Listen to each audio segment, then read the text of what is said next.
It is Saturday, and you know what that means. It's time for some Tru Heel Heat, a comprehensive look at the world of pro wrestling, and another wild week as WWE has announced a WrestleMania slate weekend for WrestleMania 43, while the main roster is in Saudi Arabia. You have the NXT stars and the stars of Mexico in AAA. They will be at Madison Square Garden at the theater for two huge shows on the same day as WrestleMania weekend. But does that mean that the speculation is true and that AEW is planning a stadium show that same weekend in New York City as well? We'll talk all about that. We also got to talk about Bayley.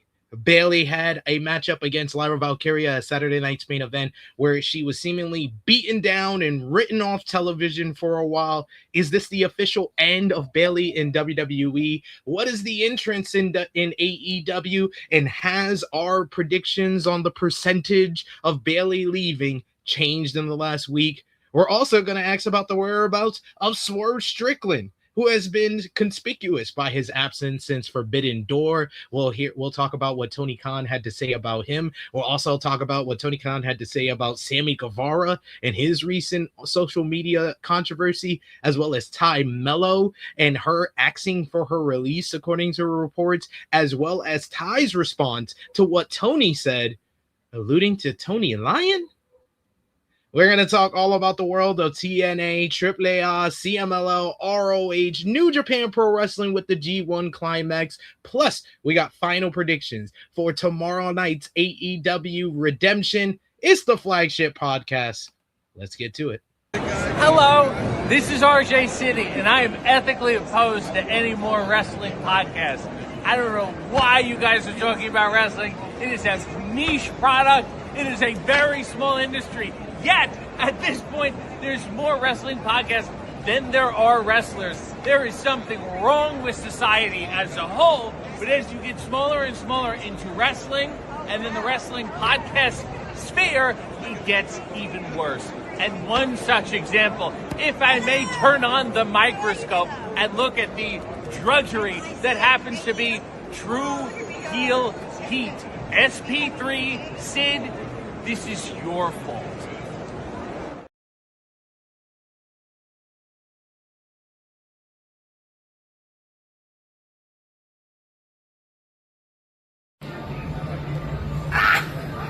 He said to watch Tru Heel Heat now! Right now!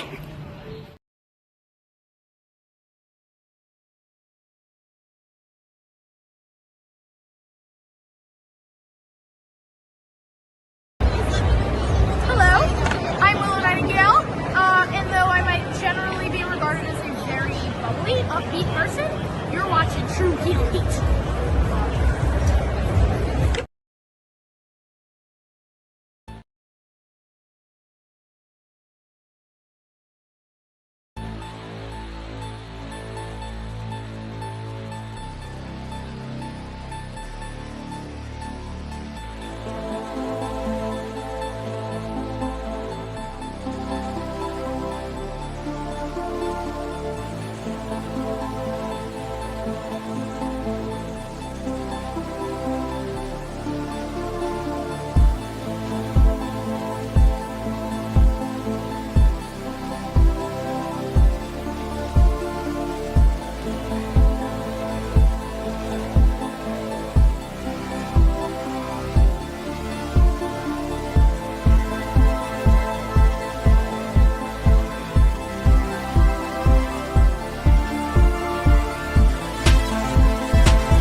Hello. It is me, your Tru Heel Phenom SP3, and we are live on the Tru Heel Heat YouTube, Facebook, Twitch, and the Dirt Sheet Radio Twitch as well for Tru Heel Heat 391, The Great Mania War, discussing the latest wrestling news, including WWE announcing a AAA and NXT show for WrestleMania 43 weekend in New York City. And could that lead to AEW doing a stadium show against the show of shows? A recap of this week in wrestling with Saturday night's main event as WWE bent over backwards or just bent over for the NBA champion and New York Knicks. We'll also talk about WWE SmackDown last night with CM Punk and Cody Rhodes rivalry heating up ahead of SummerSlam. WWE Raw on Netflix, where it was a show. WWE NXT, where you had the Naraku and Tony D street fight, Evolve, AAA on Fox, Impact Wrestling, TNA. You also had AEW Collision as well as Dynamite. Dynamite featuring tensions rising between Will Ospreay, Kenny Omega, and Jon Moxley ahead of Redemption. We'll also talk about NJPW's G1 Climax 36 tournament week 2. We'll talk about CMLL, Martis Popularis, and Venice Spectacular, and ROH TV, plus much, much more. And final predictions for AEW Redemption tomorrow night in Montreal, Quebec, Canada. And joining us this week, it's a whole new slate. Since last week, it was an old school episode with me and Top Guy JJ. This week, we got the new faces of the flagship podcast with me, as we have first up the third host of the show, usually, who had his week off representing THH over at Fanatics Fest, NYC, the one and only True Draw, Josh. How are you feeling, Josh? How's it been? Oh, it's been good. Like you mentioned, I was at Fanatics Fest last weekend, all 4 days, and it was great. I can't complain one bit. Right out the gate, the very first day, I was like, "Wow, this is some great treatment from you guys. Thank you so much." Like, it was right off the bat. I already knew it was going to be good. I was like, "Oh shit! Like, this feels different. Great." What about you, John? Good to see you, sir. You got your robe on today? Yeah, it's just a blanket. It's cold in here, but I'm good. I've been up all night. I was watching the G1, doing the coverage and shit, and I'm here. I'm up. You never went to sleep? No, there was no way. Oh my god! The show finished 2 hours ago. If I would have went to true. sleep, I was not. I don't know what. I wouldn't. You was not waking up. No. Fair enough. We appreciate you and your sacrifice, sir. We also got with us today all of y'all in the chat. Appreciate y'all for joining us live. Appreciate y'all for watching us on demand. Either way, show your appreciation back. The simplest way possible is by dropping a thumbs up on this video. You can also share this video with all your wrestling family, friends, and fans on all your favorite social media platforms. If you are new to the Tru Heel Heat YouTube channel, hit that subscribe button, hit the bell to stay notified for all the great content here. You could also sound off in the comments down below if you're watching us on demand, and let us know what you thought about this week in pro wrestling, and hype this video so other wrestling fans like yourself can see it. And of course, sound off in the live chat if you're with us live. We want you to be a part of the show. This is our most interactive of all of our streams and shows on the channel, so we'll like to highlight as many of your comments as possible. But of course, if you're feeling generous, you want to give back to what we do here, you want to show your support to the Tru Heel Heat YouTube channel in the best way possible, you could do so with a super chat donation. Any dollar amount matters. It goes back to the contributors that you see on screen with us here. And we always appreciate the support, like from our good friend, Adrian Carpenter. Thank you so much, Adrian, for the support. One of our big supporters here on the flagship podcast on Saturday. Adrian saying, hey, fellas, John, I saw your busted open. Those WWE wrestling fans were very disrespectful. I would have cursed them out. You better than me. LOL. What happened? What happened with Busted Open? No, if you're talking about the post I made where I was like, this is actually a win for all of us because we don't have to hear Bubba Ray Dudley talk about AEW anymore. All the fans in there like, well, Bubba Ray Dudley knows so much about wrestling. I don't go fuck what that fat piece of shit has to say about wrestling, man. The only reason I don't curse those people out anymore is because Facebook has me in handcuffs. Trust me. He's like, I'm gonna be very respectful for now. Oh, thank you so much, Adrian, for the super chat donation. We also got Zach Minger in the chat who says, good morning, SP3, yes. Josh and John. National Hot Fudge Sunday Day. Yeah. Are you going to have a Hot Fudge Sunday, Josh? I fucking will now. Look at that. That sounds good, but I will not. He's only not doing it because he doesn't like Zach, John. At home. No, I like Zach. It's just, I think a lot of times when he says these dates, I think he's full of shit. You can Google it. You can Google it, yeah. They have. He probably days. Just does it via AI. They have weird days. Like they have really weird days, bro. They have International like Feet Day. It's crazy. International Feet Day is wild. We also got Val in the chat who says today was the best day of the G1 so far. Loving this year's tournament. Probably my favorite since the pre-pandemic era. Yeah, it's been a while since a G1 or I think even a New Japan show in general where I had to have 3 late additions to my matches of the week. Yo, in a row, I was like, holy shit. I got 3 fucking. I was like, this is awesome. Yeah, great show. Yeah, they killed it. A Block has been awesome so far. I knew it would be. I fucking knew it. Yeah. We also got Bloody Money giving us some news. We're gonna discuss that in a little bit about Natsupoi. We also got Takara Design, who brings up the news that Tony Khan might be signing 7 wrestlers soon. We'll talk about that on today's show as well. Bloody Money also bringing up Alicia Fox getting released from TNA Wrestling. Trust me, guys, we're gonna be talking about that as well. But he says so. He says got released. Who gives a crap? You just wrote it. Why would you say that? And guys, we are here live every Saturday. Trust me, if you're new, you could guarantee on that we are live on either Saturday or Sunday. We're live every weekend for the flagship. This better not be. Oh God, we got. Oh God, we got. That's gonna be an interesting one. I'll tell you that much.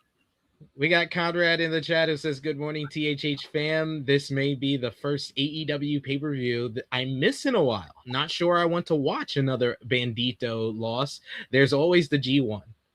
There's been a lot of sentiment like that from like the hardcore AEW fans. They're just not into this. I haven't felt like this level of kind of like apathy towards a pay-per-view since maybe Wrestle Dream 2024.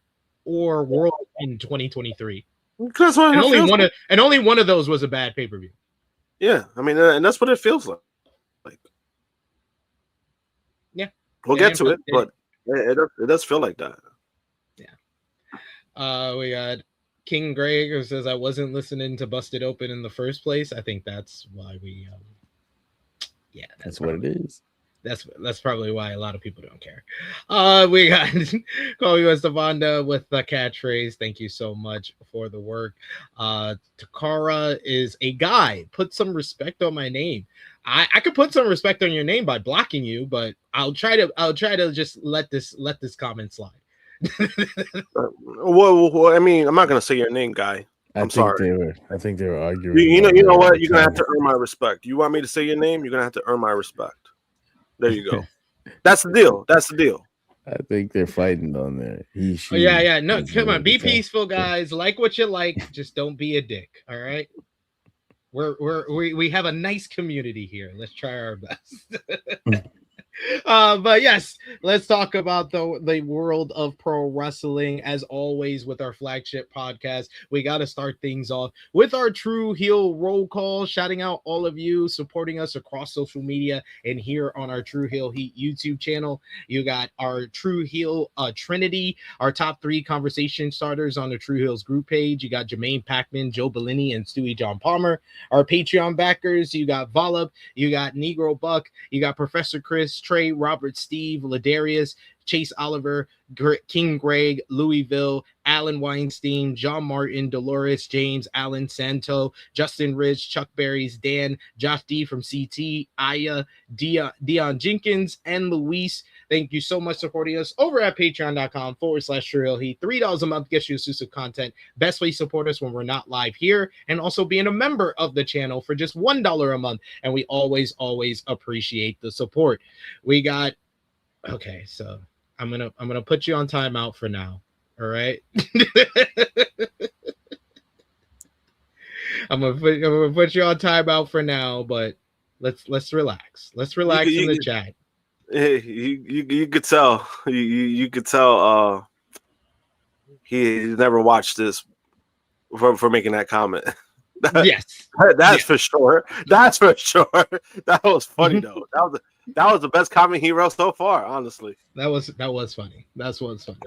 And I'm sorry, Vala. I try my best to show support. And for the last couple of weeks, we've started off with AEW. But there was a big WWE show, and I feel like we need to crap on WWE this week to start off the show, and then end off the show on the positivity of AEW and stuff. That's fine. You gotta understand my vision here, Philip. But yes, let's start off with WWE this week, and we are gonna start off with last Saturday night's main event from Madison Square Garden. We had WWE Saturday night's main event. The show featured CM Punk and Cody Rhodes defeating Gunther and Sami Zayn in a terrific tag team encounter to guarantee it being a singles match for the undisputed WWE Championship at SummerSlam, thanks in large part to outside interference from SmackDown General Manager Nick Aldis, costing Gunther the victory. Post-match, you had Punk accidentally slapped Cody in the face with the strap of the WWE title. That would lead to a after the show encounter backstage between the two men that went online, as well as a confrontation at the SummerSlam kickoff show the day following. You also had on the show Fatal Influence picked up a win over Paige and Brie Bella to win the WWE Women's Tag Team Championships. You had Lyra Valkyria. She picked up a big win over Bayley in a really good and bloody brawl that it was. Post-match, you had Lyra, who beat down Bayley at ringside, ending with the Nightwing on top of the steel steps in a brutal assault that a lot of people feel will write Bayley off of WWE while her contract is set to expire. You also had on the show Danhausen. Danhausen picked up a victory over JD McDonough in a no DQ match, thanks in large part to a huge assist from Knicks center, all-star center himself, Karl Anthony Towns, aka Cathausen, who delivered some thunderous choke slams to JD and Dirty Dom on Danhausen's way to a victory in the matchup. And then to continue on the Knicks celebration that was this show, you had our World Heavyweight Champion Roman Reigns come out with NBA Champion, NBA Finals MVP Jalen Brunson as they acknowledged each other's greatness. And Roman gifted Brunson with a custom Knicks World Heavyweight title replica. This led to Seth Rollins music hitting to bring out Brunson's NBA rival Tyrese Halliburton. leading to an attack by Rollins on Reigns. However, Brunson stepped in front of Reigns before Rollins could hit a curb stomp, leading to a Superman punch and a spear from Roman, as Roman and Brunson stood tall with the NBA Championship as well as the World Heavyweight Championship, as the New York fans were wild. Yeah, I'm sure they enjoyed this. Josh, you weren't on the review with myself and John. What was your thoughts on Saturday night's main event? As an overall show, it was a show at Madison Square Garden. I will say the stuff with Kat and Danhausen, I actually thought it was pretty solid. Just because of the usage of it wasn't over the top. The reveal of like the box, I thought they used that well. And Kat, he did some really good choke slams. Props to like the talents helping him out. Jamie McDonough is one of the best sellers in WWE, in my opinion. So I thought that was like a perfect opportunity for him to like put him on in that situation. So I thought that was fine. Like that was fine. Like the way it was done, that was cool. The other stuff with Roman, Jalen Brunson, not so much. I really did not like it at all. Everything about it, I think I hate it. And everybody knows me. I'm one of the biggest Knicks fans that you'll see, right? I've been wearing their gear all the last few weeks during their playoff run. So obviously, as a Knicks fan, I'm excited. I'm happy that they won the championship, but I just don't think this was the place to do it. We already had a fucking parade. That was fine. I didn't need another parade on the behalf of WWE just trying to milk whatever fucking relevancy they want to have within the mainstream. That was the issue that I had with it. Then you have Roman Reigns glazing Jalen Brunson, like, Jesus Christ. Out of all people to glaze, I mean, from like I expected from like Cody Rhodes. I mean, I'm not seeing Punk so much because he's a Chicago fan, but somewhere like someone else, like a white meat babyface or something. We have Roman Reigns kissing this man's ass when Roman Reigns doesn't even like nobody on the roster. Like that's his character. Like he doesn't respect nobody. But all of a sudden, he respects Jalen Brunson. Don't get me wrong. I love Jalen Brunson. I have a lot of respect for the man. And I'm glad, I'm glad that he's part of the Knicks. But I got to call it like it is. Is this man even a real wrestling fan? Like, yeah. I'm I'm saying? But like, he's a WWE fan. Like, don't get it twisted. Yeah. No, that's what I'm saying. WWE fan. That's what I'm saying, because like, but for me, it comes off very like. I think there's a difference between like Tyrese and Jalen when it comes to like WWE. Like I know Tyrese is a huge WWE mark, right? That's all he really watches within wrestling. To an extent, I could respect that, but I do question if Jalen is really like even a casual fan, because the way sometimes he comes off is a little weird to me. Like if you kind of see when he talks about wrestling, there's always about like either Roman Reigns. Like he doesn't really talk about the product itself a lot of times. That's why I question it, and I'm just being honest. I'm just being real about it. And this whole segment kind of reeked of that. Again, I love the fact that the Knicks won the championship. I just don't. With WWE, this is kind of an issue that I've had with WWE for a long time, and where they want to be mainstream so fucking bad, so they try any way to get to that point. But then it's like when you fucking force it, it's like, oh my god, like this is why people don't like it. Like this is why you're never gonna grow the audience that you think you're gonna grow. This is why you're never gonna be the UFC. The UFC and fucking Paramount does almost fucking 20 million views on their shows. WWE is never gonna be that. No matter what platform you go on, that's not what WWE is going to be. And, it's just, I don't know. The whole thing was just like, I don't know, man. I was disgusted Like, I can't even front, man. I was disgusted. Then you had Seth Rollins, like, Seth Rollins already looked goofy, but then it's like, man, you always find more ways to find this man to make him look goofy. Like, this has been an all-timer as far as like a top star that they just made to look like a geek at every turn of a rivalry. Yeah, and it was just like, damn. It's like, so you used him to use Tyrese as a ploy to try to get the upper hand, and then Jalen Brunson steps up, and then Seth Rollins all of a sudden stops doing what he's doing because it's Jalen Brunson, and then he gets his ass kicked anyway. Like, so it's like, I don't know. And then the visual, everybody was like, oh my God, that's such a beautiful. No, I didn't like the visual either. Like, it doesn't do nothing for me. I'm a wrestling fan. I'm a sports fan. This shit did absolutely nothing for me.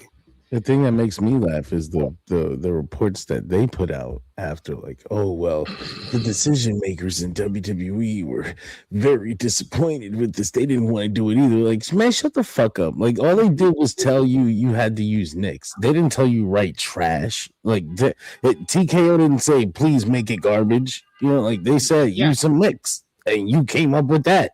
Your shit was ass. This sucked. You suck. That report's not going to help you. I don't feel bad for you. Oh, no, poor Uncle Paul. TKO is telling him he has to be better. It's not his fault, guys. It's TKO. They're holding him back.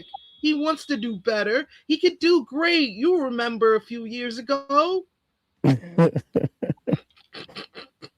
sorry, man. WrestleMania 40 was 3 years ago, 2 years ago. It feels even longer than really was because of how torturous some of this content, or how boring some of this content has been over the last 2 years. I know, John, you were on the review last Sunday, but any additional thoughts on Saturday night's main event, most notably the Lyra Valkyria and Bayley? How are you feeling about what happened post-match? Does it feel now, all these days later, like that was the write-off for Bayley? It does. It went pretty much how we said it would from the beginning. I was like, if Bayley loses straight up, well, you know what that means. And then not only did she lose, she got written off. And now there's like talk that people in WWE already we're talking about Madison Square Garden as Bayley's last match. So she gone, man. She's out of there. I mean, there's some places that are trying to place it as like, oh, well, she's got a big choice to make. Like, because WWE is apparently going to make her an offer, but you would have to be fucking stupid. You'd have to be suffering from brain damage to go back to WWE at this point. Like, oh, because like, what if, because they make you promises at this point now to keep you from going to AEW, you would just take it. Oh, well, man, he's going to treat me better this time. Like, get the fuck out of there.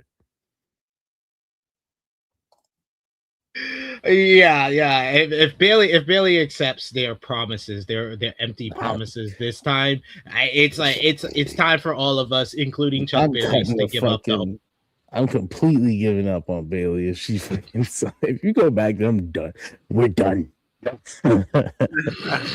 We're done, pal. We're done here. But yes, it's interesting. We're gonna talk more about Bayley in a little bit here, but this Saturday night's main event show, it was like a show of kind of two halves. It was the half that was trying to glaze the New York Knicks, and then it was two good matches on the show. That's pretty much Saturday night's main event last Saturday. But did it help with the SummerSlam ticket sales? We're going to talk about that in a bit as well. But first up, we got to talk about last night, which was Friday Night SmackDown, fellas. Friday Night SmackDown, the penultimate episode ahead of the Go Home show, ahead of SummerSlam. The show kicked off with a contract signing for the Gunther versus Nick Aldis matchup at the SummerSlam kickoff show. The two men got into it after what happened at Saturday night's main event, leading to a brawl with Triple H being present. Triple H went on to make the matchup official for SummerSlam. So they had the contract signing with Adam Pearce as the moderator. Adam Pearce let Nick Aldis understand that when he signs the contract, he loses his executive power as general manager. And he just said he loses it. He didn't say until SummerSlam or anything like that. I was trying to kind of like I watched this twice to get the wording right because I was like confused on it. But this led to Gunther insulting Aldis for being a failure and putting him on the list with Goldberg, AJ Styles, and John Cena as another legend who was stupid enough to step in the ring with him. He's going to end his career before it's even started. But Aldis stated that Gunther is really intimidated by him and he's insecure and he has nothing to lose at SummerSlam because he hasn't had a match in 3 years, while Gunther could become his boss's bitch after the biggest party of the summer. They brawled with Gunther getting the upper hand with a low blow and a power bomb through a table. You also had on the show Sami Zayn snapped and went into conspiracy mode that led to Adam Pearce announcing a 4-way match to determine who would face Sami to become the number 1 contender for the undisputed WWE Championship at SummerSlam. I saw Finn Balor defeating Damian Priest, Royce Keys, and Trick Williams in a fun 4-way main event to advance to the SummerSlam number 1 contenders matchup. This match had involvement from Solo Sikoa, as well as LA Knight and the Usos, and Jacob Fatu, who laid out Royce Keys when he was on the verge of victory before Finn won the matchup. And after the show went off the air, Baron Corbin attacked Trick Williams, leading to a match being made for SummerSlam, Trick defending the U.S. Championship against Corbin. You also had on the show Chelsea Green picked up a win over Kiana James, while Charlotte Flair picked up a victory over Nia Jax via DQ after outside interference from Jade Cargill, Meechin, and B-Fab for both Flair and Green to advance to the 5-way ladder match for the interim WWE Women's Championship. Brie Bella overcame Lainey Reed in a singles match. Post-match, you had Fatal Influence jump Brie and Paige until Nikki Bella made her return to make the save, then challenged Fatal Influence to a 6-woman tag team matchup at SummerSlam. And finally, you had the American Nightmare, Cody Rhodes, who came out to confront CM Punk ahead of SummerSlam. He called them out to the ring, and he basically said that it was a mistake what happened at Saturday night's main event, but he revealed the truth that he loves CM Punk, he respects CM Punk, but he doesn't like CM Punk because he put the pipe bomb that laid out the groundwork for him to get out of this company and go, revolutionize everything, go all over the world, change the business for good. He said he followed it like it was a whole game plan, and he did everything that Punk talked about. But all the while, he felt while he was doing everything, the fans wanted it to be him, wanted it to be Punk instead of Cody. So he has that animosity, that resentment towards his friend because of that. While Punk says that this could have all been just about the championship, it didn't need to be personal. It didn't need to be about all of this, but Cody must make himself the victim every single time. He says if Kevin Owens went against you and he was your enemy, and Randy Orton went against you and he was your enemy, and John Cena went against you and he was your enemy, he was like, when you look at me, guess what? You see your only friend, because I told you years ago, I'm going to stab you in the front, not in the back. And that's exactly what I'm going to do at SummerSlam. Punk looked to get the last word, but then Cody brought him back into the ring and said that he's going to be looking up at the lights when he gets number 4. Lame ass response to that great promo that CM Punk caught. But always-standing, I thought this overall was a great promo and what this feud really needed. I thought they knocked it out the park and effectively made you want to watch that matchup, where I kind of want to watch that matchup more than Roman and Seth based on the builds to those two matches. Josh, what did you think about SmackDown last night? It's funny that you say that because I kind of agree. I mean, it's kind of funny how things work out, right? It's kind of like with WrestleMania. We were looking forward to Punk and Roman. right? We weren't looking forward to Cody and Orton, and now we're looking forward to Punk and Cody. We're not really looking forward to Roman and Seth because we already seen that. Um, I mean, I guess Punk is the common factor on But that. yeah, Punk is the common denominator. Yeah. He's been WWE Superstar of the Year. Like, it's not Yeah. even a question to me. Anything he does, To be honest, it's not even close.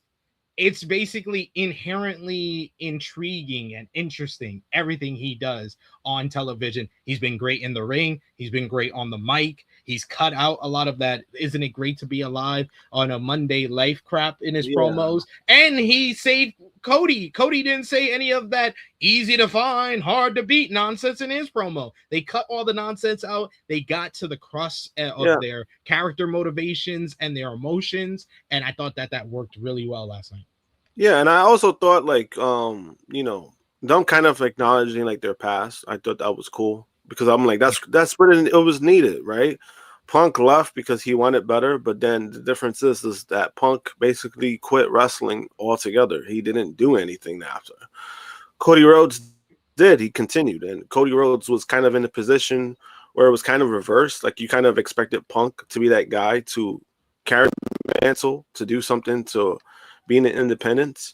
Cody being, WWE factored, you would think the opposite, but it was actually the other way around. And I actually like the fact that they acknowledge that.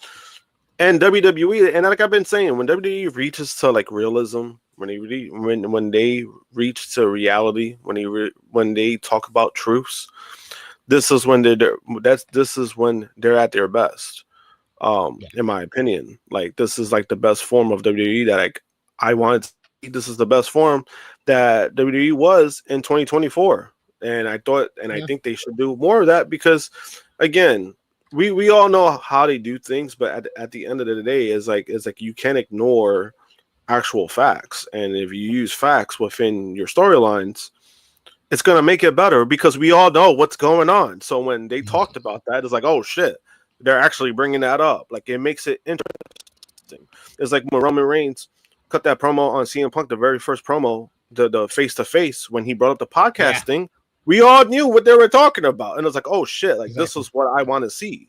So the fact that they reached there, I was like, all right, like, at least we're getting something with that. I like to see more of that because it's like, again, we can't ignore these shits. We can't ignore their past. Like, we can't ignore...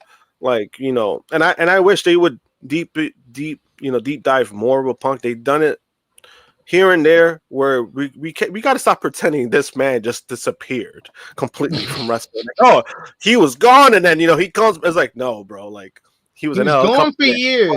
But I like the subtle reference of him saying that he was chasing Cody in 2022. That was good. Yeah, and I like that. It's like because again, like it's just I just don't like when WWE does that. I get why they do it because they just don't. They want to focus on WWE shit in the bubble. But if they go with that, I think things will be a little bit better. I'm not saying completely better, but it's a start that I'm like they should reach to that. But overall, I thought that was a good. That was a good face to face. Yeah. It worked out a lot. What did you think about last night's SmackDown and the face-to-face with Cody and Punk, John? Yeah, people like Cody Rhodes, they really benefit from someone like CM Punk whose promo style is more casual than Cody's rigid between on the fucking rails bullshit, fake fucking forced catchphrases and fake politician cadence that he has, CM Punk just kind of talks to him like a person, and Cody Rhodes has no choice but to respond that way. Otherwise, he sounds like an idiot. It's a lot of the people in that company are like that. Like if you watch NXT, it's rough listening to like Lola Vice and Kendall Gray be like, and I'm reading this script with this horrible material and bad delivery. It's like it goes all the way up to Cody Rhodes, man.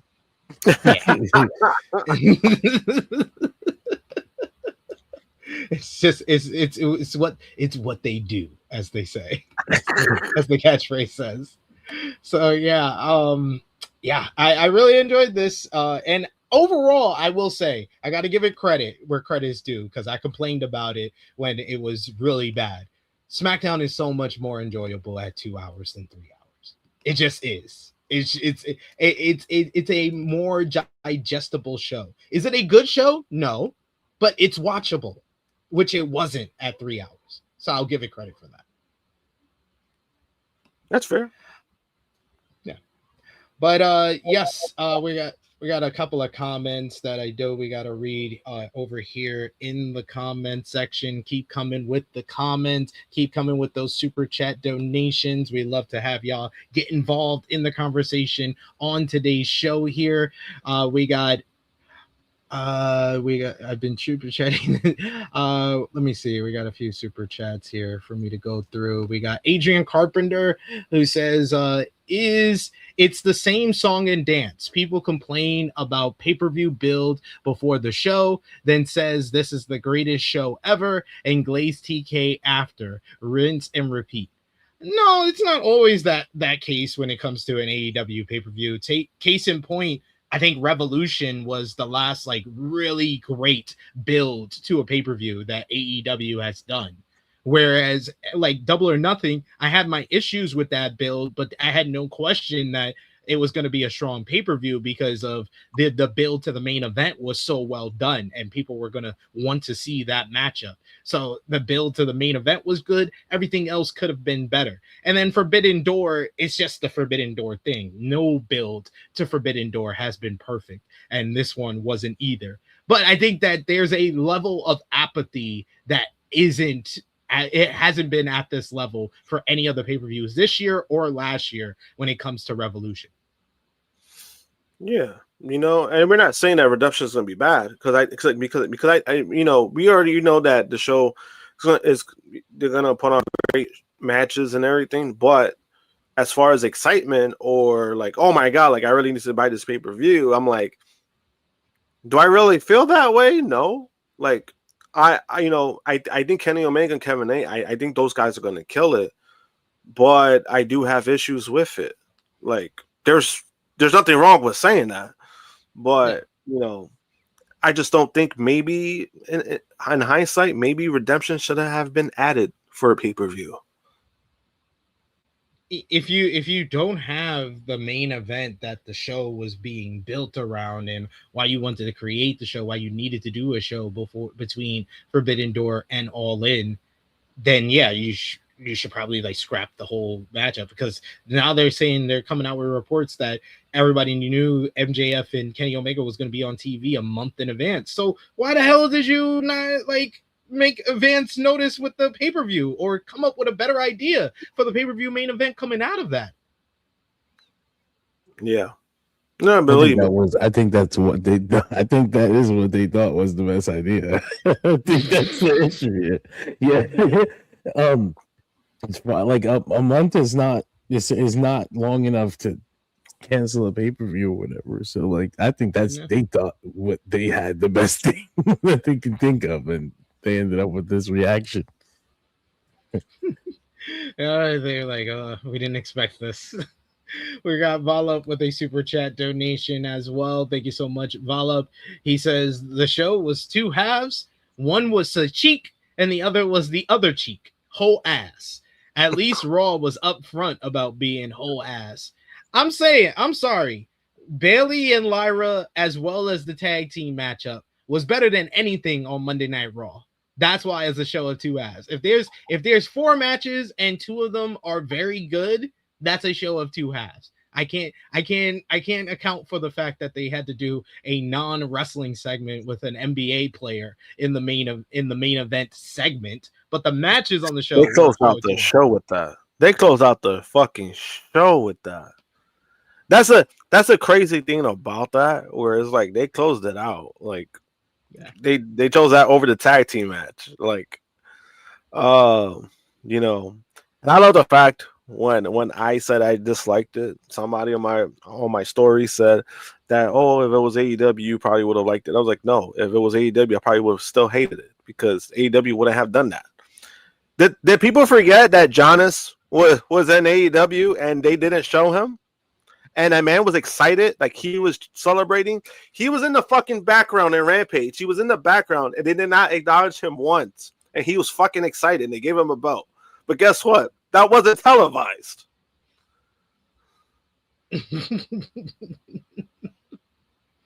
But yeah. And no, I've already stated how Redemption is going to be. There's no amount of great matches is going to get away from the fact that the build was not good, Adrian. I know that the show will deliver because the wrestlers are some of the best in the world.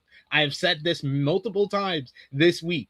I am not going to be glazing this show when it has great matches, the great matches that I knew were going to be great matches. The build did stink. It is what it is. Sorry. I will. And then to say that we're in what way we're disrespecting Kevin Knight? I'm just trying to figure that out. What way we're disrespecting Kevin Knight? He's I don't know what the fuck he's talking about. I mean, it's not my fault. He's only been there a year, you know. And I just said, and I already said those guys were gonna kill it. So what's the problem? Yeah. Hey, I'm not gonna sit here and we got a feisty bunch in the chat today. I'm just saying, I'm not gonna sit here and pretend like everything has been great with Kevin Knight ever since he turned heel. I'm not gonna fucking pretend because it hasn't. Exactly. And we'll talk about that. Kevin Knight even feels the same way. So, like, let's talk about what are we doing? Like, what are we doing? What's up with this chat today, yo? Well, let's talk about. Y'all want to fight? I'll fight too. Fuck out of here. Let's talk about WWE Raw this week. The show featured Danhausen was the star of Monday Night Raw this week. Woo! Danhausen was being pressured to find Judgment Day's money until they confronted him in the ring, where he tried to curse them, but Judgment Day jumped him instead. Then Joe Hendry came out to make the save for Danhausen. This led to the Judgment Day stealing back the bag of monies, and they went backstage where they were confronted by Joe Hendry and Danhausen, where they discovered that the human monies in the bag was not real. So JD McDonough threw the bag, and it went right into Oba Femi, leading to a matchup between the two. Femi, of course, destroyed McDonough in short order here. Later on in the show, you had Joe Hendry. He picked up a win over AAA Mega Campeon Dominic Mysterio, thanks to an assist from Danhausen and Io Sky, helping fight off the rest of the Judgment Day. And then that all led to a huge match being added to the SummerSlam card.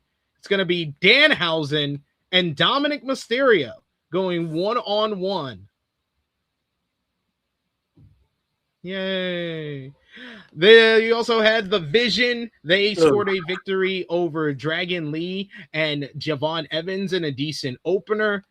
Post-match, the Vision jumped Lee and Evans until Alpha Academy tried to make the save. However, the Vision once again stood tall over them for the second week in a row.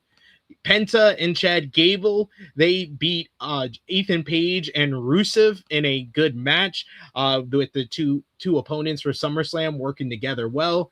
Solo Sikoa came out to offer Seth Rollins his help to beat Roman Reigns at SummerSlam. This led to Rollins saying that he needed more time to think about it, but Solo didn't accept that as an answer. He tried to make Rollins reconsider until Jacob Fatu came out to run him off, but that led to him walking right into a super kick from Rollins. Later on in the show, though, Fatu got his heat back as he picked up a win over LA Knight in the main event after outside interference from Jay and Jimmy Uso, the Royce Keys, as well as Solo Sikoa. Post-match, you had the Bloodline, who started to work together for the first time with Fatu and the Usos, laying out Keys, Knight, and Solo to send a message ahead of the big six-man tag coming up at SummerSlam. This might have been one of the most mundane, lame duck, boring-ass episodes of Monday Night Raw that I have seen on Netflix, especially in the Netflix era. I think there's no doubt this is one of the worst episodes of Monday Night Raw of the Netflix era. Absolutely nothing of note out of everything I said there happened on this fucking show. You know, I don't know if it's because I'm kind of like numb or glazed over when it comes to these WWE shows, but I didn't think that was any different from any of the other Raws. The only difference was that there was no Roman Reigns segment. Exactly. There's no star power. Yeah. There's no star power. You are building your two of your biggest matches, especially on Monday Night Raw, are Brock Lesnar and Obafemi and Hell in a Cell, and it's Rollins and Reigns. And I am sorry, Obafemi just destroying someone is not going to be a suitable week of build going into that matchup. And Seth Rollins with a mic in his hand definitely ain't that either. That fucking Obafemi segment was a waste of time too. It was stupid. They think because he came out and said no more goofy stuff next week, it's real. Like they still wasted a week on goofy shit. That doesn't change anything. You know, like what is he doing involved in Danhausen segments? What are we fucking doing here? I don't know. But again, this is Danhausen and Joe Hendry to get his hands on the heels.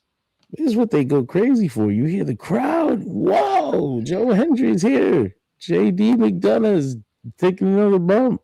It's fucking wild. It's good times on Monday, everybody. Josh, what did you think about this episode of Raw? I mean, it wasn't very good. I don't know. It's well, when it came to this, like you guys are absolutely right when it comes to like the lack of not only star power, but it's like you're trying to sell these tickets for the SummerSlam show, right? And we need it to mean something at least, right? The thing with Oba so far with Brock and Oba, I wasn't able to talk about it last week, but the fact that you had this man win King of the Ring, and it meant absolutely nothing because he says, "Oh, that I knew you were interfere or some shit." Well, he could have interfered during the fucking King of the Ring match. So, like, what the fuck does that make a difference? Like, it doesn't matter. That shouldn't be a thing. But then there's also your Oba fucking Femi. Like, what the fuck are we doing? They're making this man look like an idiot. And I was saying it for weeks. And it's like, man. And then you put him in a segment like this? Like, it's like, Danhausen is doing fine with his thing. That's his shtick. Don't try to drag others with like some bullshit like this, Oh, but shouldn't be in a situation like that. And you have him paired up with Joe Henry. I was like, all right, like at least you got the meme wrestlers paired up. That's fine, like to an extent. But when that's your main thing for the show, that's a problem. Like when that's like your biggest selling point, and your biggest selling point was Danhausen versus Dominic Mysterio. Ooh. All I'm saying is, if fucking Danhausen wins that match against Dominic Mysterio, that fucking AAA fucking title means shit. I mean, it means shit now. No, I'm saying, but like, no, but that he lost to Joe Hendry. He lost to Joe Hendry, bro. That's even worse. You see, I was trying to be nice. I was trying to be kind, but to lose to Danhausen, and that I'm like, at that point, it's like, bro, just vacate the title. Retire the belt in general. Don't even try to make another champion after that. Because, man, like, what are you doing with this kid? Like, what are you doing with Dominic? Remember how everybody was like, oh, Dominic, upcoming star, rising star, and then they were, and then now we've been getting absolute shit. I mean, to Dominic's credit, he hasn't been happy, so I give him credit for not being happy, at least. But what the fuck are we doing? Like with everything, like this whole show. That's what it felt like. I'm like, what are we doing? Like, it's like with a person like Dominic who is character heavy, and that character has run its course. That story has run its course. There's just like he's just got like remnants of when he was still hot. Like he just has the work. He's just walking around with Liv. Like this is lifeless. Like this shit he's doing is devoid of substance. He's out there doing nothing every week, just bullshitting. So I feel like they're just creating a problem for themselves because they don't have to feature him on Raw. Just feature him on AAA, where he still is over here. He's still the champion. Where he's in an interesting storyline where he's working with the guy that he's facing for the title at WrestleMania against Los Perros del Mal. Then he comes on Monday Night Raw and he's fucking mid-card founder. But the mid-card founder was the most featured thing on this fucking show. 5 segments with Danhausen? 5? It's not part of their business plan. It's not part of the way they do money. They're running that dude to the ground. They're running that man to the ground. They only see assets. But John, 5. Hey, 6 if we count. He showed up on NXT for some reason. Oh man, you're right. You're right. He did. Oh god. It's they're gonna run that to the ground, but we already knew that. Surprised to me. I'm not surprised. The thing is, we already knew that, but Jesus Christ, it's like that's how they do it. That's WWE. Yeah. That's exactly how they do it. Jesus goddamn Christ, look at him go. I'm not surprised. I'm not even like, oh my god, how is this happening? This is happening exactly the way I saw. It's like I'm watching the sun go down. I know this time for the sun. It's time for the sunset. You know, like that's the way it goes. True. No. Like I saw it happening, but it's just so funny that people.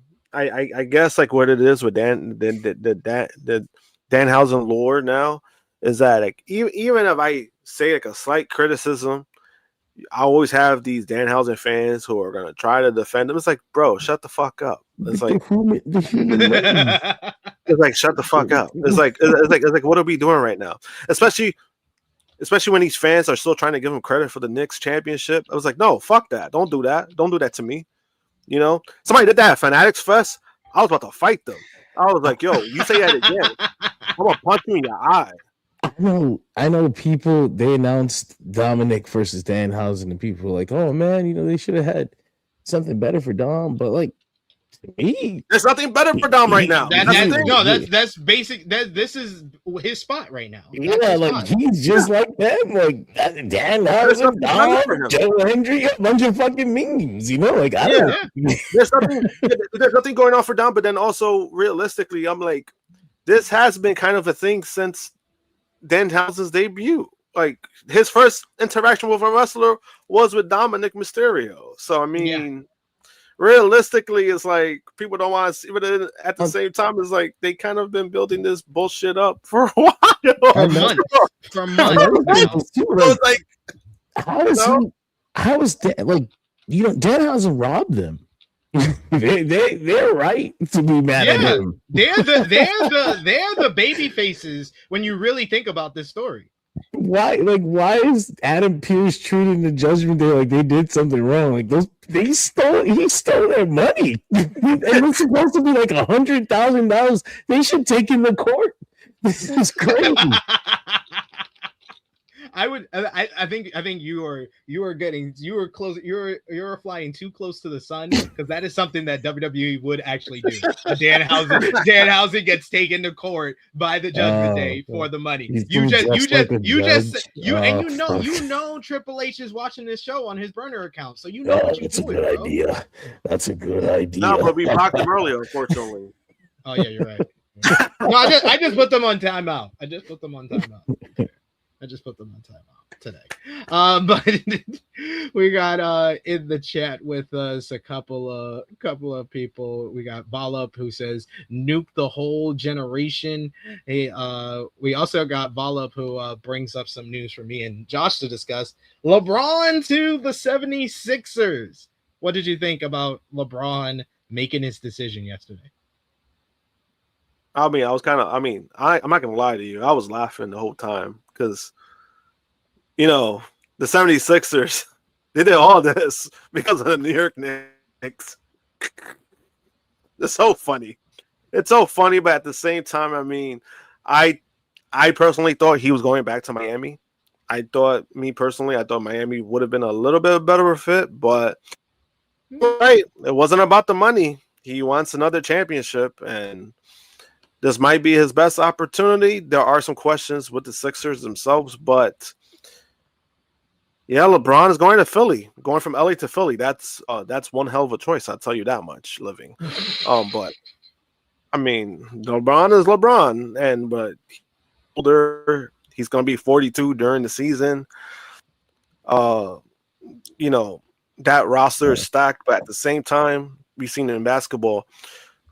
With a stacked roster like that, somebody's gonna have to sacrifice, maybe multiple players, if you want this to work. And we'll see. We'll see what happens. They said he's gonna live in New York and take a helicopter to Philly. That would be hilarious. I would adore LeBron for that. I would suggest staying away from helicopters. I feel like that's a crazy thing to do. I don't know. Like, I don't know. That's wild. But I've had a weird relationship with helicopters. I think a lot of people do. A lot of people do. Yeah. I mean, he could take a private jet. It's like 40 minutes. I mean, he could take a private jet. Yeah, we got a super chat donation as well from Daniel. Thank you so much, Daniel, for the support. Saying AEW should do a weekend at Yankee Stadium, a pay-per-view Saturday, Sunday, a live Field of Honor, and then a Dynamite pre-tape.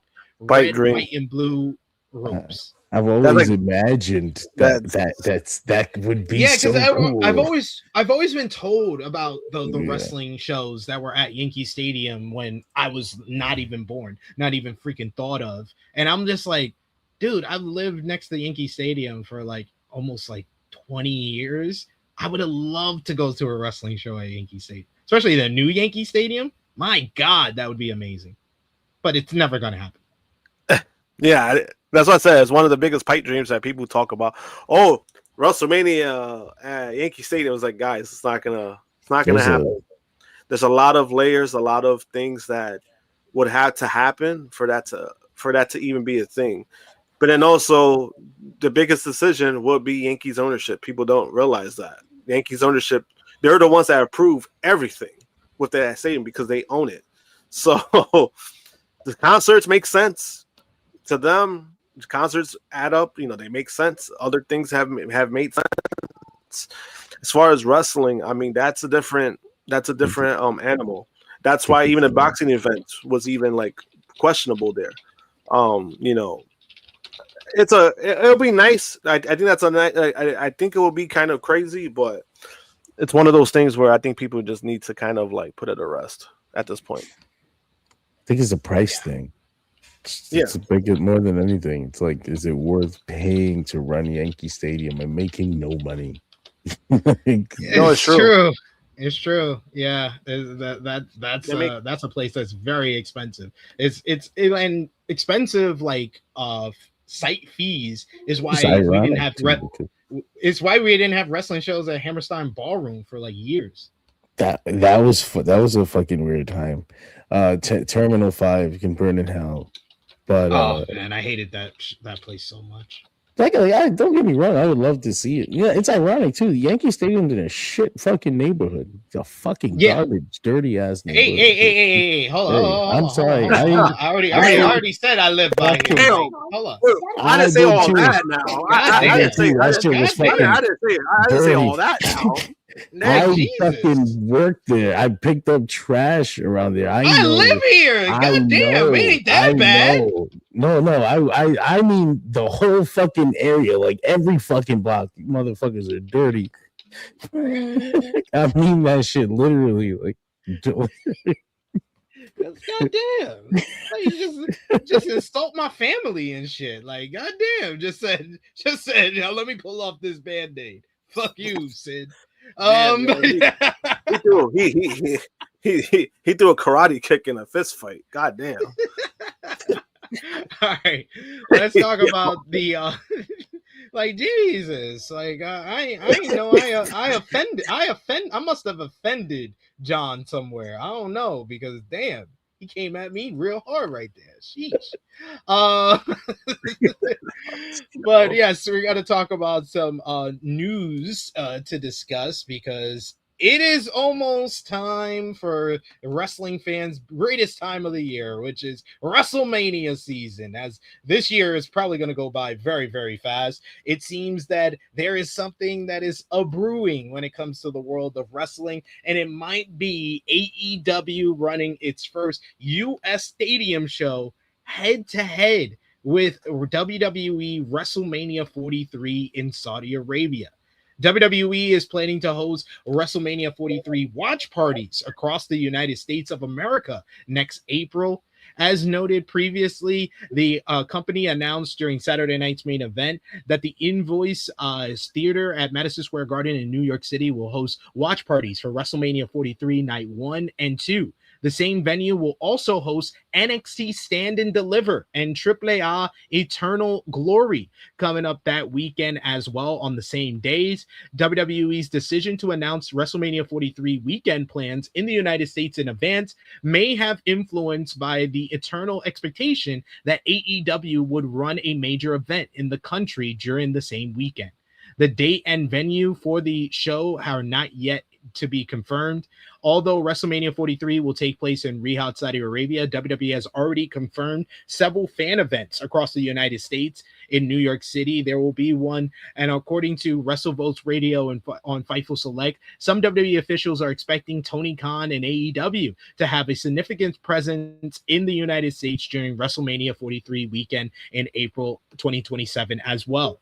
The report added that according to a WWE source, the expectation that AEW will run a show in the United States during WrestleMania weekend was one of the reasons WWE went ahead with announcing its U.S. plans almost 9 months in advance. At this stage, AEW has not yet announced any events for WrestleMania 43 weekend. However, there have been plans that the idea is being discussed. The Wrestling Observer newsletter has more details on the expectations around Tony Khan's plans for AEW that weekend. Khan noted that sources in WWE have believed that Khan would run an event in New York. This is at least in part why WWE booked NXT Stand and Deliver and AAA Eternal Glory at the theater at Madison Square Garden. The report notes that NXT and AAA shows will take place likely right after the WrestleMania watch parties at the venue, considering that WrestleMania will air earlier due to the time zone differences. Some in the company have speculated that running the Invoice Theater allows WWE to keep AEW from making their debut at Madison Square Garden, though MSG has not yet been interested in AEW events. Dave Meltzer also pointed out that it isn't cost effective for AEW to run the Garden as opposed to something like Louis Armstrong Stadium or the Barclays Center. It is important to make clear that Tony Khan and AEW have not yet announced anything for WrestleMania week or weekend. That said, the report does some speculation and notes that if AEW had a stadium show in New York City, they could benefit by this as people could watch WrestleMania at the Invoice Center and then drive to the AEW event. If both AEW and WWE run shows in New York City over that week or weekend, it would likely be a boon to independent promotions, as the area would be a massive hub for wrestling week events in a way that WrestleMania week usually is. WWE running WrestleMania itself in Saudi Arabia had the potential to remove that hub to a degree which many independent companies have traditionally relied on for a big part of their business each year. Meltzer said that he would expect WWE would want to find a way to make independent groups choose between associating with AEW or WWE's events running that weekend, but it's not clear how that would even be possible at this point. John, we'll start with you. We talked about the announcement of the AAA and NXT events. Me and you, we've kind of alluded to it multiple times in the last couple of months that this is, and Josh as well, that AEW could potentially run something WrestleMania weekend. What is kind of your belief now that then the announcement of the AAA and NXT shows have been? How confident are you that AEW is going to run a show in a stadium show that weekend? And how confident are you? A second question, how confident are you that they'll run it in New York City? I'm more confident that they'll run it in New York City than I am that they'll run it the same exact weekend. But I think it's going to be, I don't know. I was hoping they would try to shoot bigger, but I think they're gonna get scared to do that because of Wembley sales. So they're gonna they're just gonna run Louis Armstrong again. I just don't think that's big enough. I just feel like you gotta shoot. You gotta do the big one. Use a football stadium. The Jets don't have exclusivity. WWE doesn't have exclusivity on the fucking on MetLife. I think they should be ballsy. If you are, I'm okay with them running Louis Armstrong Stadium or that area. I think that they should be ballsy and do the first ever 2-day stadium show for AEW and do Louis Armstrong. And if Arthur Ashe is ready, do Arthur Ashe the next day. Oh, Tony Khan. I mean, he could just split one of his shows in half. That's also true. Because otherwise, he's gonna do like 24 fucking matches. Shit's gonna be still going on. Jesus Christ. No, I had kind of seen Tony Khan putting pieces together. Like I see the way my AEW thing is working out, and I'm like, oh, that's gonna be very interesting. Come time for a WrestleMania weekend type event, especially if it's like helped along by the guy instead of like WWE who like tried to lock out the independents, tried to lock them out cities and everything like that. It's going to be really interesting to see how that turns out. But it's happening. It's coming. I think everybody's known it's coming. New York City is a good enough place to do it, a vacation area. Everybody and their mother wants to go to New York. I know I'll be there for New York. So yeah, I'm excited. The thing too is that it's gonna be a better show. Yeah, we already know that. Like that's not even a question. That's the greatest thing about it. Like, oh my god, and they're gonna put a show on against yours. It's just gonna be better. So, like, with the purpose of being against yours, like, oh my god, it's gonna be even better. That would be the worst thing ever. Like, that would be the worst thing if AEW steals a fucking WrestleMania weekend. That'd be crazy. JT said, "Don't give TK any ideas. They will have a 6-hour Stadium Stampede match." Josh, what do you think about this whole news of WWE running the AAA and NXT shows in New York? And do you believe that Tony Khan will run an AEW Stadium show in New York that same weekend? AAA and NXT running in the same weekend. For that, I mean, it was gonna happen. I didn't think they were gonna have everything in Saudi. So they're trying to do something. I don't know if it's trying to whatever the case may be. Choosing the theater, I think that's a nice spot for them. It's not not an overly big crowd. I think it's like 5,000 seat venue itself. So I think they're making a smart move when it comes to that. As far as AEW, it's so funny when this news came out. It's more speculation, and it's more from like WWE side. They're like, that they're expecting for AEW to run the same weekend, but then it's like, we haven't heard nothing from AEW yet, so we don't know. I know AEW definitely wants to do something. I don't know it's gonna be that same weekend. Me personally, I wouldn't do it that same weekend. Why not? I wouldn't do that same weekend just because of, again, I think if AEW wants to do something that big, I think they should have something focused on them. Like, I'd rather have that, but at the same time, WWE might just pull off another counter programming. So it doesn't matter if they try to do that. So for them to try to do it, I mean, for them to do it the same weekend is just like, I personally wouldn't want that. But at the same time, if they could frame it right, like if these shows go on early and then AEW goes on at night, I think it's something that could work out. Because I don't necessarily think you're hurting anybody, like any business, doing that. But obviously AEW's been wanting to do something, just some, their way of making it up to fans, right? And if you do it in New York, I mean, obviously that benefits people like me, because I'm like, yeah, I'm gonna be going to a lot of shit. I'm gonna be doing WrestleCon. I'm gonna be doing all this stuff. So, you know, if it happens, I'll look forward to that aspect. But I mean, it'll be fun. I mean, hey, you know, people, you know, you get to watch different types of, you know, variety of wrestling, and people want to do both shows. They could do both shows. You know, so, you know, one thing I didn't consider is that the WWE show has to air in the middle of the afternoon.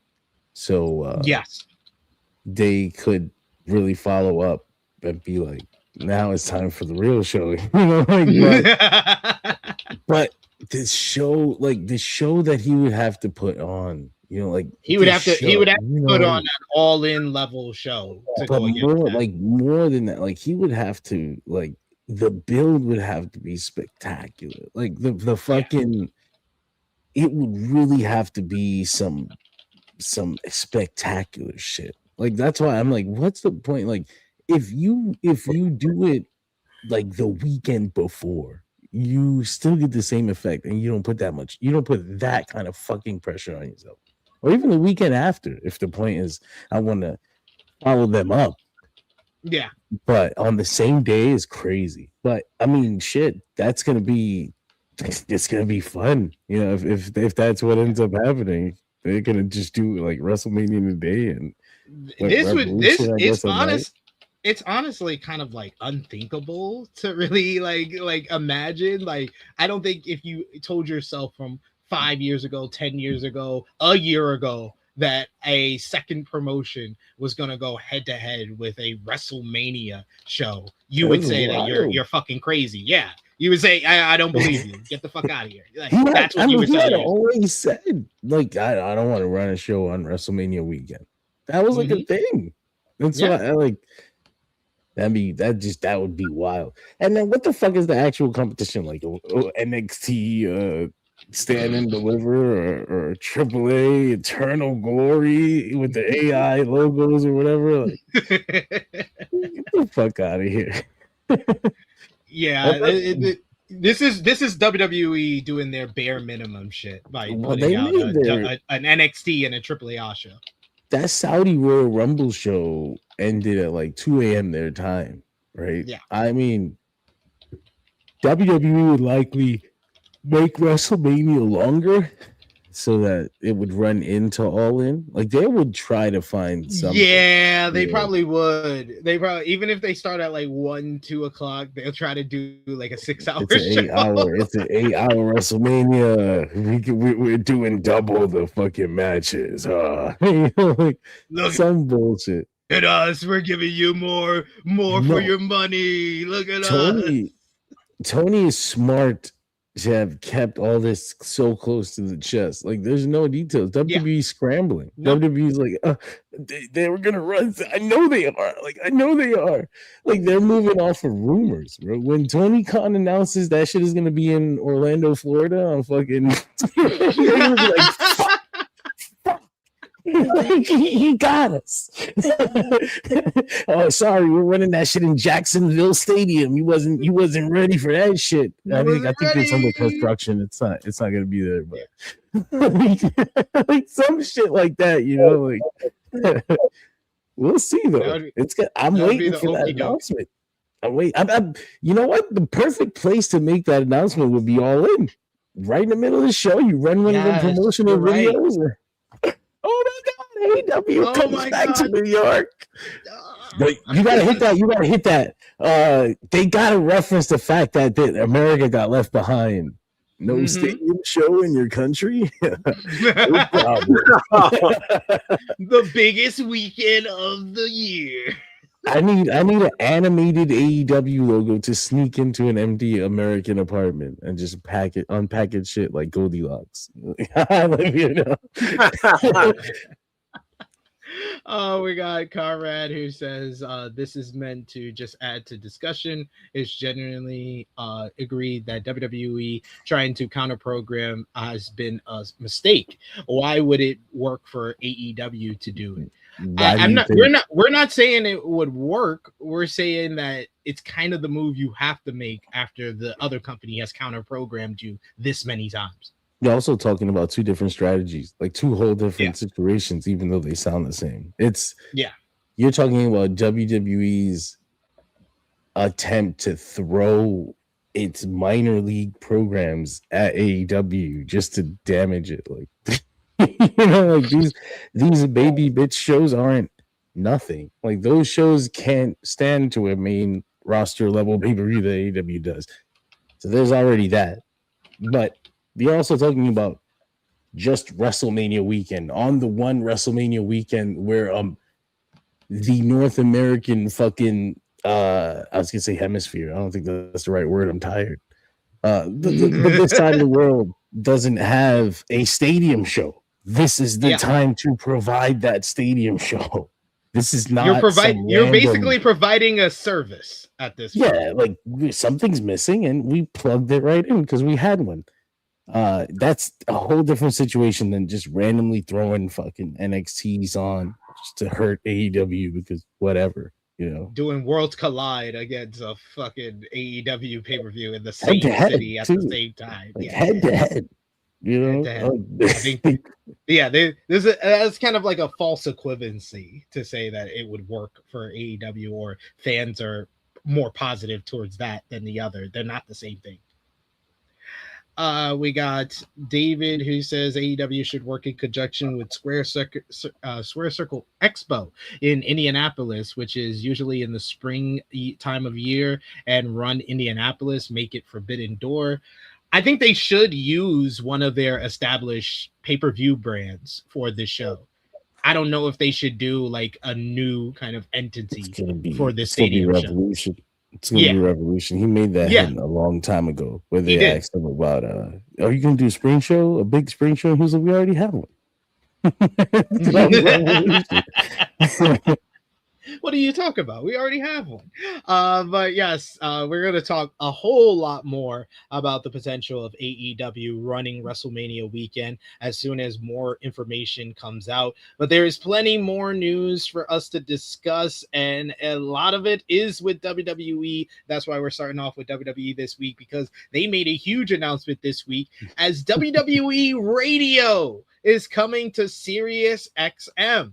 WWE has announced a new deal with Sirius XM, and a new report had more details on possible changes to Busted Open Radio following that deal.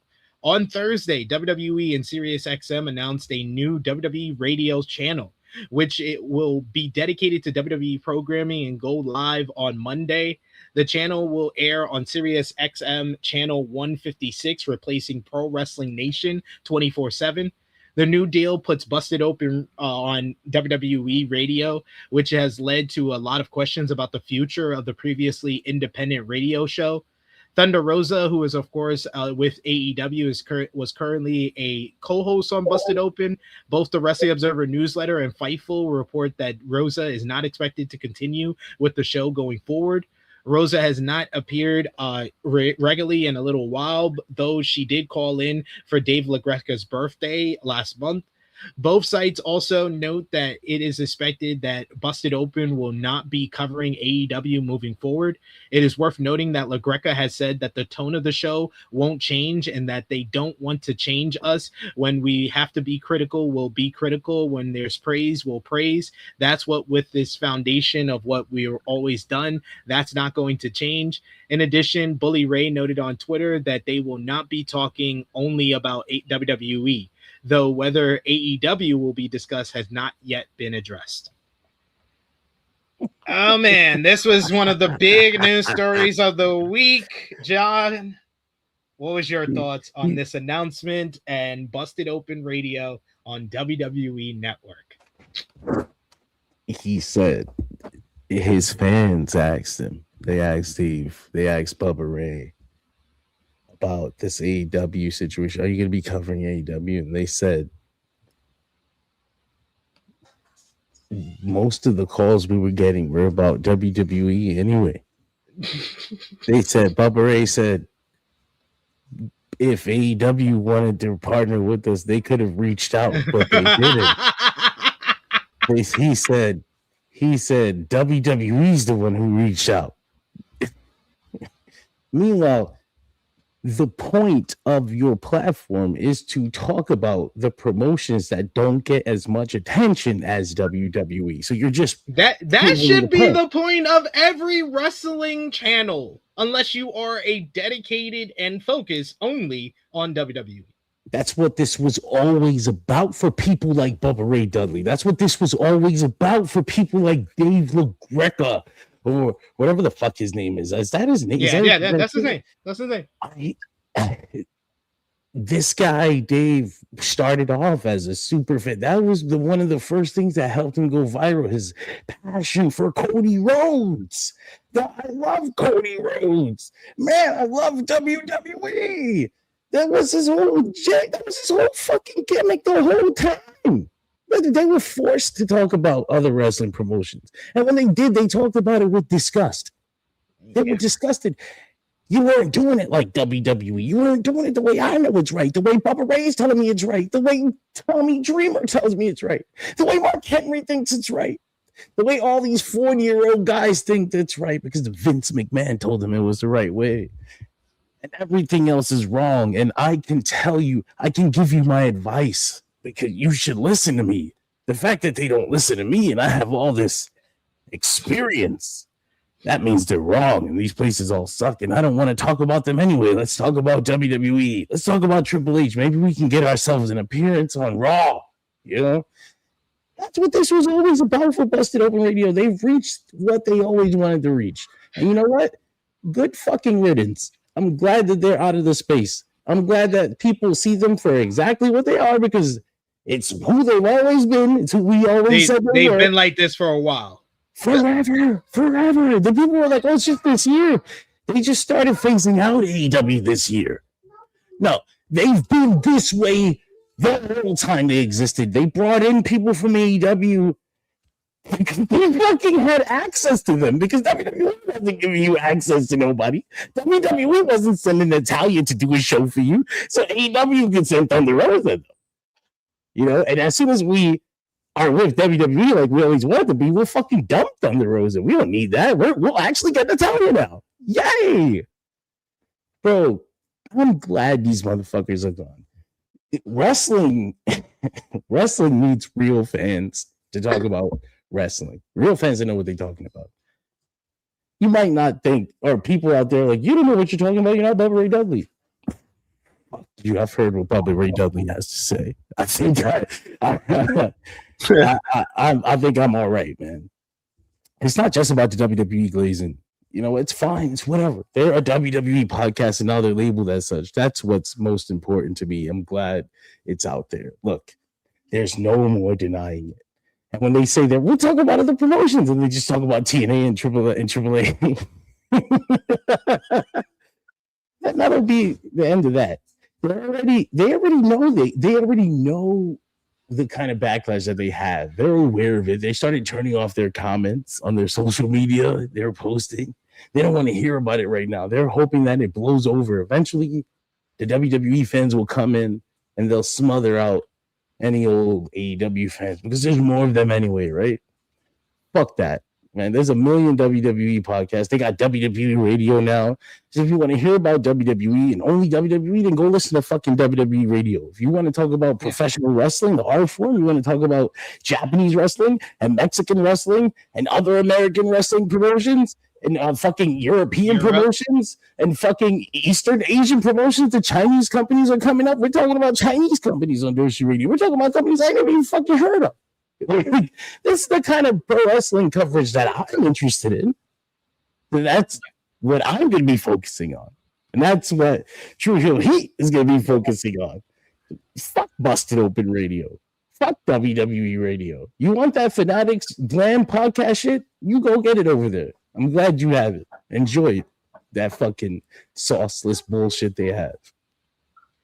I just hate when any corporate, billion-dollar corporation try to dictate the narrative and try to change media. If WWE is buying their space on Sirius XM, then you can best believe no type of real scandals going on in WWE will be talked about on Busted Open Radio, will be talked about on any of these podcasts. You want to talk about the aftermath of the Janelle Grant lawsuit? Not going to be talked about it there. Yeah, you want to talk about someone got suspended for the wellness policy, unless WWE puts it on their website and you're talking about the ramifications that it has to do with the storyline, we don't want to hear it. So it's disgusting. It's disgusting. Yes, I can understand, the people that are calling them sellouts.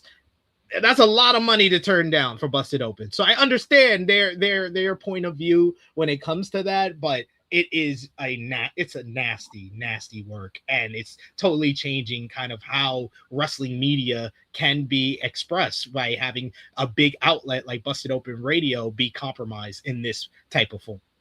I think we're gonna benefit from that, if anything. So I'm glad. I think WWE should eat more podcasts. Go after Jim Cornette next. Go after Jim Cornette and JD from NY. Eat Conrad's whole fucking operation. Just eat that whole shit. Just take it for yourself. Why not? Bro. Why the hell not? Why the hell not? Josh, any quick thoughts? I mean, when it comes to Busted Open, I mean, when WWE make this announcement, to me, it has really no real effect on me because I really don't listen to radio to begin with. So it doesn't do nothing for me on that aspect. But when it comes to Busted Open, I mean, I've been feeling this way about Busted Open for a long time, where they've been very pro WWE, very anti AEW. It's done purposely or not. The issues I've always had with Busted Open was more of the bad faith takes when it comes to like Bubba Ray or sometimes Dave LaGreca. There was times where he was kind of in bad faith, and what I mean by that is Bubba Ray will make these kind of bold claims of AEW or kind of these things about AEW where you could tell he's clearly not watching the show, so he makes like these takes where it's like, all right, bro, like, did you just watch the show? Because what you're complaining about, they literally just did. So what's your issue now? But then he gets upset on social media, then he blocks you when you correct him. Or when he does this weird shit. Oh, Will Ospreay, man, this guy's amazing, man. I can't wait until he comes to the WWE. Oh, these guys are so amazing. I can't wait till they come to WWE. And with Dave, I'll give him a little bit of credit because there were times when he was wrong. He admitted when he was wrong. One of the biggest things he was wrong about was, I think it was the Grand Slam show in Australia, where he complained, oh, why are you putting Kyle Fletcher in the match? People are going to cheer for him. This is so stupid. He made like a whole rant about it.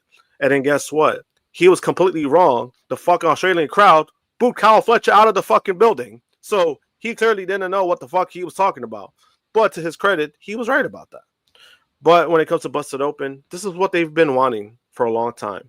They wanted a partnership with WWE, and they're getting it, So it's like they're getting what they want. Well, in regards to that, but the fact that Bubba Ray came out and said, oh, well, AEW want a partnership, they should have reached out. The whole point is that you guys were supposed to be authentic. You're supposed to cover everything wrestling. Why would a company want to partner up with you? That defeats the fucking purpose of what you guys do. Imagine if we get sponsored by AEW, right? It's like that's not how that should work. Like, we could get endorsed, or like whatever the case may be. I think that's okay. Or we could associate with them by like attending their shows and like getting credentials. I think that's different. But to have an actual partnership, where the company's paying you, no, that's not how that should be. Like, so for Bubba Ray to come out his face like that, that's just retarded. Because it's like you're never gonna beat the allegations. The allegations are already there for years. This solidifies it. And then the fact that you come out to say that is like, oh, so you guys always wanted this. To me, that's fine. If you want to make your money and you want to do that, that's fine. But to try to pretend like, oh, we're not going to change anything, guys, you're under the WWE umbrella now. Everything's going to change. Everything. It would be. I would respect them so much more if Dave LaGreca had come out on the day they made the announcement. He was like, "We're not talking about AEW anymore, bro. We have gotten a big deal from WWE, and we're going to be on WWE Radio now. So we are cutting people off. Thank you, Thunder Rosa. We really appreciate everything you've done." Like, if he had just come out and just straight up said that shit, I'd be, you know what? Fuck, what the fuck are you gonna do about that, man? I was like, I'd be like, that's pretty gangster. I'll be honest. Damn, all right, shit. I'd be like, I respect it. I was like, it's slimy, but I'm like, I respect it because at least he's being up front. But when you move the way that you guys are moving and trying to say, "Oh, we're not gonna," it's like, it's bullshit. It's like, don't fucking sit here and lie to my face when we all see it. Like, you just they made this announcement and then Thunder Rosa gets fired. Like, who are we fooling? You know? I didn't know that Vince Russo and the coach had their show on Sirius XM. I thought they were just fucking doing shit on YouTube. Nah, they were on Sirius XM as well. That's funny as hell. One of the other big news stories over the last couple of weeks has been regarding SummerSlam and its ticket sales. SummerSlam is just a week away, and as is the case with every premium live event, the major talking point ahead of it is ticket sales. The latest edition of the Wrestling Observer newsletter provides an update on the ticket sales for this year's biggest party of the summer. According to Dave Meltzer of the Press Time, the company had moved over 30,000 tickets for night one of SummerSlam and over 29,000 tickets for night two. Notably, only 22,000 and 21,000 tickets were sold as of last week, which means WWE distributed around 7,000 tickets in the last 7 days.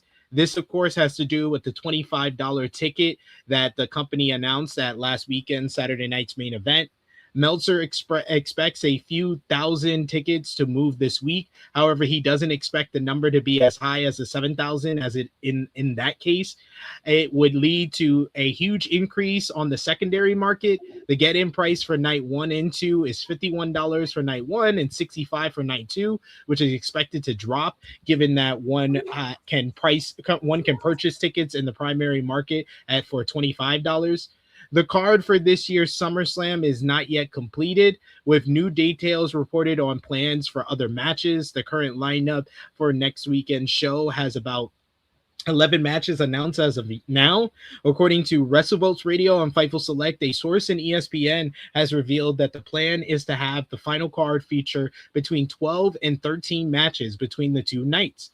The report says that at one point there was a plan for the Vision to defend the WWE Tag Team Championships, but the sources in WWE have indicated that this is not finalized.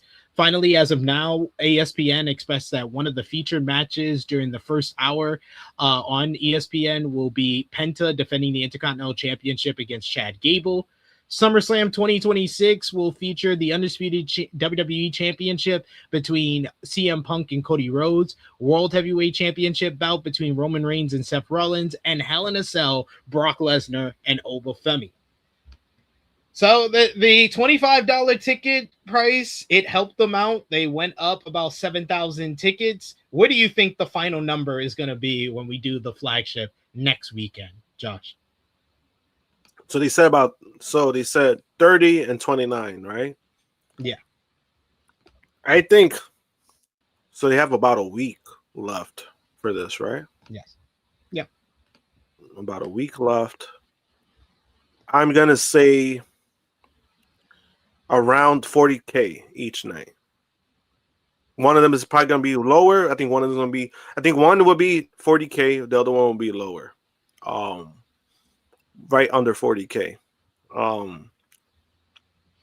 think that's realistic. It's usually people buy it the last week. That's usually when they sell the most tickets anyway. Mm-hmm.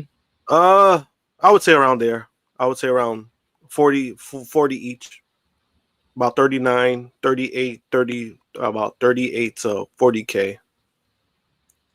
John, what about you?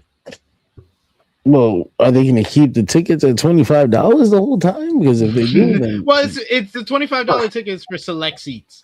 Okay. Select seats. You know what that means, right? That means That means the obstructed. Well, and also because it wasn't just like $25 tickets too. They had lowered the price of like lower bowl seats, and people were buying tickets for like $75 that were like $200 last week and shit like that. So if they keep that up, if they keep the prices low, then they could get to 40. I think 40 is a high number. I don't know if they're gonna get 10,000 in a week if they don't, but they're gonna have to do some. Like Roman's gonna have to come out and take his shirt off on Monday and turn that shit around. I also think they did have some vouchers at Fanatics Fest. Like they got to paper that shit. That's like old like 20%, 30%. It was like it was like some vouchers too over there.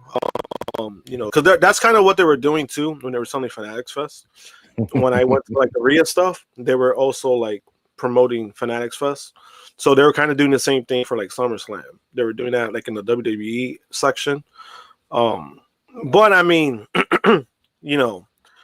they probably thought they thought it was going to be a big selling show. I mean, it's definitely going to be a lot lower than they did in Jersey. So this is an actual fact that should be mentioned more. That this shit was planned 2 years ago. It was. They announced this shit a year and a half ago.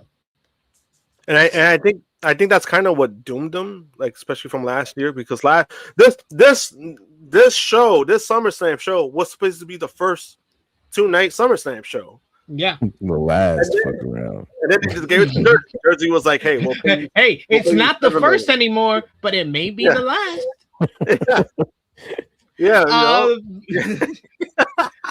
We also got to talk about Bayley, as her future has been a topic of discussion this week. Bayley's WWE future has become a hot topic in the industry, as her current contract is reportedly set to expire later this year. Bayley's WWE future has been a huge topic of discussion over the last couple of months, really. It all started, though, earlier this week when it was reported her contract is expected to expire in the fourth quarter of 2026. Fightful Select has confirmed that within WWE, the expectation is that Bayley's deal will come up by the end of the year, unless injury time is added on. The report cites sources in the company who said that as of now, she has not yet signed a new deal. No one in the company would confirm whether or not she is off WWE TV for the immediate future, though her contract status has been a point of discussion both there and in AEW. The expectation is that WWE will want to re-sign her, though it was added that she will be in demand during a period when the company has been making headlines for pushing for salary reduction, which has led to people like Sheamus and the New Day exiting the company. The report goes on to say that the nature of Bayley's deal has been speculated on within AEW for a while. The expectation is that AEW would be very interested and make a play for her if she can. Bayley has appeared backstage at several AEW shows as a visitor for Mercedes Moné, but Tony Khan avoids talking with contracted WWE talent when they visit. It was noted that several sources have been discussing the potential for Bayley to jump to AEW for nearly a year. Fightful report that with an agent who said they think Bayley should at least reach a negotiation period that she will have enough demand from WWE and AEW to potentially tip the change in regard to contract terms for many people in WWE. WWE contracts do not have guaranteed years or no-cut deals in them for most people, and the agent said that she could potentially set that standard after the recent restructurings caused people to leave. The report goes on to say that both WWE and AEW are likely to offer multi-year, multi-million-dollar contracts. AEW tends to see deals to their completion more often and also pays for travel costs, as well as allowing talent to take outside bookings and signings. A source in the convention world believes that she would be very in demand in terms of signing and meet and greets, among the highest so in the last couple of decades. On the latest episode of Wrestling Observer Radio, Dave Meltzer and Brian Alvarez discussed Bayley's future as well, with Meltzer claiming that she had been told that the role model has a big decision to make. Meltzer and Alvarez compared Bayley's ongoing situation with Ricochet's from 2 years ago. Meltzer said, "The only thing that I was told is that she has a big decision to make." Alvarez said, "Well, that tells you everything you need to know then. Her deal's coming up." Well, it's not coming up for months. And I mean, again, I watched that show on Saturday, and watching that show, I thought it was a blow off. The stuff that Lyra Valkyria has said since, it makes it sound like a blow off. Maybe she's going to come back in 2 weeks and attack Lyra and keep the thing going. Meltzer then says with Ricochet, he had not signed his new deal, and when he kept not signing his deal, they started assuming he was gone. There was even stories out that he was gone before he decided he was gone, but he was leaning towards being gone, and in the end, he was gone. But if you remember that last angle that they did with him, it was done in a way where if he signed his contract, it was going to lead to a return based on that angle. Alvarez said, I think that this is the exact same thing. If Bayley ends up re-signing, there's a built-in angle with Lyra. And if she doesn't re-sign, Lyra destroyed her and sent her out of the company. So I think that's exactly what's going on. While no decision has been made as far as Bayley, the Wrestling Observer newsletter notes that the former WWE Women's Champion has several factors to weigh before deciding whether to remain with WWE or AEW. According to Meltzer, Bayley's situation is not as straightforward as simply choosing between two promotions. He notes one of the factors is WWE's offer to keep her, and that Bayley already has an established spot in WWE.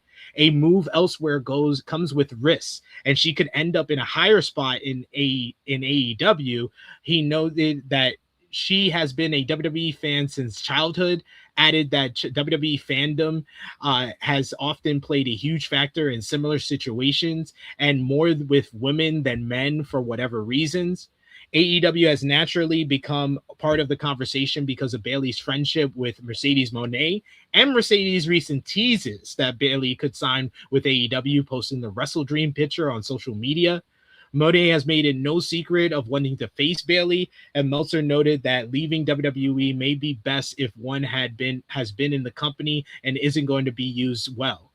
Meltzer noted that with WWE, it's still about a certain star look, talking ability, and a certain pattern ring style. With AEW, meanwhile, the focus is more on impressing the crowd and Tony Khan with excellent matches. That said, Meltzer cautioned that talent in AEW can become lost if they don't hang on to a top spot. Meltzer also noted that talents who spend most of their careers in WWE often end up unhappy in AEW or elsewhere if they still view WWE as the major leagues. He noted that if a talent's goal is to be recognized as a star and recognized when they are out in places like the airport, WWE is the place to be. But if the goal is to have excellent matches, AEW is the place to be. Meltzer added that money is a factor, but not the deciding one. If AEW President Tony Khan is interested, he will make a substantial offer. Bayley has been removed officially now from WWE's advertising for next weekend's SummerSlam Prospect Tryout VIP experience on July 30th in Minneapolis. The timing has caused fans' attention as Bayley's contract has become one of the hot topics, and recent reports have indicated that her current deal is set to expire pretty soon. Outside of WWE television, Bayley's name has been leaked to AEW because of Mercedes Moné, so it seems like that is the most viable option if she does leave. For now, Bayley has not announced her plans, and with her contract winding down, the decision on where she wrestles next remains one of the biggest questions in the entire wrestling world. Josh, all of that to unwrap, what do you think? Where is Bayley heading next? Will she re-sign with WWE, or is she heading to All Elite Wrestling? It's always funny every time we talk about Bayley and where she might go. It always feels like she's going to end up staying with WWE just because, she's comfortable there, and this is all she really knows when it comes to wrestling. But sometimes it gets to a point where it's like, where do you want from your career? Like, what do you want more? Like, when it comes to your career, like, do you want to keep going? As in, like, do you want to be a top star? Do you want to be more productive? Do you want to be this? Do you want to be that? Or are you comfortable where you're at? Are you complacent? Are you satisfied with, being somewhere that you're familiar with, people that you've worked with for years, and you're just comfortable enough to just stay, it seems like for Bayley, she's been wanting more. And, obviously there's times where she's kind of held back on things, or she's alluded to things, or she's talked about things like, recently when she talked about like the situation with WrestleMania, how she was written off and she didn't even have a match, those things go affect people, For Bayley, I think she's at a point where, me personally, I think she needs to leave, even if she goes to AEW, at least you'll be making a lot more money. In a sense, like at least you're making, you'll be financially set. You'll be working with somebody that, you're best friends with. Your best friend is there. And it seems like her best friend's having the time of her life being in AEW. So, I mean, it does seem like that. So, I mean, it's kind of hard to pass that up, at this point of your career when you have the opportunity. And, I personally think she should leave. Do I think she's going to leave? My percentage has gone higher. I think it's at 50%, just because, I mean, when it happens, right? And then this year, the reason why I'm saying 50%, because recently we had that report of people, they asked for pay cuts. I'm pretty sure they asked her for a pay cut. This was what, it would not surprise me that they asked her and she said no. So this is kind of similar to the Sheamus situation where they asked Sheamus said no, and now he's on his way out. I mean, that's not going to happen for a while with him, but this is what this comes off as. Like, they probably asked for her break cut, and she probably said no. I thought she would be one of the ones that would say yes, and she'll end up staying.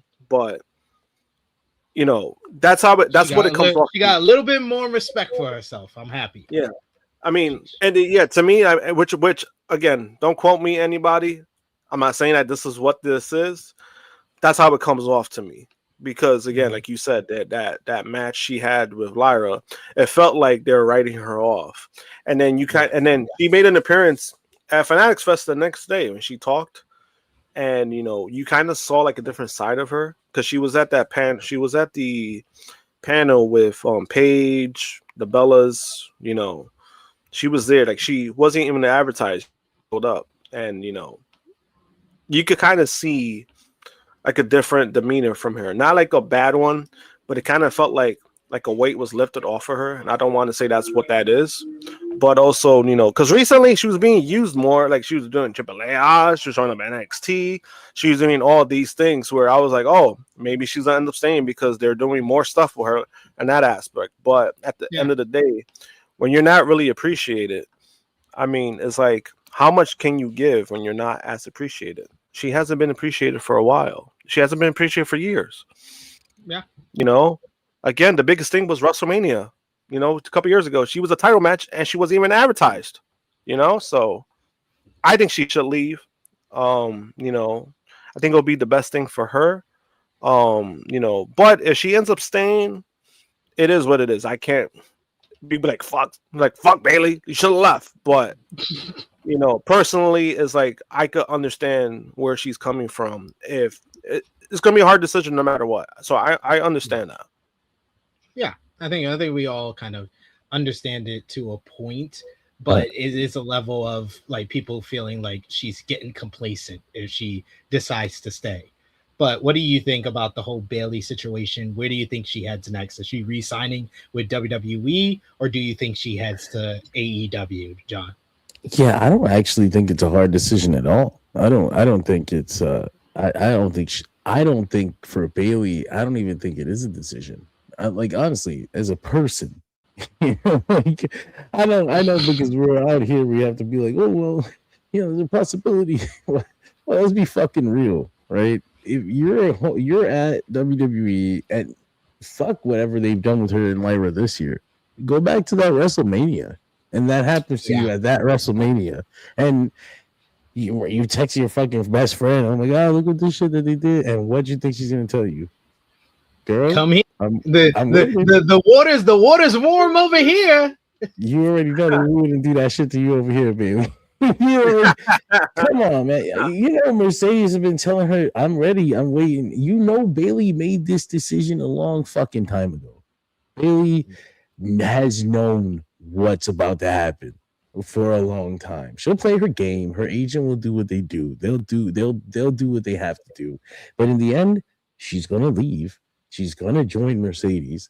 And I don't know if that means they're gonna be a tag team on TV or whatever, but in reality, they're going to be traveling together. They're gonna be happy. They're gonna be wrestling each other. They're gonna be wrestling other girls. They're gonna do their lodestone thing. They're gonna have everybody there. I mean, Bayley is about to rediscover her love for professional wrestling, and she has been waiting for this moment for a while now, and I'm happy to see it come. I'm happy for her as well because, man, has it been rough watching Bayley, especially the last 2 years.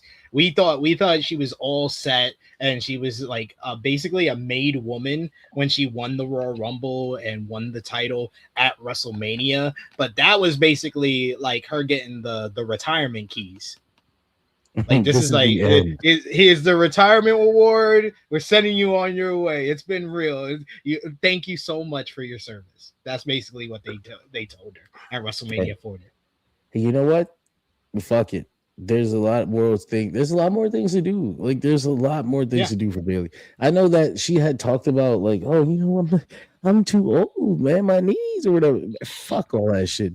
Get in the ring and let's see what happens. Yeah, they were when they replace you on some advertisement with Ivy Nile, you know it's over. That's what they thought of you. You know, Ivy Nile is what you thought of Bayley. Get her out of there now.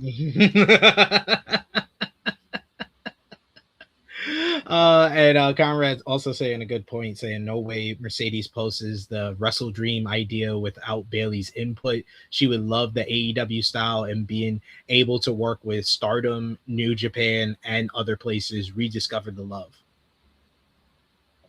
Yeah. I mean, I certainly hope she talked to Bayley before spoiling her whole shit. She's done it. Like you done blew the spot, girl. Damn. She did it more than once too. So I think Bayley knew what was up or what Sasha or Mercedes was trying to do there. We also got to talk about when we talk about the women's division, the WWE women's champion, the injury to Rhea Ripley has forced her off of WWE television and to rework SummerSlam plans, according to a new report. At Clash in Italy, Rhea Ripley tore her meniscus and she defended her title against Jade Cargill. While there had been speculation about her return date, she won't be able to come back before SummerSlam, which led to WWE announcing the 5-way ladder match to crown a interim champion as she recovers. According to a source speaking to WrestleVolts Radio on Fightful Select, there has been a strong internal push in WWE to allow Ripley to take all the time she needs to recover, instead of trying to make it back for SummerSlam.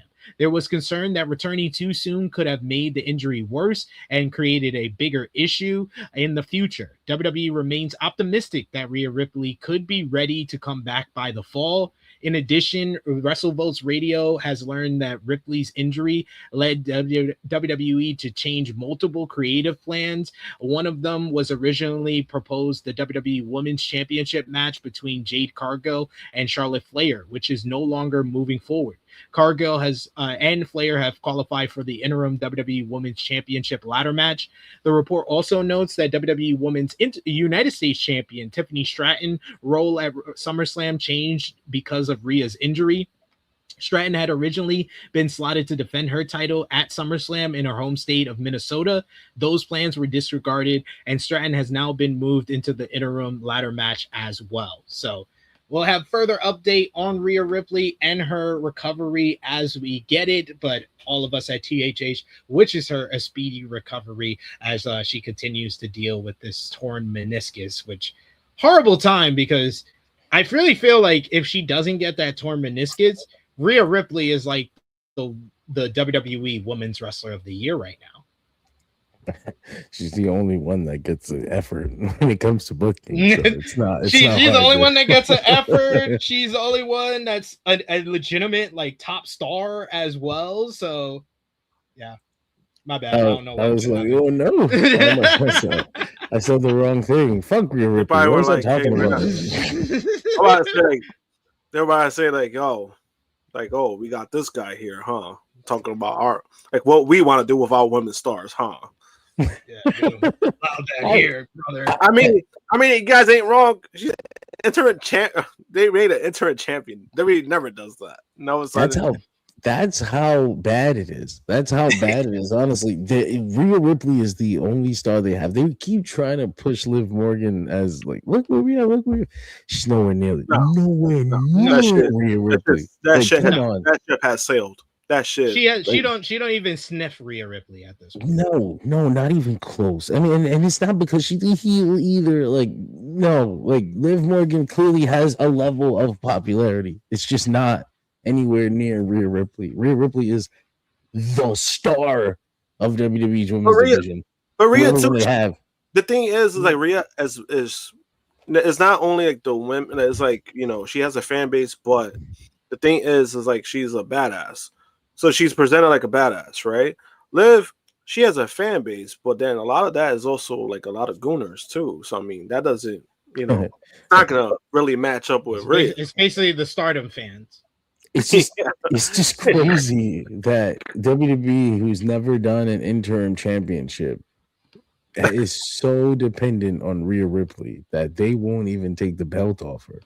Like, they dedicated their whole women's year to Rhea Ripley and Liv Morgan, and they are not going to revert back otherwise.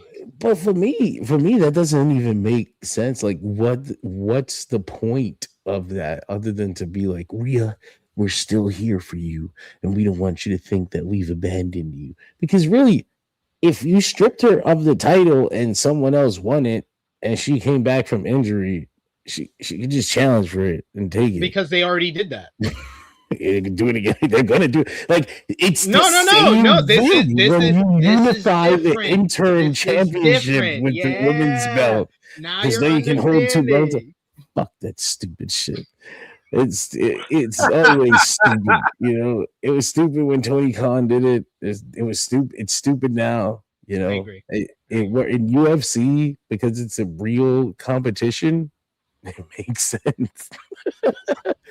For UFC, it makes sense. Yeah, and even then, those fans complain about that shit sometimes too. So like, they do. You know, it is what it is, man. For UFC, it makes sense because again, fighters fight 2-3 times at max a year, and you know when that title fight does happen, that's a big selling fight. Oh, undisputed championship, like whoever wins, you know, becomes the undisputed champion for that division. For a real sport, it makes sense. It's just in WWE or AEW script wrestling. No offense to anybody that hates that term. It doesn't make any sense. Just make somebody else another champion. Exactly. You're just adding to the problem, basically. But we got some news on one of the WWE releases. It is Freedom Week for the WWE releases. We'll have more news on where we think or who's going to go where in a little bit here. But Santos Escobar was one of the first to post on social media, and he announced that he has a new ring name, confirming that what he'll be going by moving forward. On Friday afternoon, the WWE alum took to social media to share a new video announcing that he is competing as Romeo Malverde going forward. The video sees Malverde in black and white in front of a casket, bidding his old identity goodbye as the traditional funeral music plays. He walks by and he says, Hasta Seperi SE is seen until forever SE. The post with the video reads, renovation through expiration, Hasta Sembreri, Espadio Santos Benvenuti, Romeo Malverde. As Santos Escobar / Romeo Malverde was released from WWE on April 24th. He became a free agent on Thursday. He has not yet confirmed to be heading anywhere, but there was talk and expecting him to have some discussions with CMLL about returning to the promotion. What do you guys expect for Romeo Malverde now that he's a free agent? I mean, shit. His father shows up in fucking CMLL every single Friday. All the time, yeah. Friday they do a thing where they go, "El Fantasma's here," and he just stands up and he waves. And I was like, yeah, I'm pretty sure he's gonna show up here. One of these Fridays, he's gonna stand up and wave, and his fucking son is gonna show up. Oh my god, he's here too. But it's not like that's gonna be where he lands. I don't think CMLL is a place for him to be. I think he's looking for regular bookings in America. So I think he's gonna be. I think he's gonna be trying to get a contract with AEW. But let's see what happens with that. I would take him. I like him. But we all know with Tony, one thing he don't fuck with is having talks and then y'all cutting the talk. Y'all basically flaking on him, and that's what Santos did last October. That shit. Yeah, he might end up in LW. I don't know. These videos, like, it's just so 2019. Where like, this is, it doesn't hit the same no more. Like, I don't even watch them. I don't watch these videos anymore. It's like, oh, it's corny. It's like there was something about 2019 where it was like, man, we don't know what's happening. What's this new promotion? Like, oh my god, look at this teaser video John Moxley just put out. Like, it's got such high quality. Like, is that because he's with the new company? Like, there was so much other things that went into that even you said 2019. I think of 2020.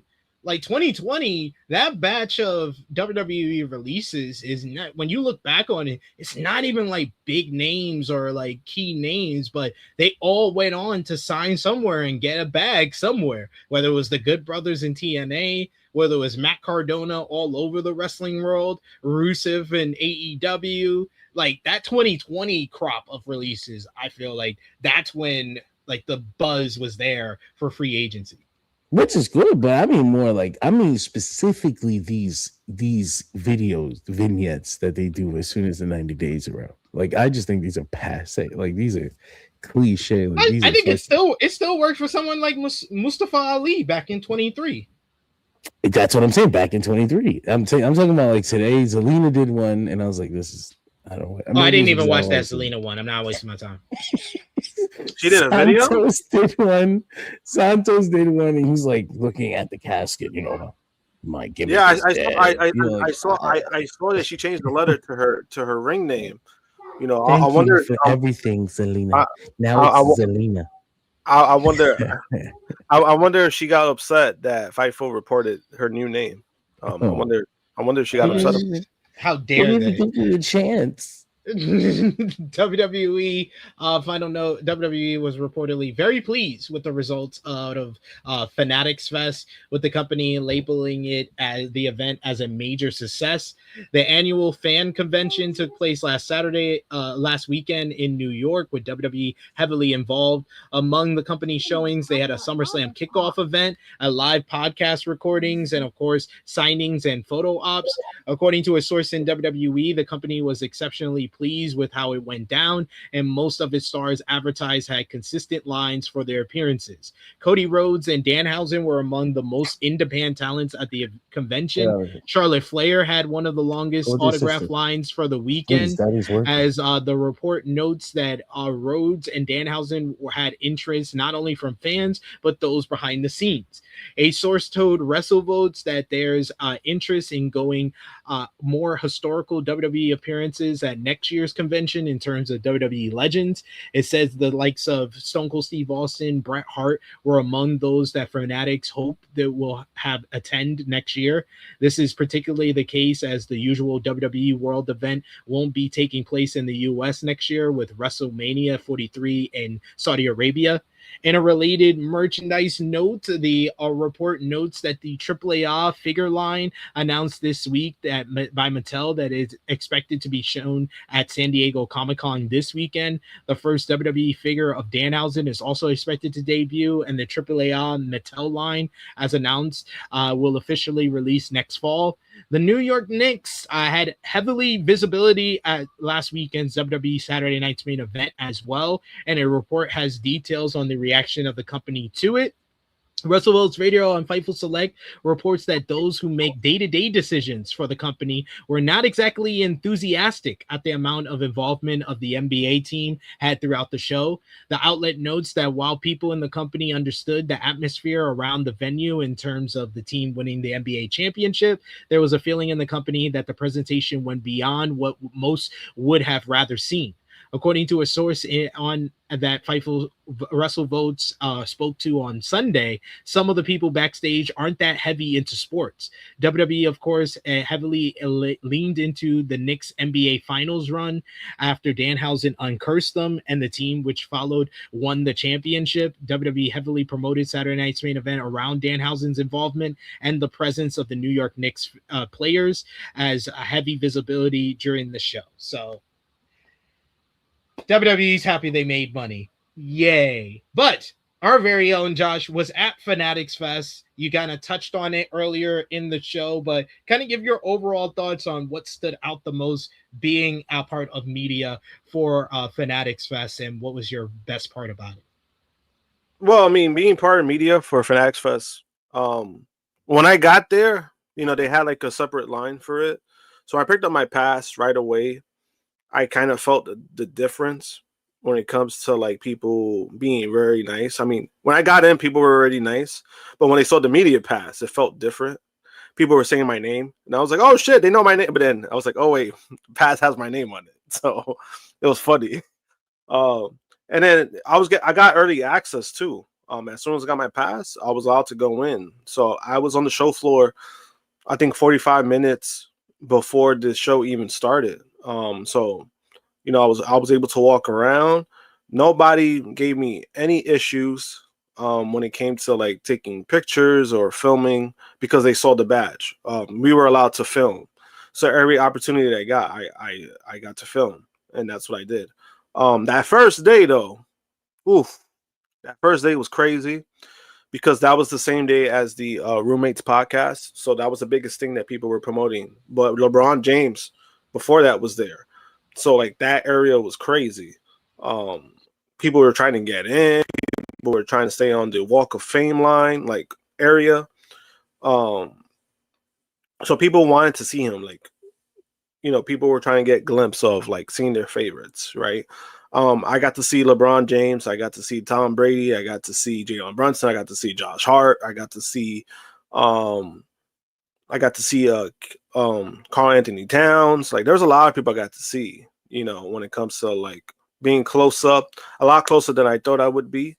Roman Reigns, I got to see as well. John Cena was there. He did Roman Reigns' entrance, but I thought it was funny because he did it. It took him 5 minutes to do it. So that was hilarious. Obviously, Danhausen was there. I got to see Danhausen for a little bit. But my favorite moment, I didn't film this just because it happened fast, but then also I just didn't want to feel weird about it. Cody Rhodes recognized me, right? He saw me, and he was about to. So with the celebrities and the wrestlers, they had a bunch of cops. They had state cops, city cops and state cops, basically like escorting them. Cody was walking. It was like in the autograph area. He saw me. He recognized me. We chat for a little bit. He asked how Wendy was doing, which I've always, to me, that's always a highlight. Like when you ask about Wendy, ask about how she's doing. I think that means a lot for me personally. So he asked how she was doing. Again, that was cool. But then he asked me like if I had any tickets to see him, like an autograph ticket or a photo. I told him, I was like, nah. And I was like, I didn't have one. And I told him straight up, I was like, yeah, bro. I was like, the prices are a little high. I was like, some prices for your ticket was like, they're pretty high. They're out of my price range. And he was like, believe me, bro. Like, I understand. Without hesitation, he called somebody over, and he ended up hooking me up with a ticket for a photo op. So, I mean, that was a highlight just because, again, he didn't have to go out of his way to do that, but he did anyway. So the fact that like we were able to chat a little bit, But overall, the experience, I mean, it was crazy. Like, I would love to do it again. Obviously, I did the SummerSlam kickoff show. I got a lot of clips off of that. That was cool. Be every time we were in media, they had us like in a certain section. They had media section. That one was like towards the middle, so we did have a good view of the stage. I was kind of happy with that. As far as the Roommates podcast, I had the badge. I was front row for that one, and that was an awesome experience just to watch it there. Getting in, that was the problem because some of the securities, there was one security guard who was a complete fucking dickhead. That's the best way I could say it. But his colleague was the one that corrected him. So, I mean, I appreciate that. But overall, I mean, I can't complain about my experience. I thought it was a great event.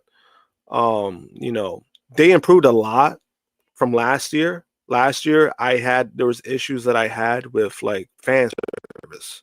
Like, all right, is this a convention for celebrities or is this a convention for the fans?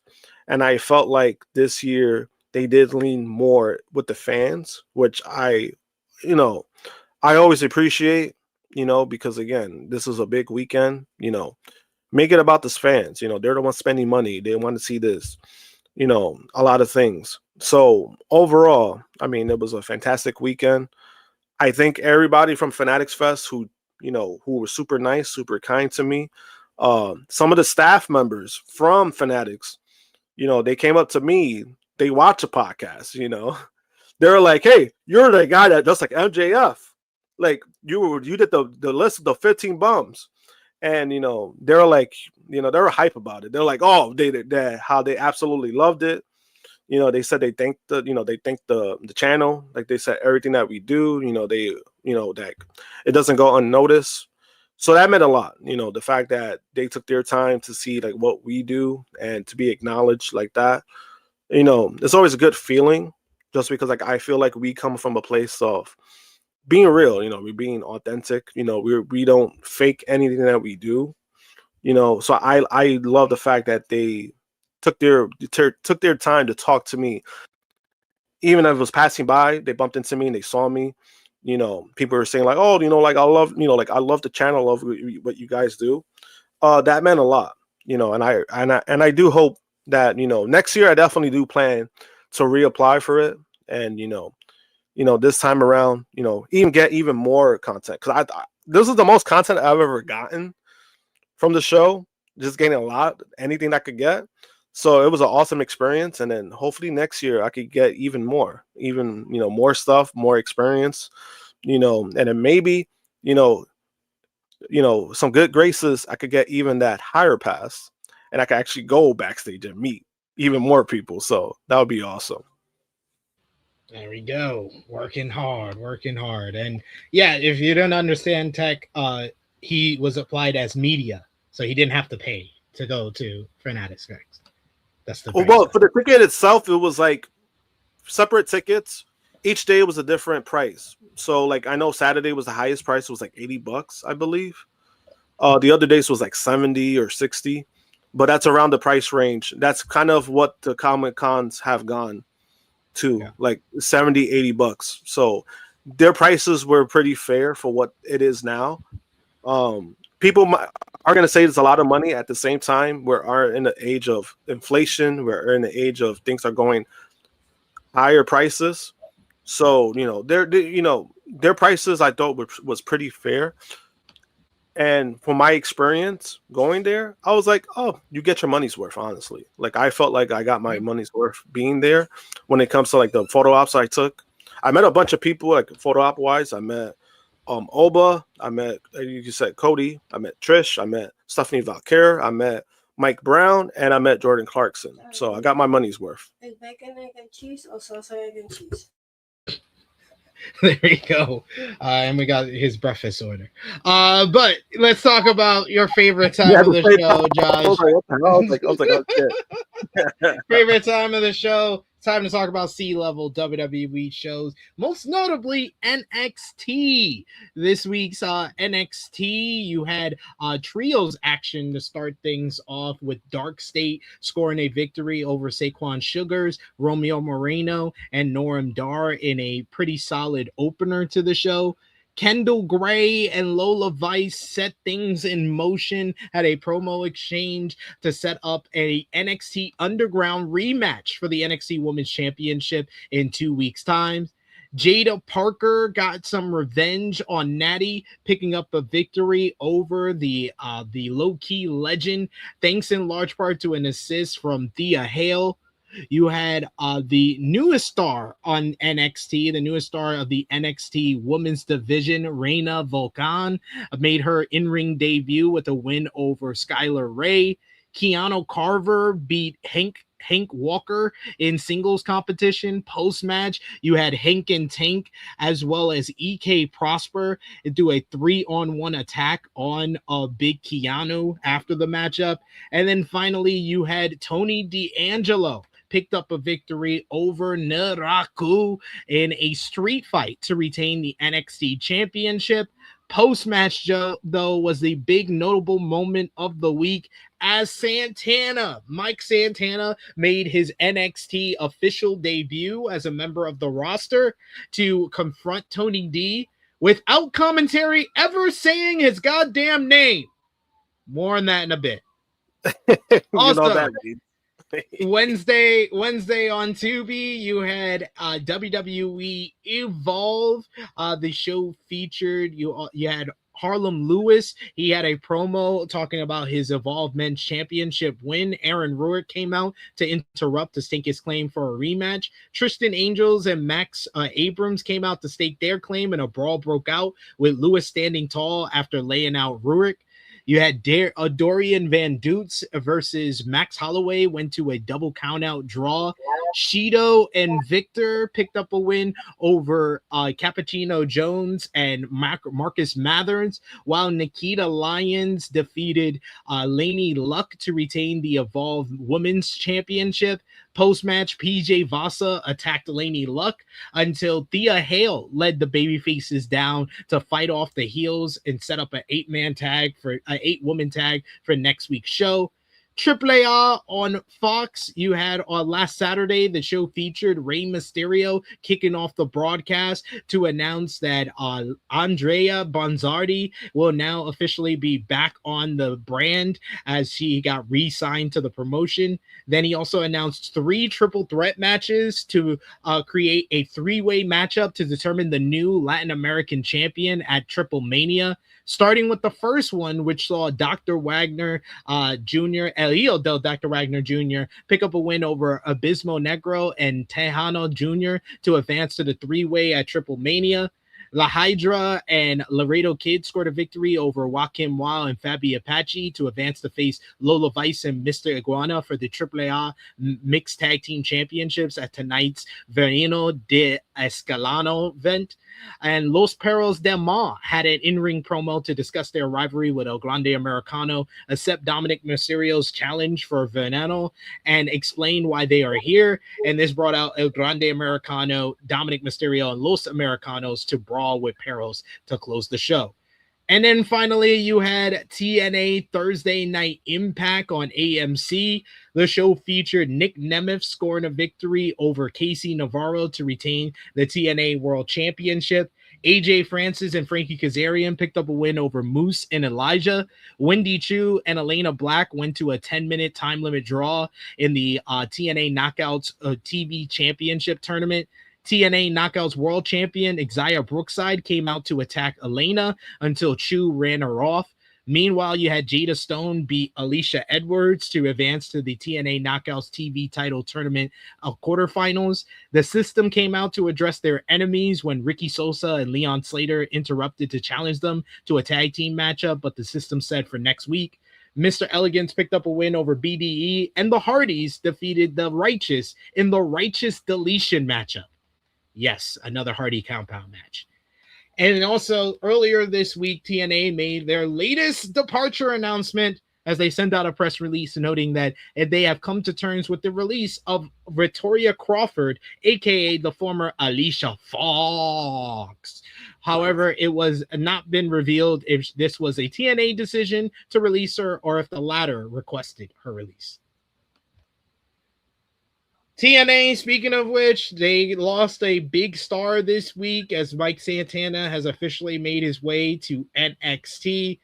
What did you guys think of NXT debuting Mike Santana and not saying his name? John? Yeah, I knew it was over. They're gonna have to change that theme song too, so enjoy that one. You got that last one off there in your debut. They were excuse me. They were hoping he was gonna get like a recognition pop off of that because the guy says Santana, what's up? And everyone can go, oh my god, Santana, what's good? So yeah, I mean, good for him. He bet on himself and he got all the way up to the WWE job he was looking for. So that's pretty cool. Let's see what happens. I mean, I don't. He doesn't come off to me as the type of guy WWE we usually get behind fully, but I'm happy for him. They even took like a referee.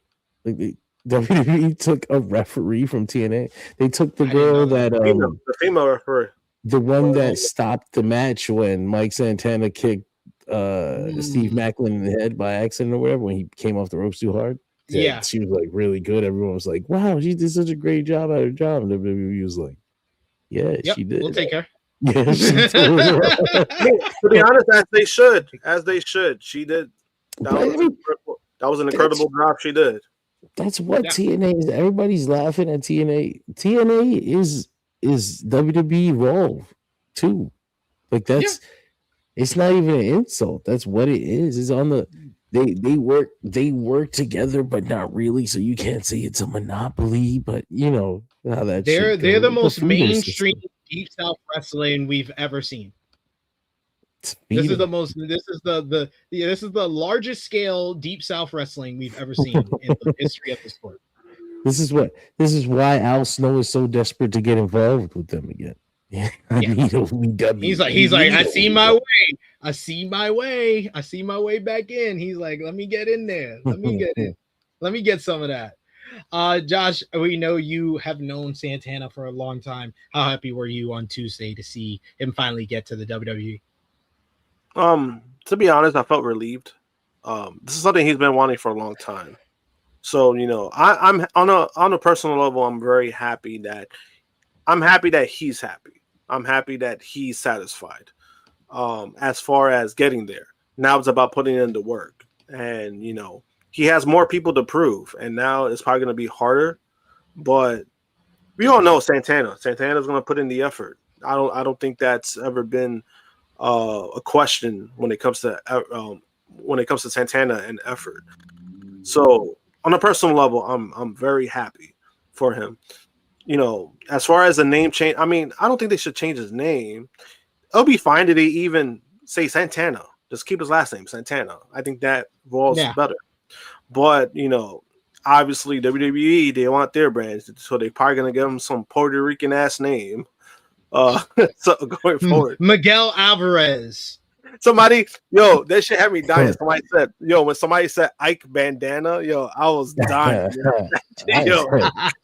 Ike Bandana would own. I'm sorry. Bandana. I was dying. That shit took me out. Guess we should be glad he's not riding a lawnmower. They didn't call him Juan Jose Mexico. I'm just saying, man. We need to be grateful.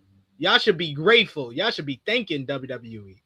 Do you think he will be the challenger for Tony D at Heatwave, going head to head with a All In? I believe so, and I think that would be one hell of a way to try to counter program with Santana being a former AEW guy. So yeah, I think that's the route you go. I mean, the show's gonna happen. We can't stop it now. So, you already presented him. You present him as a challenger. He beat this bum Evil again. Evil was already in the mud. Fuck that guy. So, you already presented Mike in the crowd, being the next challenger. Might as well go for it. Yeah, they killed Evil. They really killed Evil. Like, oh shit. 2 losses in a row like that. Find something else to do, brother. You're done. He said, "Put the fries in the bag, bro." They got Mike Santana here. I kind of thought they would do a triple threat at the at that show because he only got oh fuck. I'm very tired. It's hitting him. It's hitting him, guys. You only got so much time, but because he go about NXT, he's like, oh fuck. Yeah, that's part of it too. No, I thought their show was closer than when it's a Great American Bash, right? What day is that? No, that was on the same day as Forbidden Door. Oh, Great American Bash already happened because they burned their fucking bullet. They what's fucking the shot their show bullet. that's coming? Isn't there? Aren't they airing one up against AEW this month? No, that was Okay. Forbidden Door. That was up against Forbidden Door. It's next month. Yeah, Mike says Tony D, man, I don't get it. You know, like I got when he was more interesting when he was the fucking mob I agree. guy. You know, he's generic as fuck now. He's just some dude. He's trying to be a fucking Italian no face paint Sting. It sucks. Trying to be it sucks. It sucks. The Dion saying it too. He says Tony D is morphing into Seth Rollins looks wise.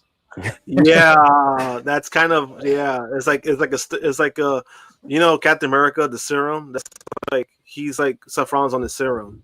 That's what it looks like. All right, but that's gonna bring us to the end of WWE talk for the week. But it is time for Miss Chrissy Love's favorite time of the show, TikTok time. And yes, TikTok time. Last week we did our half-year awards. So, you know, it was just me and Top Guy JJ doing our half-year awards. I want to hear from these two guys before we get into what we're really going to do for TikTok time. I want to hear from y'all. So what we did last week for half-year awards were, I believe, Match of the Year. We have done Feud of the Year. We did Women's Wrestler of the Year, Men's Wrestler of the Year, Tag Team of the Year, and we did Best Major Show of the Year.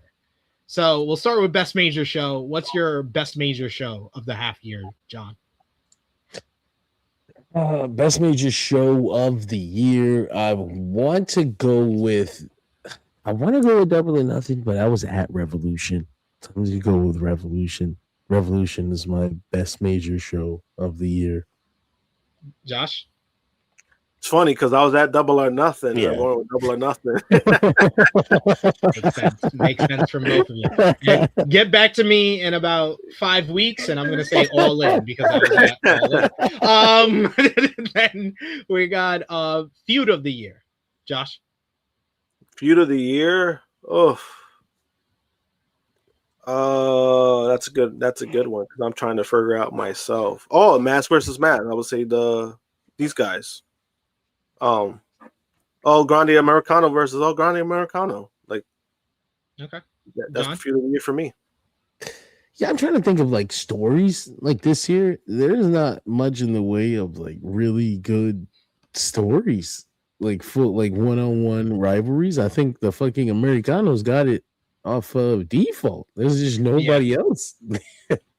Yeah, but it was also really good. To the credit, it was really good. Yeah. I mean, there's like nobody else that was good. There's like you guys were the only ones. Yeah, but the thing is like there was a lot that had potential and they just fumbled. Like Punk and Roman had so much potential and it fumbled. Yeah, it's true. Yeah, it's very true. Then I know I like that one. Then we got women's wrestler of the year, Josh.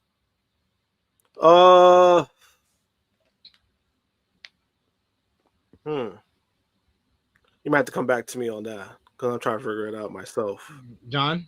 There's only one answer here. Yeah. It's Thekla, baby. Yeah, absolutely. Yeah, that's why I was very confused on why he's even thinking why he needs to think about it. There's only one candidate. Like it's not like it's a choice. I like the character work. Yeah, it's Thekla. I've loved her character work. Did you see what she was signing at She was at San Diego Comic Con, and she wrote to like all the on the 8x10. She wrote "You're a bitch," and then she signed her name.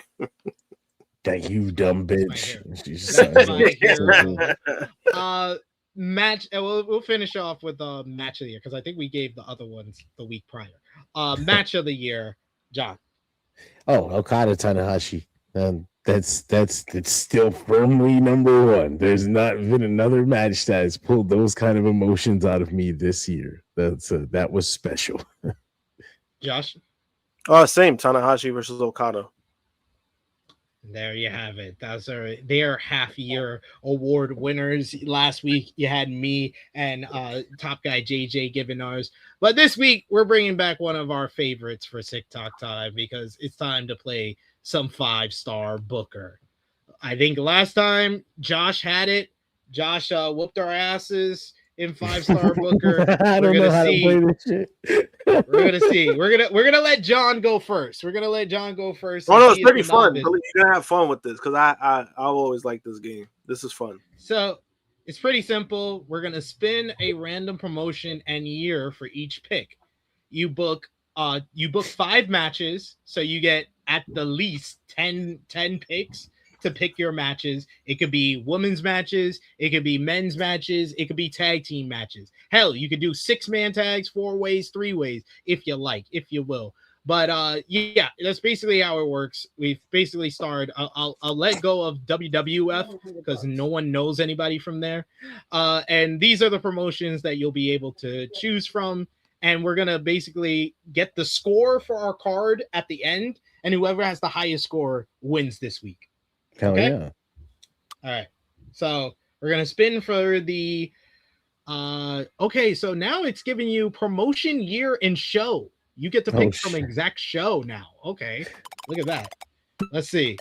All right, TNA 2025 TNA Impact 10092. What the fuck is You can pick AJ Francis, Danny Luna, Mike Sanchez is here. Mustafa Ali's here. I guess I'm supposed to pull 5 stars on this. You motherfucker. Here we go. Jesus. Okay, so scroll me from the top back down again. You think that was bad? I had WWF from like the 60s. I could have made that work. I could have made that work. He did not make TNA in 2025. Oh, boy. So I mean, I definitely got Mustafa Ali. Okay, you just need one. You just got one pick. One pick. Yeah, one pick. Mustafa Where you putting Ali. him? Where you putting him on the card? He's going to the main event. This is the last guy I got. No. This is just your first pick. This is your first pick. You can put him anywhere on the card. I was trying to build the whole fucking card off my brain. I was like, God damn. No, you don't have to build it up of TNA. This is just the first pick. Okay, yeah, Mustafa Ali. And if he's just gonna be here, then we're actually gonna put him in my opener. All right. We're gonna set the tone. Now we got Lucha Underground 2014. They chose episode 1 of Lucha Underground. I got a lot better of a choice here. Not really, because there's not a lot of people on this show. I just episode 1. That show was an hour long. It's fucked up. They're making this even more difficult for us. Johnny Mundo, Mil Mortis, Prince Puma. Oh wow! I think I'll take me with this. I really miss him. He was good. He was really good. You could have used the shit out of him. Put him in my match 3. I think I'm gonna have a nice big heavyweight match there. Now we got New Japan Pro Wrestling, the year 2000, G1 Climax 2000. 3 Musketeers in here. Oh, all right. Shit. So, yeah, you got Tenzan, you got Jushin Thunder Liger, you got Kojima, you got Fujinami, Nagata. That year 2000, Nagata wasn't Blue Justice yet, but go up. Masahiro Chono. I got Chono in here. I'll take year 2010's on. Hell yeah. Give me your peak tens on. Where you want to put him? I'm gonna put him against Mil Muertes, beefy boys. Nice. Now we got UWF Oh shit. 1994. Blackjack Brawl 1994. Okay. We got Dan Spivey here, Johnny Ace is here, Stevie Ray, Steve Williams, Sid Vicious. You also have Spin Promotion or Spin Year if you don't like this. Oh, well, I'm gonna take Sid Vicious right now because he's here. Where you want to put him? Sid. Ah, boy. I already put tens on with Mil Muertes, and I would have done that. But Sid, let's put him in my match too. Match 2 for Sid. Okay, yeah, it's good. Now we got New Japan Pro Wrestling 1987 Spring Flare-Up. We're cooking. Now we got Hashimoto, we got Kenji Muto, we got. I'm gonna take Hashimoto. Yeah, seems like where you put him? But oh wow, put him in match 2. That's gonna be interesting. Sid Vicious versus Hashimoto. This man's crazy. Shit. Shakara 2012 Deep Freeze. We got Grand Akuma. There's no one here. You better skip the promotion. It's crazy. I used to really be a fan of Grand Akuma. I'm not gonna put him on my card, but okay. But you want to skip the promotion or the year? Yeah, skip this promotion. All right. I like Chikara, and if I had gotten a good year, it would have given me a good list of mid 2000 indies guys. But DDT 2012 ain't nobody on this card either. You want to skip the promotion again or the year? Skip year on this one. All right. DDT 2006 All Night Non-Fix. We got Michael Nakazawa. This show shit is killing me right now. The show thing is a murder. Wow. Wait, let me see something real quick. Let's see if you can, if you have to pick with the show now or not. It's fine because it's Oh, okay, you don't. So let's start. I'm gonna start this all over for you. I'm sorry. Like, this is just abusive. This is your first time, and we're abusing you like this. Like, this is not even fair. Yeah, let's redo it because I don't think that's fair. Like, imagine if I did the other way. Then I'm a straight mollywop him. All right, book. All right, spin venue. Okay. You're at Kurgan Hall. Shit. We're cooking what? First pick is from Marigold, 2026. So you got Utami Hayashita, you got Miko Ono, did that thing dump Matsumoto? Was she? What the fuck? Yeah. The fuck? What was she doing with Money Gold? I don't even remember that. I think she had like a match. Yeah, they have like Victoria Yuzuki is here. God. I'll take Utami Hayashita. Mike, where you putting her? Main event? No, wait. I'm gonna have a big women's match in my semi-main, and I want Utami Hayashishita in it. So your next pick is from All Japan Women. Oh man, it was 99. 99. Yeah, 99. Manani Toyota is here. Yeah, shit. I want to take her. Fucking putting her against that's Utami? Crazy. I'm gonna put her against Utami. What the fuck? The gods have granted me some sick shit. All right, WWC. Holy shit. WWC 1989. You got Ivan Koloff. You got Abdullah the Butcher. You got Jimmy Valiant. Yeah, Ricky Santana. I'm gonna take Abdullah the Butcher. I'm gonna take Abdullah the Butcher. Yeah. Put him in my match too. Boom. There we go. WCW 1998. Great year. Have a good roster. They got a good roster this year. I gotta be careful now. Booker, Bret Hart, Chris Benoit, Eddie Guerrero, Chris Jericho, Hollywood Hogan, The Outsiders, DDP, Dean Malenko, Ultimo Dragon.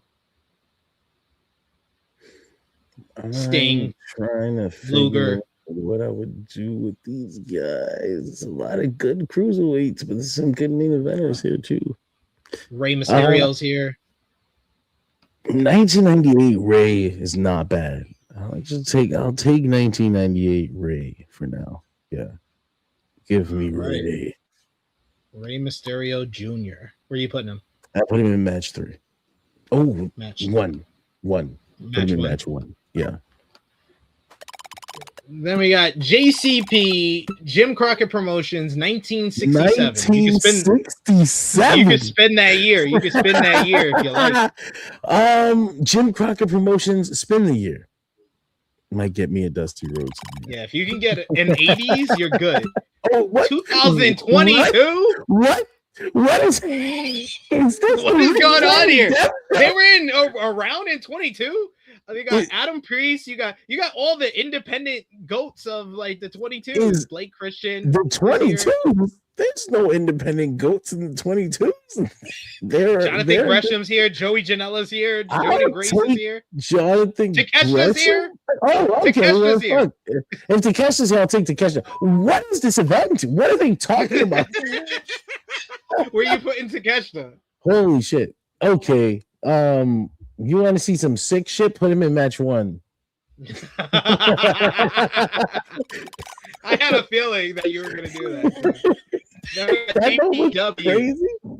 DPW. Okay. You got Mike Bailey. I think is here. I'm not seeing the selection. Speedball's here. Give me Speedball. Speedball. Speedball. And then I'm also putting him in match 1. Boom, Takesha in a sick ass 3-way with 2 fucking maniacs. My internet is fucked, maybe, because I can't see what's going on. I don't got nothing on the screen. Okay. Are you good now? I see everything now. Hell yeah. Right. AAA 2024. I'm here with you. Yeah. There's Vikingo. Yeah, Hijo de Vikingo's here. 2024. I was trying to see which Tauros is this. Is it Miss Muertos? You can't see that, so you know. Yeah.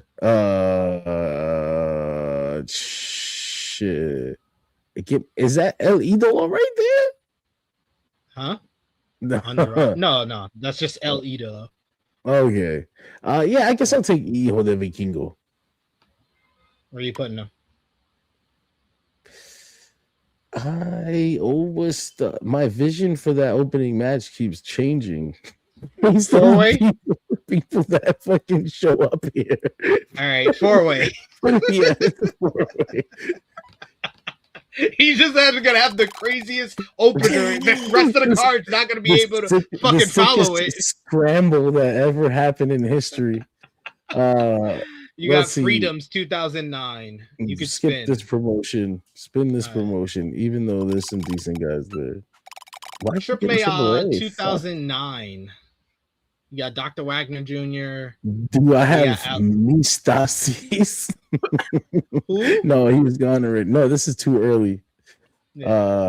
Let me see here. Pimpanella's here. Oh shit! Give me Sexy Star. All right, where you putting Sexy Star? She's shooting. Play with the girls. You have a Sexy Star shoot on Utami and fucking Toyota. Bro, I've never watched this in my fucking life. What is Grapple Max? Skip the promotion. I've got my last skip. Noah. And skip year on this. Skip the year on this? Right. Yeah. See, I could get a good Noah roll. There we go. 2007. Fuck yeah. Give me Kobashi. Yeah. That's always, always when I get 2000s Noah, I'm like, I'm either picking Kobashi or I'm picking Masawa. Was he injured? What was he out? He was injured. Yeah, he was injured in 2007. All right, so I'll take either Kenta, 2007 Misawa, Yeah, I'll take Misawa. Give me Misawa. Main event? Misawa. Put in my main event. Holy shit. I got Misawa on my card. We're fucking cooking. WWC 2020. And you don't have any more skips. Carlito's here. Eddie Colon's here. El Tejano Jr. is here. Someone. Orlando Colon's here. You can pick the Colognes. The Colognes are fine. I was thinking about Ricky Banderas, but I'll take Carlito. Where are you putting him? I am going to put him in an empty match. I have my match 3 there. 3. Yeah. King Shu Pro. Oh, I get a 2015. Konami's here. That's about it that I know of. Who did you see? I didn't Konami. see. Yeah, I'll take it. You gonna put her in this? Make this a 4-way now? Yeah, we have to make this a 4-way. Right. It says I'm making sure that number 2 match is a hardcore match because it says 1 stipulation per card. Yeah. We could do that at the end. Yeah. Okay. What promotion is PWA 2018? Okay. B. Which one of Priestley. these guys is Wait, I think you might be in luck. Will Ospreay. Yes, put Will Ospreay in this bitch in the main event against Misawa. Oh shit! Now he's got WWF. Wow. 1978. Okay. There's Bruno. There's Bob Backlund. That's pretty much it. I'm looking through these guys and I'm trying to see who can have the sickest hardcore match. Harley Race. Give me Harley Race. Give me Harley Race. Put him in with Abdullah the Butcher. It's sick. I will say I like how you're thinking on this card. All right, ROH 2024. You got need someone for Carlito. This is not bad. I saw Brian Cage up there and I thought interesting. But 2024 Ring of Honor is Tony Khan Ring of Honor, isn't it? Yeah. Brian Danielson's here. We have Brian Danielson and Carlito. All right. So the second match you want to be a hardcore, right? Yeah, whatever. However they need to make it sound, because it's like street fight. Is there a difference? You know, like no, same thing. But all right, let's see what John's got. What's our score to beat? He got a 61. He got a B. He got a strong show. Fuck.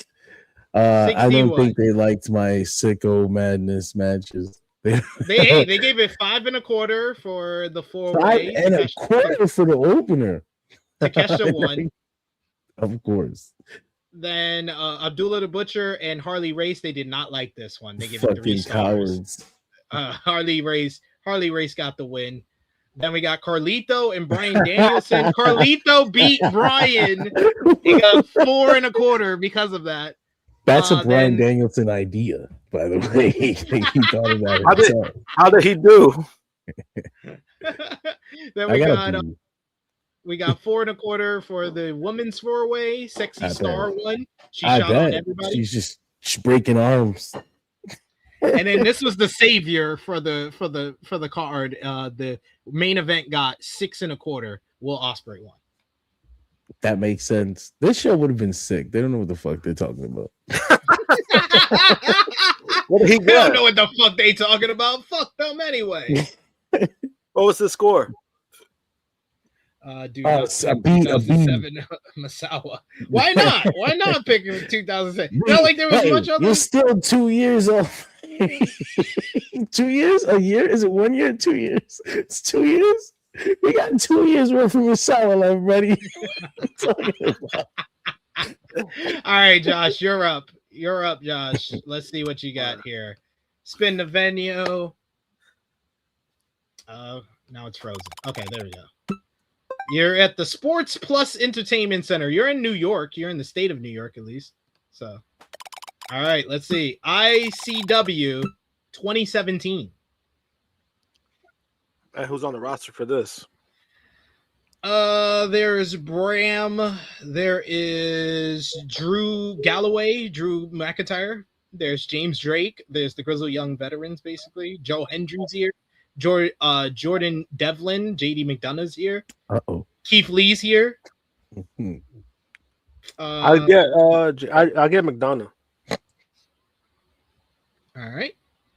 Devlin, where's Devlin at? Where's your big ass head? All right. Where are you putting him? Opening match. All right. There we go. Yep. Boom. OTT 2021. 2021 OTT. Will Ospreay's here. Oh, easy. Will Ospreay then. You just pick a European country, a European promotion in like the late 2010s or early 2020s. I'm sure Will Ospreay worked there. Where are you putting him? Yeah. Main event. Now you got JCP 1977. I know Ric Flair's here. Dusty could. Ric Flair's there? Here. Dusty's here. Harley Race is here. Give me a can never go wrong with Flair match. Where are you putting him? I'm gonna put him in match number 3. All right. Now we got JTO. Just tap out. 2025. Kojima's here. Takumi Shinoku's here. Who else is here? Kojima. You picking Kojima? This is old ass Kojima. Just letting you know. Man. Yeah. I compare him up with Ric Flair. I think Ric Flair could carry him. All right. Kojima could still have a good match. Young Ric Flair? Sure. Why not? They're just screwing you over. They're giving you JTO again. But you got Shuri here and Saray is here. Shuri and Saray is here. Oh, sure. Oh, Shuri. Give me Shuri. Where are you putting her? Give me the co-main event for her. And we got Rev Pro 2015. So you've already picked Will Ospreay, so he's off the table. Zack Sabre Jr. is here. Shinsuke Nakamura's here. 2015 New Japan Shinsuke too. If you like pedos, Marty Scurll's here. Kushida, Kyle O'Reilly, Kazuchika Okada is here in 2015. Okada. And I think AJ Styles is here. AJ Styles is here in 2015. Wait, AJ Styles, main event.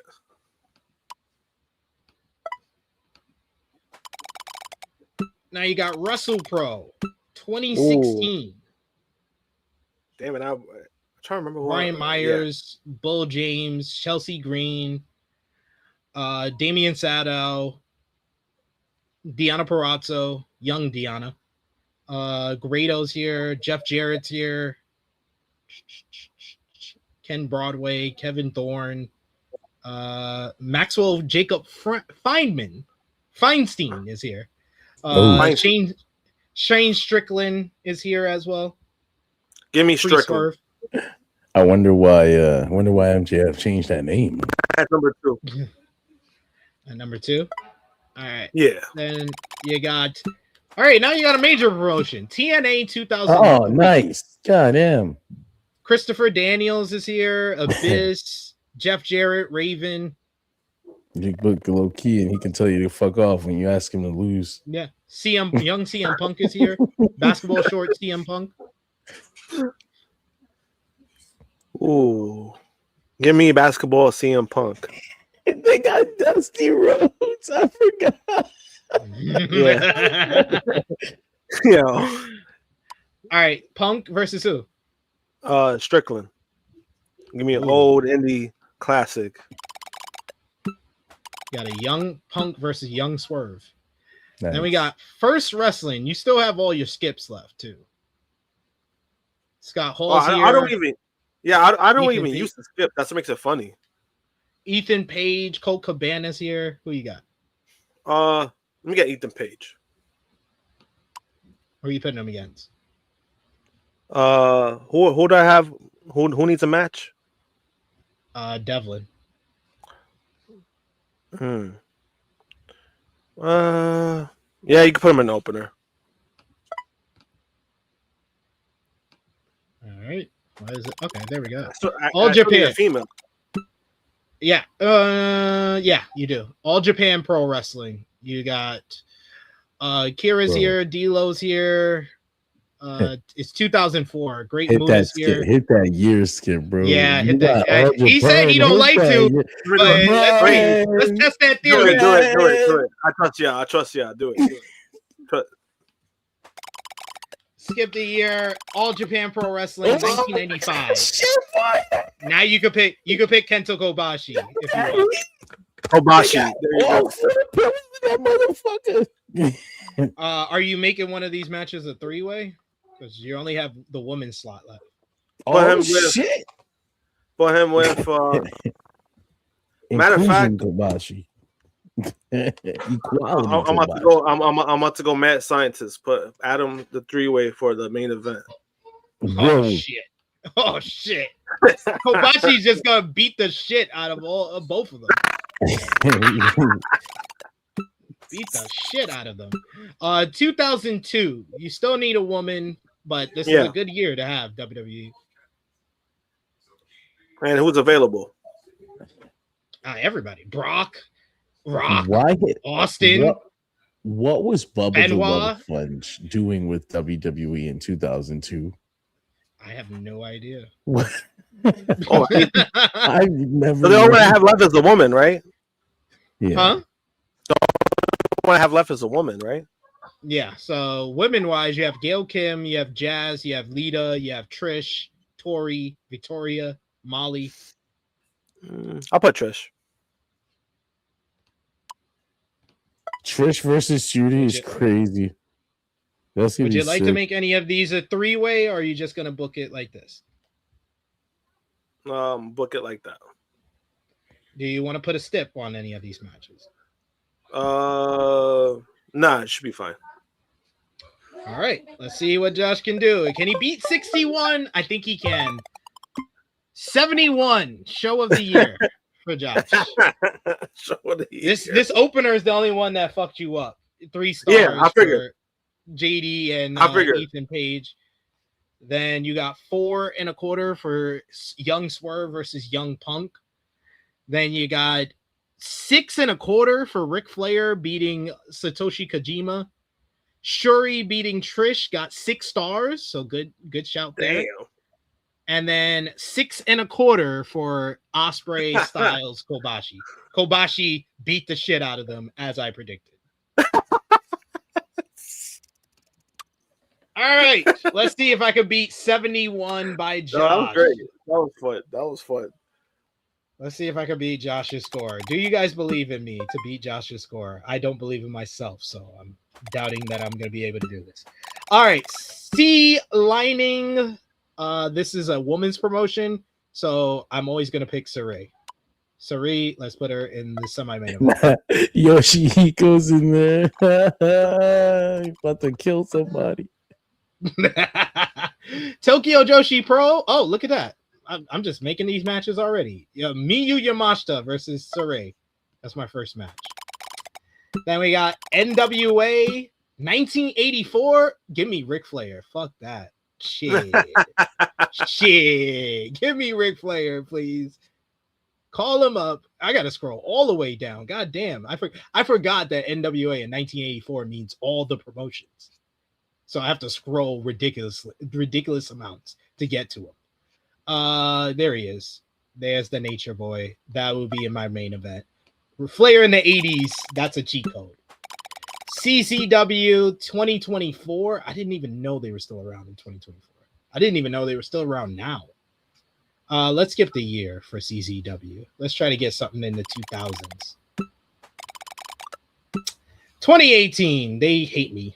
Who's in CCW in 2018? Josh, you were watching the Independents at this time. Who's in CZW in 2018? 2018. Janela should be here. Janela, Gacy. You don't want Joey Ryan? Nope. Nope. But I don't like problematic people. You know what? I'm gonna take Young Maxwell Jacob Friedman. You can't go wrong with Young Max at ECW too. He was, yeah. Why do they hate me so much? Like, why are we picking the same promotion, same year? It's CCW. Because they want you to match with the CCW tie. You know, like just do a CCW match. How about it? First wrestling. Nah, I'm gonna use my final skip promotion. Eric Cannon. I mean, it reminds me of the old days. NWA 2016. Did they say is Adam all this Page? Year yet? Oh, is that Page? Oh, look at that. Yeah. Fuck it. I'll take Young Hangman. Young Hangman versus Young Max. Wow. Young Hangman, Young Max. Smoky Mountain Wrestling, 1991. Should pick Uncle Dutch. Man, this shit stinks. This shit stinks. Oh my god. Like, there's no one here. All right, skip year. Let's see. Smoky Mountain Wrestling 1992 or some shit that you didn't imagine, right? 2024. Like, what? Should I pick Young Jerry Lynn? Oh shit. I'm about to pick Young Jerry Lynn and just make my opener the Young Boys Challenge. Yep. 3-way. Jerry Lynn in there. Is that one of the hearts? That's the one Jericho talks about in his book? Probably. 2016. I'll pick Young Takeshita. Where's Young Takeshita? Yep. Young Takeshita right here. Yeah. There we go. Child. Put him in the second matchup. TNA 2007. Oh, let me cook. Not bad. Watch me cook here. Ooh, this is tough. There's some good choices here. I'm going Kurt Angle versus Ric Flair. Kurt Angle versus 80s Ric Flair. That main event is insane. Give me my 7 stars. I need a tag team matchup. I need a tag team match right now. There's no tag teams here? Okay, Aaron Solo. Should I kick FTR or Revive or DIY? Oh wow, that's a good question. Yeah, that's a tough one. I would go FTR over DIY, but I think I'm gonna do that. In that year. Who's gonna in that year? Yeah, power? I think in that year, I think it's DIY. Yeah, is the choice. Yeah, because I think they got called up that year. Revival, so they're only there for half the year. All right, now we got Stardom 2018. I'm about to make could be worse. Since the theme of my card is young people, give me young Tony Storm. Make this a 3-way. Nice. Still thick as hell. Hell yeah! This is when my fandom of Tony Storm started. That's when Tony Storm's whole moveset was built around having an ass. Yep, ass. It was around ass. That's what it was around. AWF, and I can't change the year or the fuck. Priscilla Kelly, welcome to this 4-way. Oh yeah, we're booking her to do the period spot. Oh my god, EMLL 1959. He's gone already. Is he dead? How was that a real thing? 1959. Yeah, that's they're old as fuck, bro. CMLL is the oldest promotion on earth.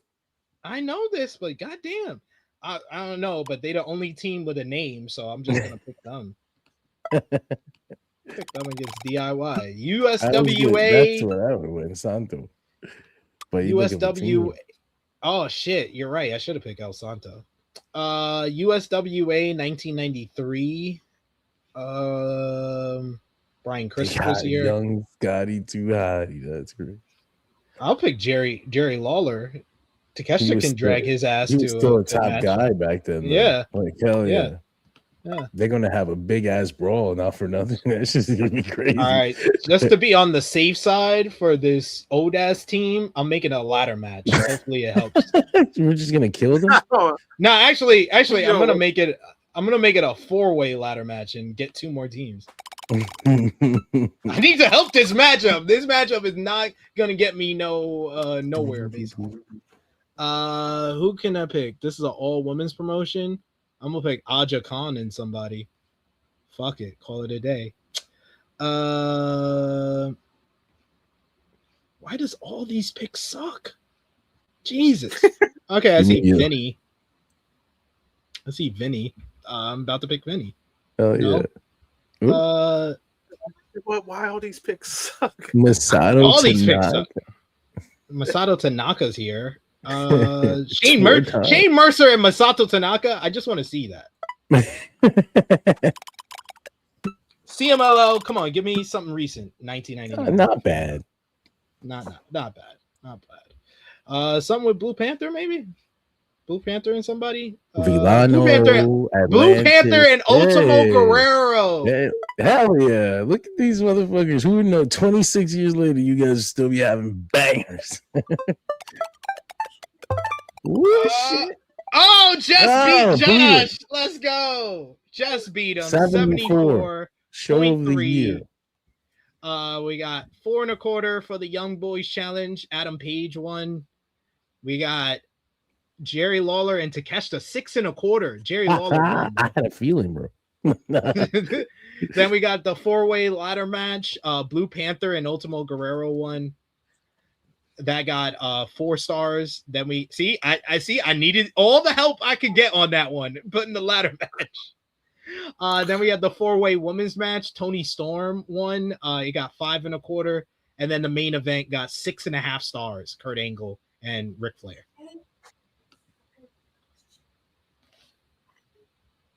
Look at that. See, I did put Lawler in there with somebody young. It helped me out. All right, but let's get back into what we missed, fellas, and we're gonna have to go over to AEW now. AEW, of course, this week was the final build for tomorrow night's Redemption show, and we'll start off with last Saturday. There was AEW Collision.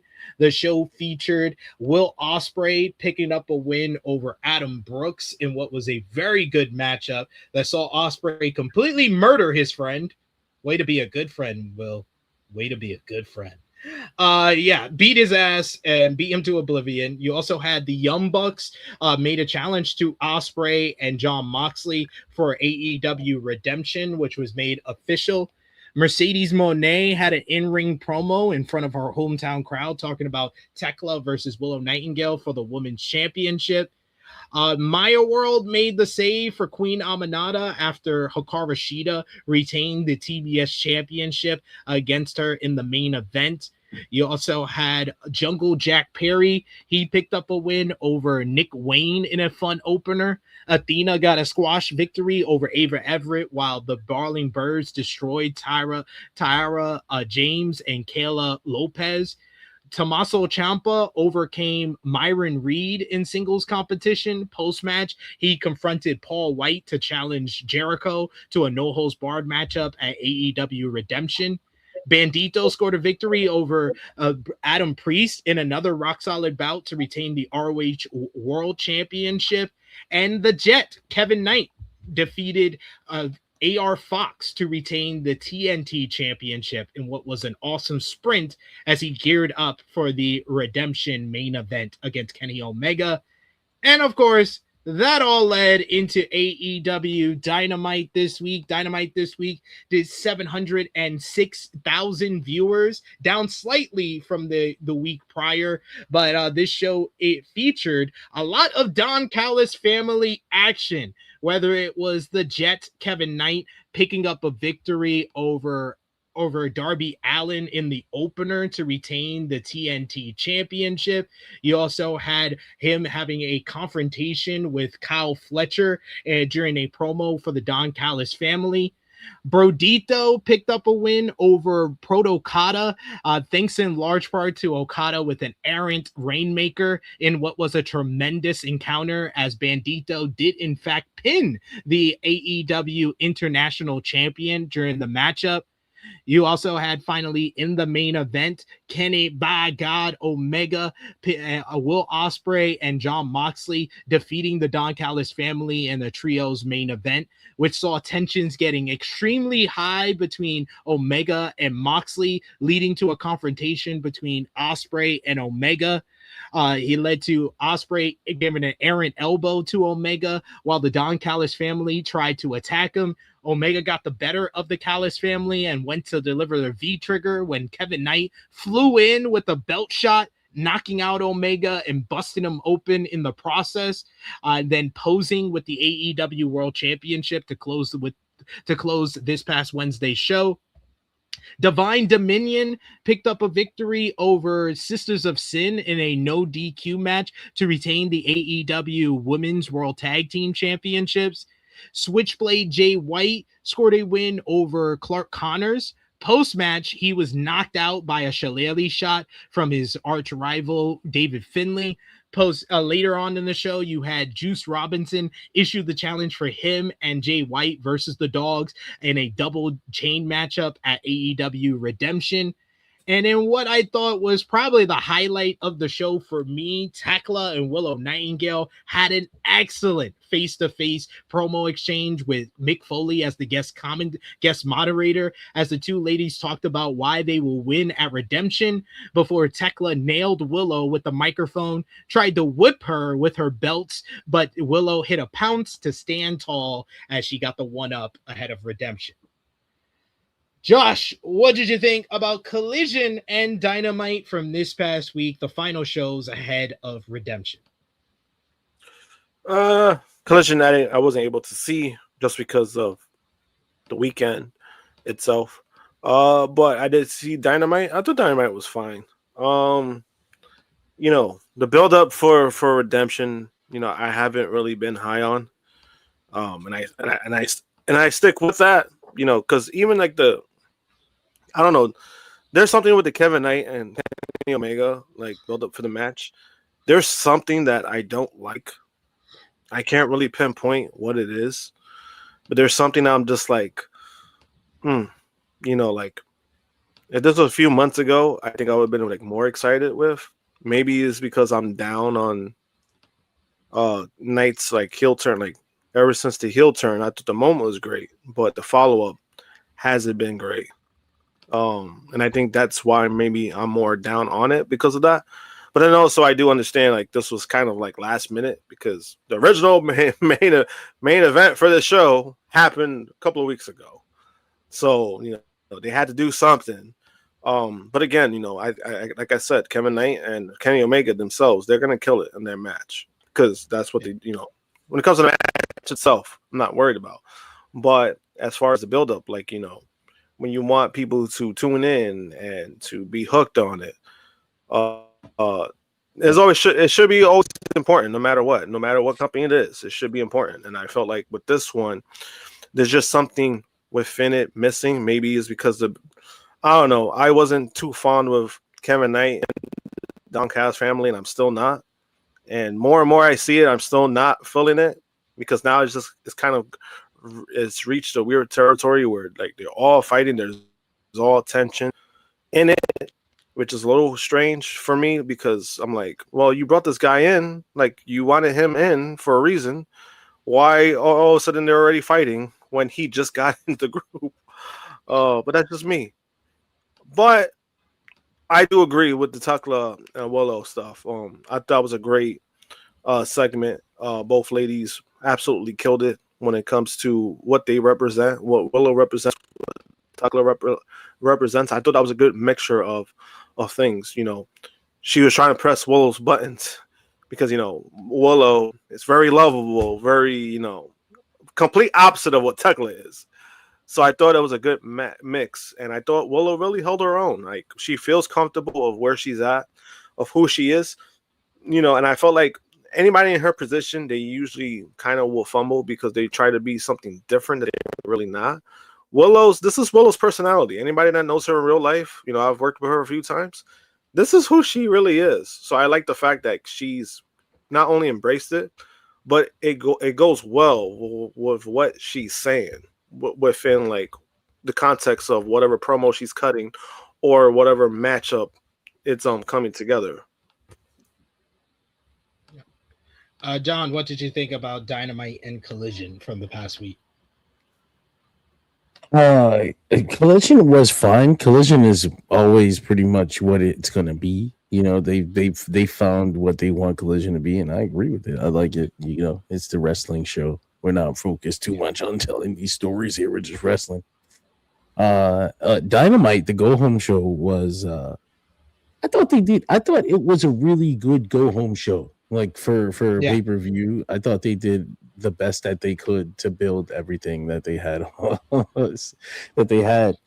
Even the Kevin Knight match, which people have, what people are going to have issues with, and justifiably. But you know, it's like Josh mentioned, they lost their main event, and they pulled something together, and they I mean.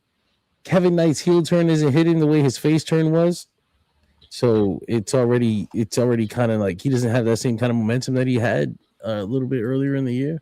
So it kind of feels a little off. But I think after this match, he'll feel. Yeah, I think after the match on Sunday, he's going to end up feeling like he has the momentum of a guy who should be going into a world title match, which is going to be fucked up because he's not going to be going into a world title match again after that for a while, probably.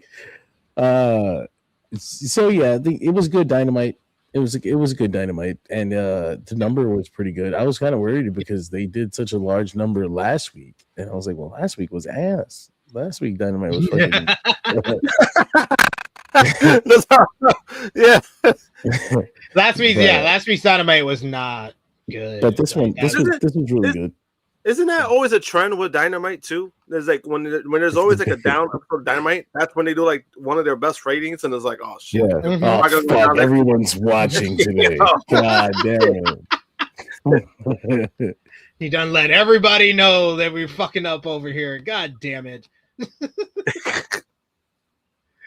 But you're absolutely right with the go home for Kevin Knight. I thought they did a great job of doing their best to like show an effort to build him up as the challenger for the AEW World Championship. He beat ultra popular former world champion in the opener, and then he closed the night busting open the current champion. That's as good as it's gonna get as far as a final build. Yeah. I did like the move. Like I did like that. Like when he was about to do the V trigger and then he jumped up and just it's just nuts. Omega he comes out of nowhere, like from outside the camera. It looked good. You never saw him coming. That was good. Yeah, like it looked good. It's just when Kevin Knight, like we a lot of us have been behind Kevin Knight, for a long time, ever since he even got into AEW, even before AEW. Mm-hmm. But it's just. When he turned heel, he should have never gone with the Don Callis family, and I stand by that. Just because I thought that was like kind of momentum, like it felt like he cut the promo, they felt scared, and then like, all right, we'll pair him up with Don Callis, and it was just like, damn, like what, like come on, like I thought he should have held his own, even if you went that route, give it a while, or just one fucking promo. Which I thought the worst part is, Josh, they made the decision before the promo. Yeah, and it's just like weird. To me, that's just weird. Like that's even worse because to me on TV, obviously a lot of people who won't know a lot of the stuff behind the scenes, it just comes off like, oh shit, like he cut a promo and they gave up on it, so they paired him up with a mouthpiece. That's how it comes off on TV. You know what I mean? And I thought they should have. Like, even if that was the case, like, say like if it was, right? They should have just let it sit for a while, let it simmer for a while, and see what he could do as a heel, because that's kind of how you're presenting him right now anyway. He has fucking tension within the group. It's like it's the same thing they were doing with Takeshita and Okada, and that was literally in May. Y'all ended that story, and y'all just doing a new version of it now. I think when it comes to that, I think all of that is not. I don't think that's multiple stories. I think that's all the story of Don Callis' hubris. Yeah. But I don't know where is that. I don't know. Like, was it like a civil war or like people just, is it just all gonna fall apart in front of Don Callis' face and he's just gonna have to deal with the crumbling of it, or we'll see where that goes. I don't mind. I actually, the Don Callis family, Don Callis's story in AEW, just how long it's been going, it's impressive. Honestly, the way Don Callis has been. I've always been a fan of Don Callis and the Don Callis family, because I think that it's a functional tool. I said it in 2025. He was the big storyline crutch for Tony Khan. Yeah. Oh, we need a challenger for Hangman Adam Page. Someone from the Don Callis family, step on up. Oh, we need a big matchup for All In.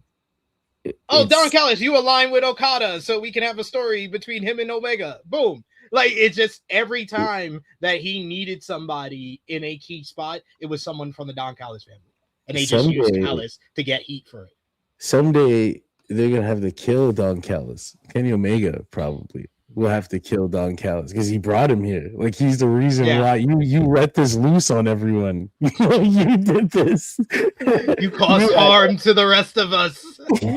But, for someone who essentially left the whole business, like just left pro wrestling entirely for years and came back just to do like commentary, for him to end up being like one of the prominent wrestling characters of the 2020s is pretty wild. Yeah. So I want them to take this whatever they're doing with it. I want them to finish it. Like I don't want it to just fucking disappear because we lost some pieces here. Somebody got injured or whatever. Now it just fades away. I want them to like end the Don Callis story someday. Like I want him to be killed on television, I want him to be murdered. That's what I'm trying to hang him. Public hanging. He's not want to be murdered. Damn.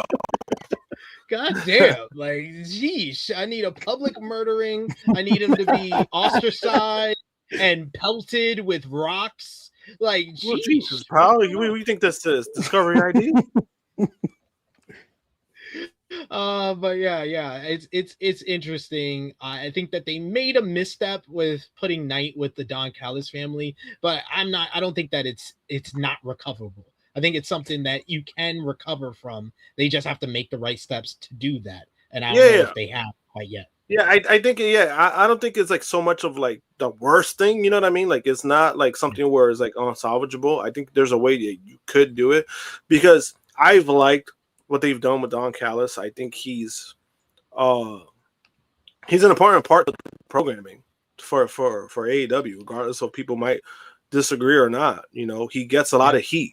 He probably gets the most heat out of anybody on the roster when he comes out, So he is, he's good for what he is.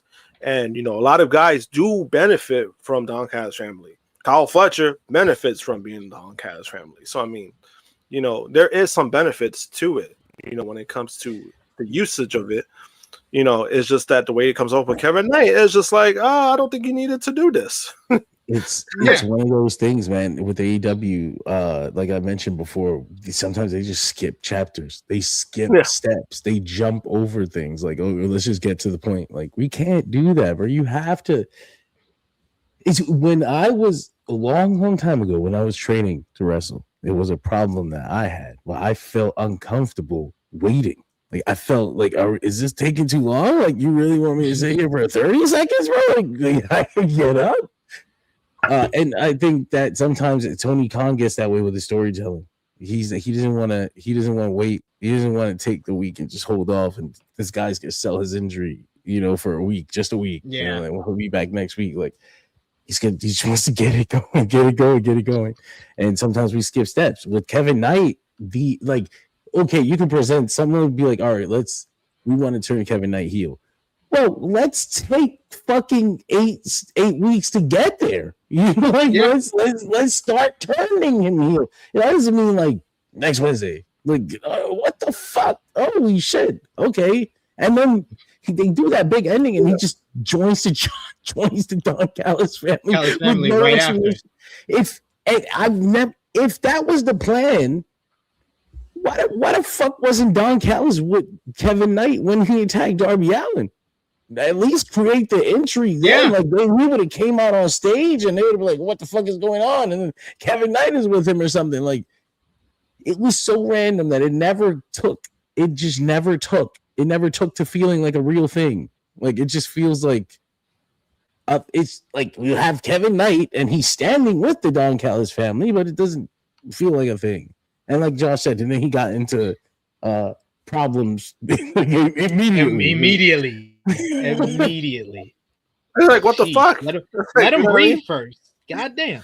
But we got some news to discuss, and we got to ask the question that a lot of people were asking on the conference call. Where is Swerve Strickland? And where is Hangman Adam Page? Because we have been wondering where both gentlemen have been at pretty much for months now. And I said it yesterday when we were talking about Swerve. Swerve has had one of the weirdest years of a top star that we've seen from any promotion. Like, the fact that Swerve is away from AEW television and we're mere weeks away from All In is like, it's a little worrying if you're an AEW fan. But we're going to talk all about these two men right now, because they were asked about during this week's conference call with Tony Khan ahead of Redemption, as he was asked about the two top stars. Of course, Swerve Strickland hasn't been seen since AEW Forbidden Door, which was at the end of June. Tony Khan on the conference call said about Swerve's whereabouts: I'm going to be with Swerve at Comic-Con this weekend. I'm really looking forward to this weekend and to seeing him. Swerve has been out of action since his last matchup, but I believe that he will be back and has been working on some things outside of the company.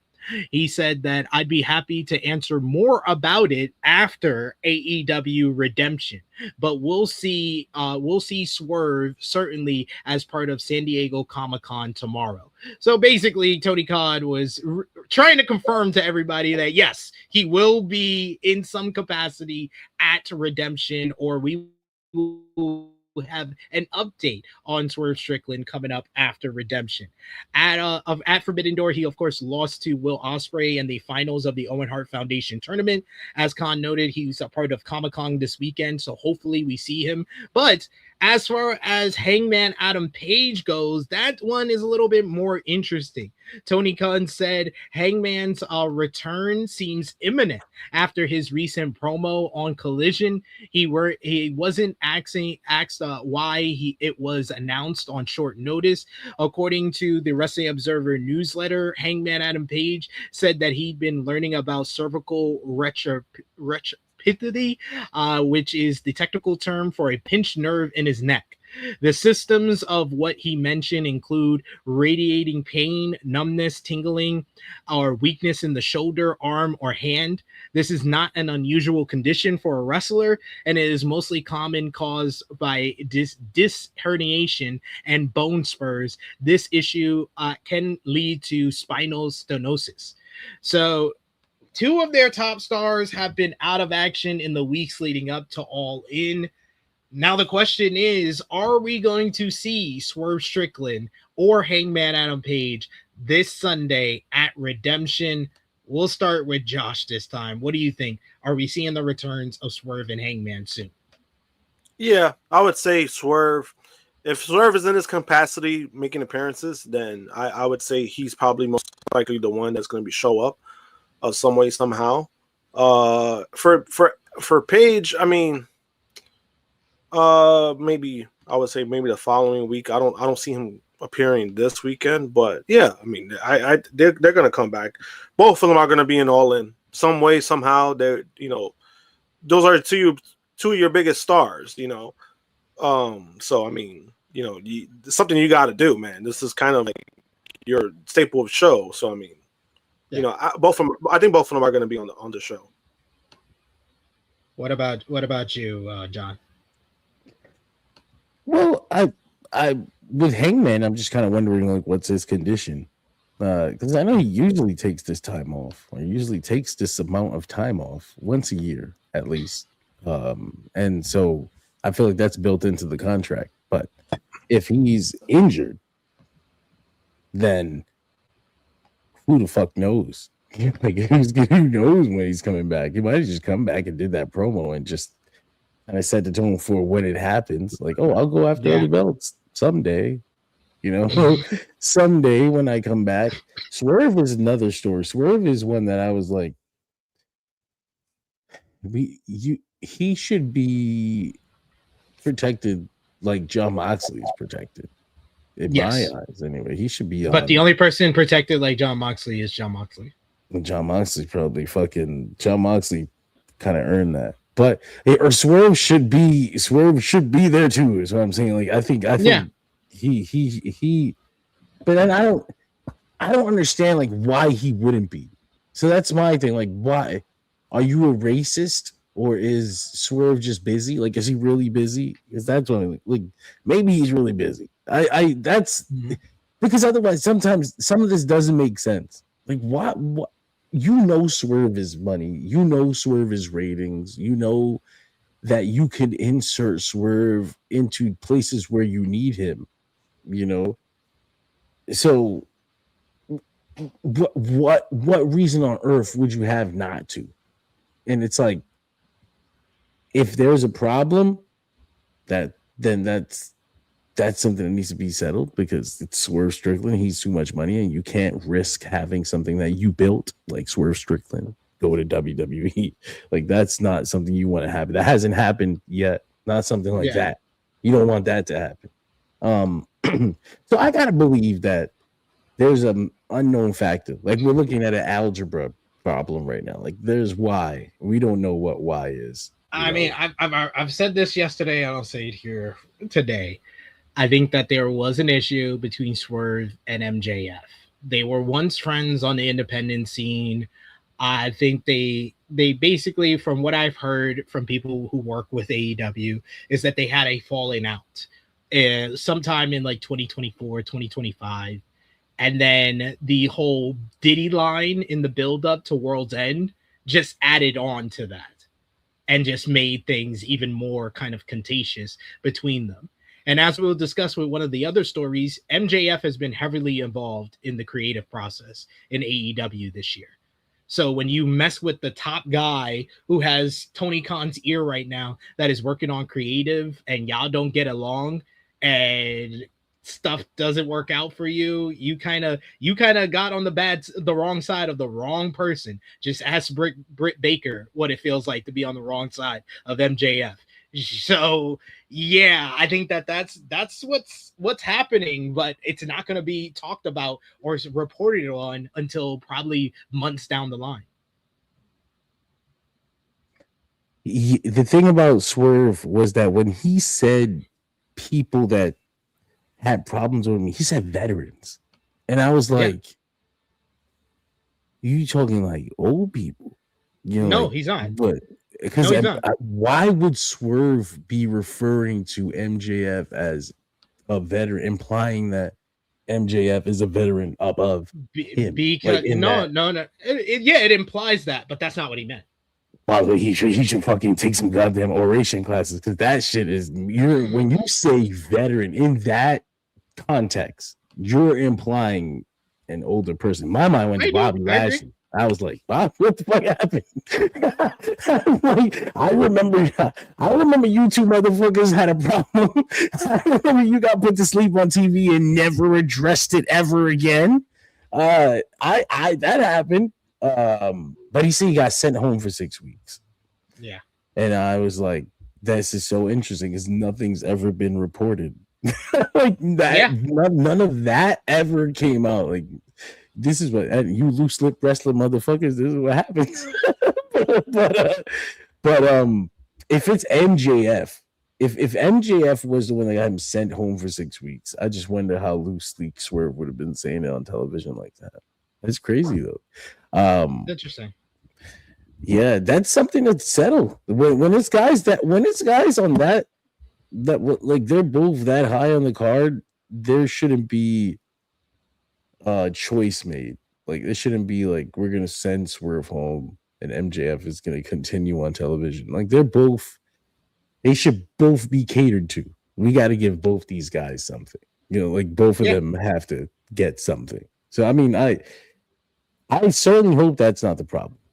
And we'll, like Tony Khan said, I guess he kind of implied that Swerve is going to get inserted back into the television show on We Sunday. shall see. The better question though, what match are we going to get from Swerve or Hangman at All In? For me, I would say Swerve versus Darby Allin and Hangman versus Jon Moxley for the Continental title. That would be the two matches for both of them.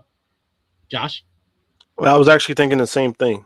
I think Swerve, I think that would be a good matchup. And then Hangman and Moxley, you'll get a rematch, but I mean, this is different circumstances too.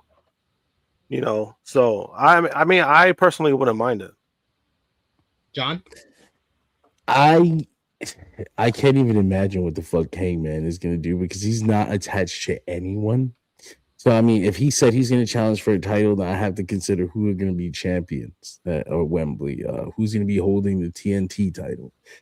They seem to have a big thing for Kevin Knight right now. They might want to give Kevin Knight a big victory, at All In over Hangman. Hangman and Kevin Knight have a built-in thing because they were they had teamed up before. Trios champions.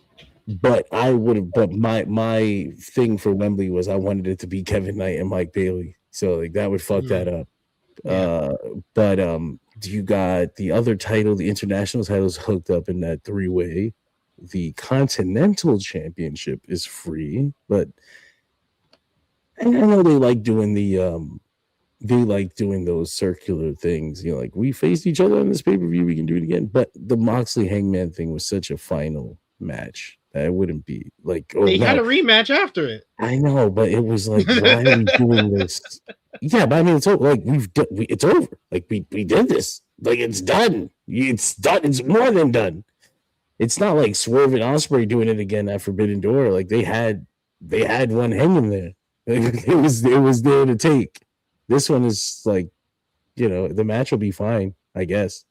But it's just so not new.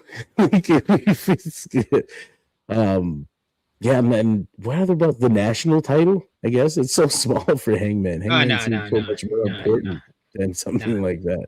I'm not even gonna acknowledge that.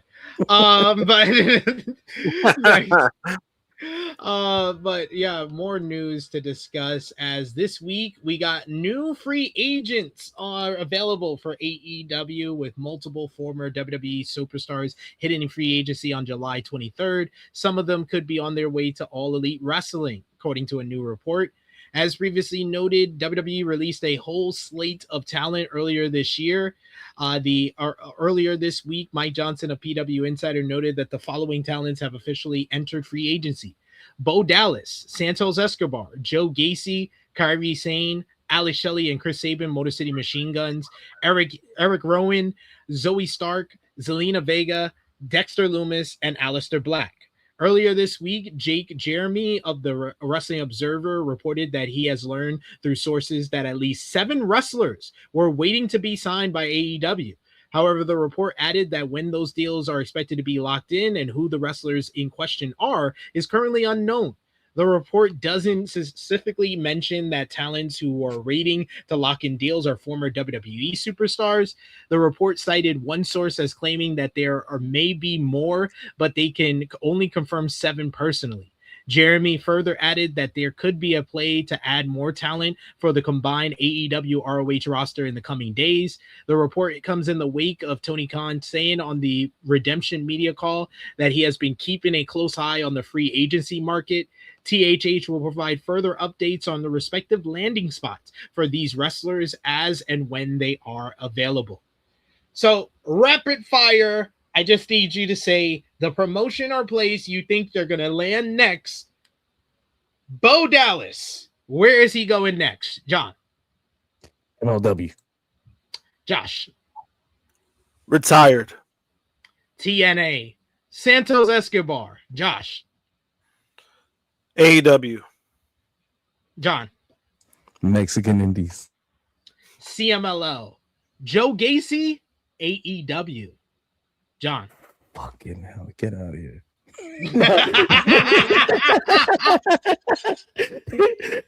TNA,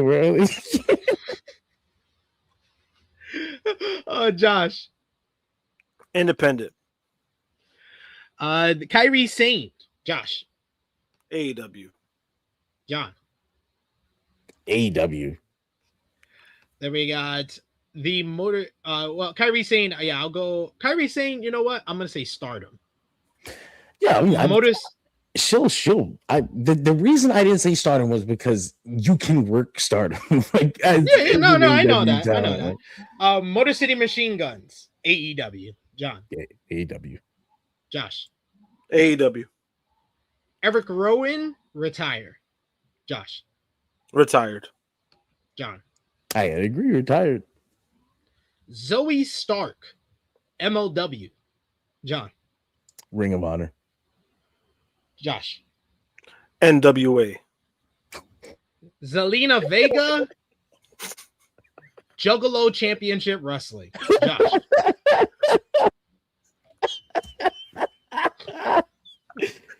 It's personal.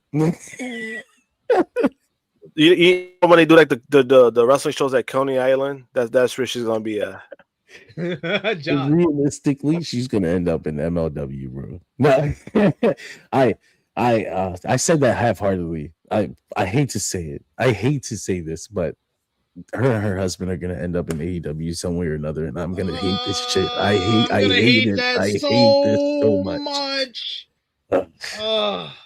I think I fear you're right. Don't Alistair, fuck. Alistair Black, I'm gonna continue to go on my mission. Please, Alistair Black, go to TNA. Please. John. I want to send him to MLW. You go there with Karrion Kross and Scarlett, and you guys go do spooky shit together. But they're gonna come to fucking AEW. Whatever. Josh. TNA, please. Stay there. Man, you just ruined my day, John. Thanks. I did not expect that from you, John. Saying AEW. I'm like, oh no, like the tea leaves. They say that hurt my spine. Hurt my soul. Thunder Rosa, we mentioned earlier about the WWE Radio. She has confirmed that she is leaving Busted Open Radio. She sent out a message on social media saying, after 4 unforgettable years, it's time to turn the page. Some chapters in life change you forever, and this has been one of them. Being part of Busted Open has been so much more than sitting behind a microphone. It gave me the opportunity to share my perspective and connect with wrestling fans around the world and celebrate the sport that has given me so much. I'm especially grateful to Tony Khan for believing in me, trusting me to represent AEW, and allowing me to contribute my voice to one of the most respected wrestling shows in our industry. She sent thanks to Dave LaGreca, Mark Henry, Tommy Dreamer, the entire staff, and she let it know that this chapter is coming to an end. But she says, my journey continues. I'm excited for what's next, what's ahead, and I can't wait to keep sharing my passion for professional wrestling with all of you. The microphone may be off for now, but my voice isn't going anywhere. This isn't goodbye. It's simply the beginning of a new chapter. I'll see you very soon. Has been reported that Busted Open is not expected to cover AEW with the arrival of WWE Radio, thus leading to this. This is it's so fucked up for Thunder Rosa, but again, yeah, good riddance. See ya. Good. Yeah. And enjoy obscurity. Tony Khan had a lot to say on the Redemption media call, and a lot of it was in regards to questions about Sammy Guevara. Sammy Guevara raised some eyebrows this week when he removed AEW from his social media bios, or so it was reported, and a new report had a note on his status with the company. He put out on Sunday with a post saying new bio, calling attention to the fact that his bio now reads world champion, husband, father, and professional wrestler. That caused many to speculate that Sammy was leaving AEW. Brian Alvarez reported that while no one knows what's going on with Guevara, he has learned from multiple sources that his wife, Tay Melo, requested a release from AEW in 2025, but it was denied. It was noted that the expectation from sources is that they will know what's up tomorrow when the crew and roster convene for AEW Dynamite. As for Melo, she has been used more regularly working on AEW Collision. She last wrestled with Anna Jay in a loss to Divine Dominion. Tony Khan was asked about Sammy Guevara's status on the media call, where he said, with Sammy, I thought it was unusual that people said there was a change in his status because nothing had changed. Sammy has done well. He's wrestling in Ring of Honor more often. He's done good things in AEW, and as one half of the ROH World Tag Team Champions, he appeared in AEW with LFI. It wasn't Sammy's fault.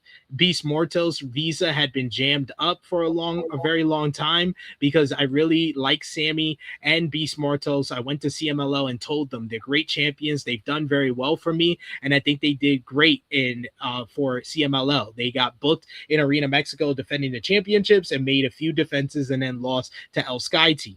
As I understand it, when Sammy changed his bio, I don't think he ever had AEW in the first place. So it wasn't a negative change. I got a nice message from Sammy saying that he wasn't trying to do anything bad and he loves AEW, and I believe that. He's a good wrestler for us in AEW and ROH. He's a great talent and a very good person. I don't think he meant anything by it, and it seemed like people jumped on him for something he didn't even do. Just messing around with Twitter bio, it's amazing how people jump to conclusions and, in my opinion, unfairly target him. Then he was asked about clarifying the report about Tay Melo requesting her release, and Tony Khan said, with Tay, a lot of inaccurate things I saw about Tay, and to be honest, in this case, there was smoke to the fire, but people were reporting the fire in the wrong place. So what does that really accomplish? He said Tay had said she wanted to step away from wrestling. She had said, I love AEW and I love the people here, but I wanted to step away from AEW and step away from wrestling. And that's what she told me. That wasn't in 2025. That was weeks ago at Collision when they wrestled Divine Dominion. She came to me after the matchup. She said, I would like a release. And I was taken aback. We had a nice conversation. It's far to the contrary of what I've seen reported. And I've heard from Tay this week, and she says she's not putting those reports out, and it really bothered her, and we haven't had an unpleasant conversation ever. I've always had good relationship with Tay, and she asked me about stepping away recently. However, Tay took to social media to respond with a subtle and analogy saying otherwise to the stance said by TK. Melo uploaded a video on Friday about a pink tree she purchased. The tree was supposed to be planted, but the guy never came and the tree started to die. Her and Sammy decided they put effort in themselves to plant the tree, and the tree could not grow and thrive inside of the pot it was in, and it was needed to be planted in the ground. Tay said that does not blame the pot for the tree's condition. She's grateful for the pot. It was a necessary part of the journey, but it was not meant to be a permanent place for the tree. The tree belongs in the ground, and she thanks the pot and asks us all to watch the ground. Very subtle, but not so subtle at all, that she was talking about she needed to leave AEW. But anyway, what did you think about all that? That Tay Conti or Tay Melo thing, it was crazy because Tony said that she wants to step away from wrestling, and then Brian Alvarez was like, nope. I'm pretty sure she wants to wrestle somewhere else. And then that night she puts the video out like the tree needs to be in the ground or whatever. And I'm like, oh, I wonder what happened there. He seemed to go to bat for Sammy in that in the media call. So I would hate for Tay to fuck that up. For Sammy, because you feel like Sammy just won a little bit of sympathy from Tony Khan with this thing. Like, oh man, everybody's just making fun of you. Everybody was happy I fired you. I didn't even fire your ass, man. Maybe I should give you a little time on TV. And then Tay Conti's gonna go and show up on NXT. Okay, never mind. Fuck you, Sammy. Fuck you and your wife for lying to me. Oh boy. But maybe she is referring to leaving. Maybe wrestling is the pot, maybe the ground is a whole new career path. Maybe she's gonna be a cook. There's still space for it to be something different. But I would hate for Tay Conti to go to NXT and fuck up the little remaining goodwill that Sammy Guevara just built with Tony Khan here with this thing. Yeah. Safet, so you understand, he never had AEW in his bio. He didn't remove any mention. He tweeted new bio, but apparently the only thing he added was world champion.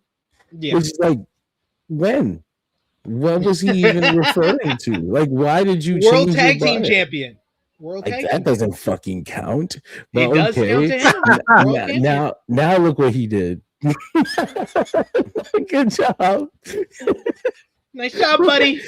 It's so fucked up, honestly, when you think about it. He was just sitting home and you just see yourself trending, and it's not, and like people are all Not for a good celebrating. reason. They're all celebrating that you got fired and shit, and everybody's like, "Oh, fuck him! I don't even want him in NXT." And like, what? Like, God damn, what the fuck happened? He's like, why they saying fuck me for?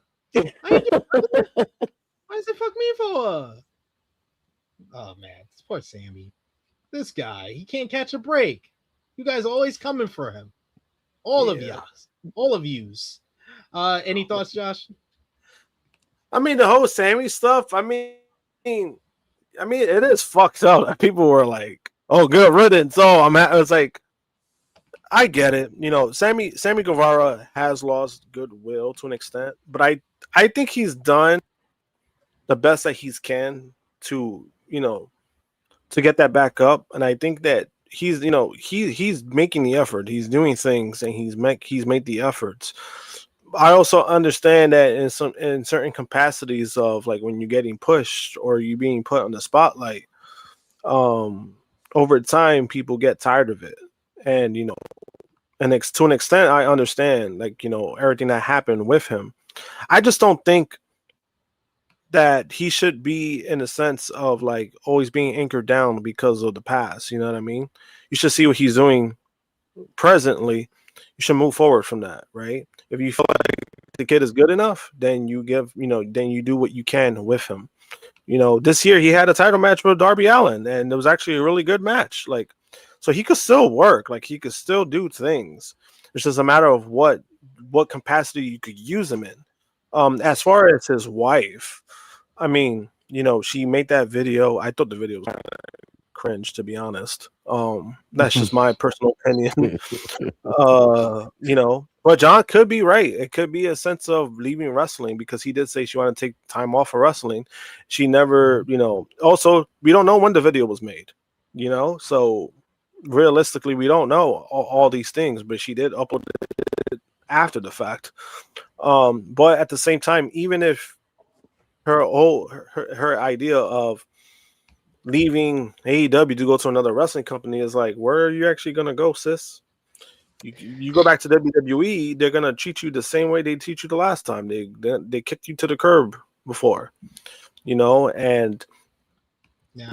With Ty, I don't question like her effort, but it's more of when you have so many women who are just better. The pulse could, you could only get so far, and I think that with AEW, I think she has done things that she has improved on, but at the same time, it's like there's so many people who are just better. It's hard to ever get over that hump. It's harder to get over that ladder, and unfortunately, I think she falls into that category. She killed her own momentum. I mean, as horrible as this might be to say, she was learning, she was gaining momentum, she was gaining value in the company, and then she got pregnant, and then she had a kid, and then that was it. That's where it ended. And then in her time off, with being a mom, as she has the right to be, it's a beautiful thing. She got overlapped several times over by several women. Yeah. Your spot is gone. Not only is your spot gone, you fell way, way, way, way down to the bottom of the ladder.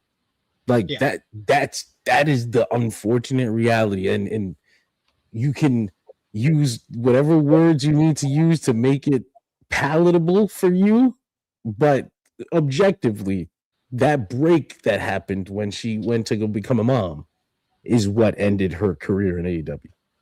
I would say, I think that's fair. I think that's fair to say, because I mean, it does happen for some women. It unfortunately does happen, but I also think that maybe ties in a sense because, again, I don't know how she feels. I don't know how she is, but maybe there's a sense that she just wants to be maybe a full-time mom, because if you look at some of their videos, like Sammy and her when they're doing the videos, like they're very they're financially comfortable. Like, they have a nice house. They do things, and you see how she is with him, right?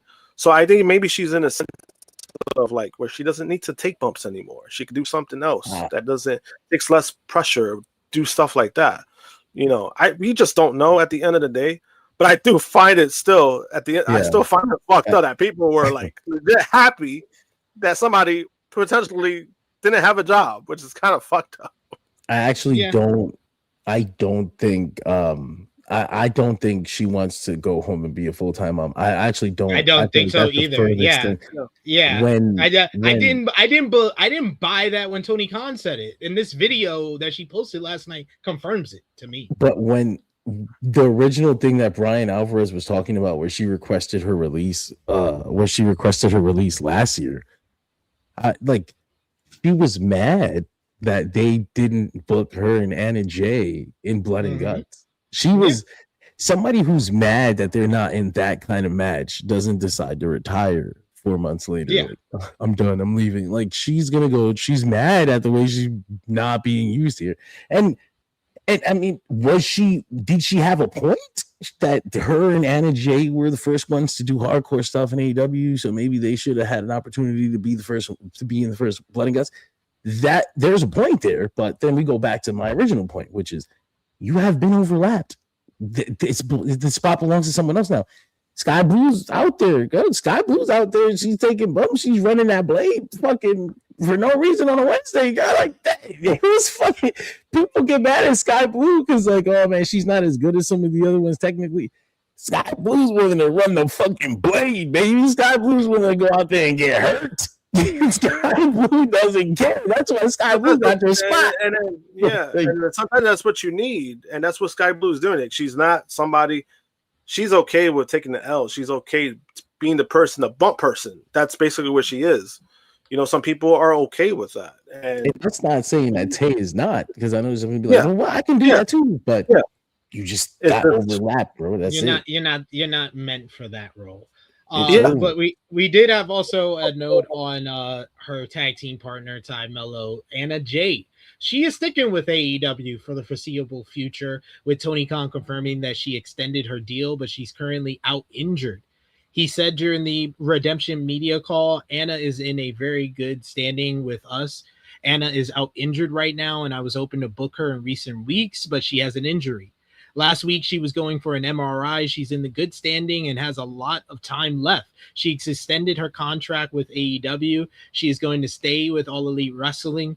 Khan did not give a timeline for when Jay will return. She has been signed to AEW since December of 2022.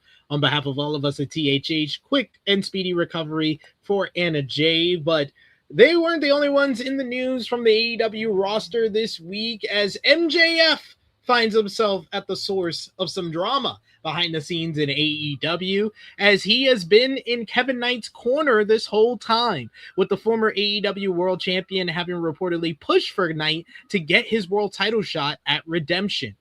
According to Fightful Select, MJF has been the big creative force behind the notion of Knight challenging Omega at Redemption.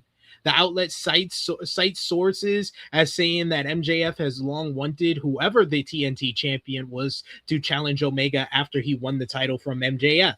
The report notes that it didn't specifically have to be Knight, but that MJF was in favor of Knight being that person, as well as his joining the Don Callis family. Knight previously challenged MJF for the world title on March 4th.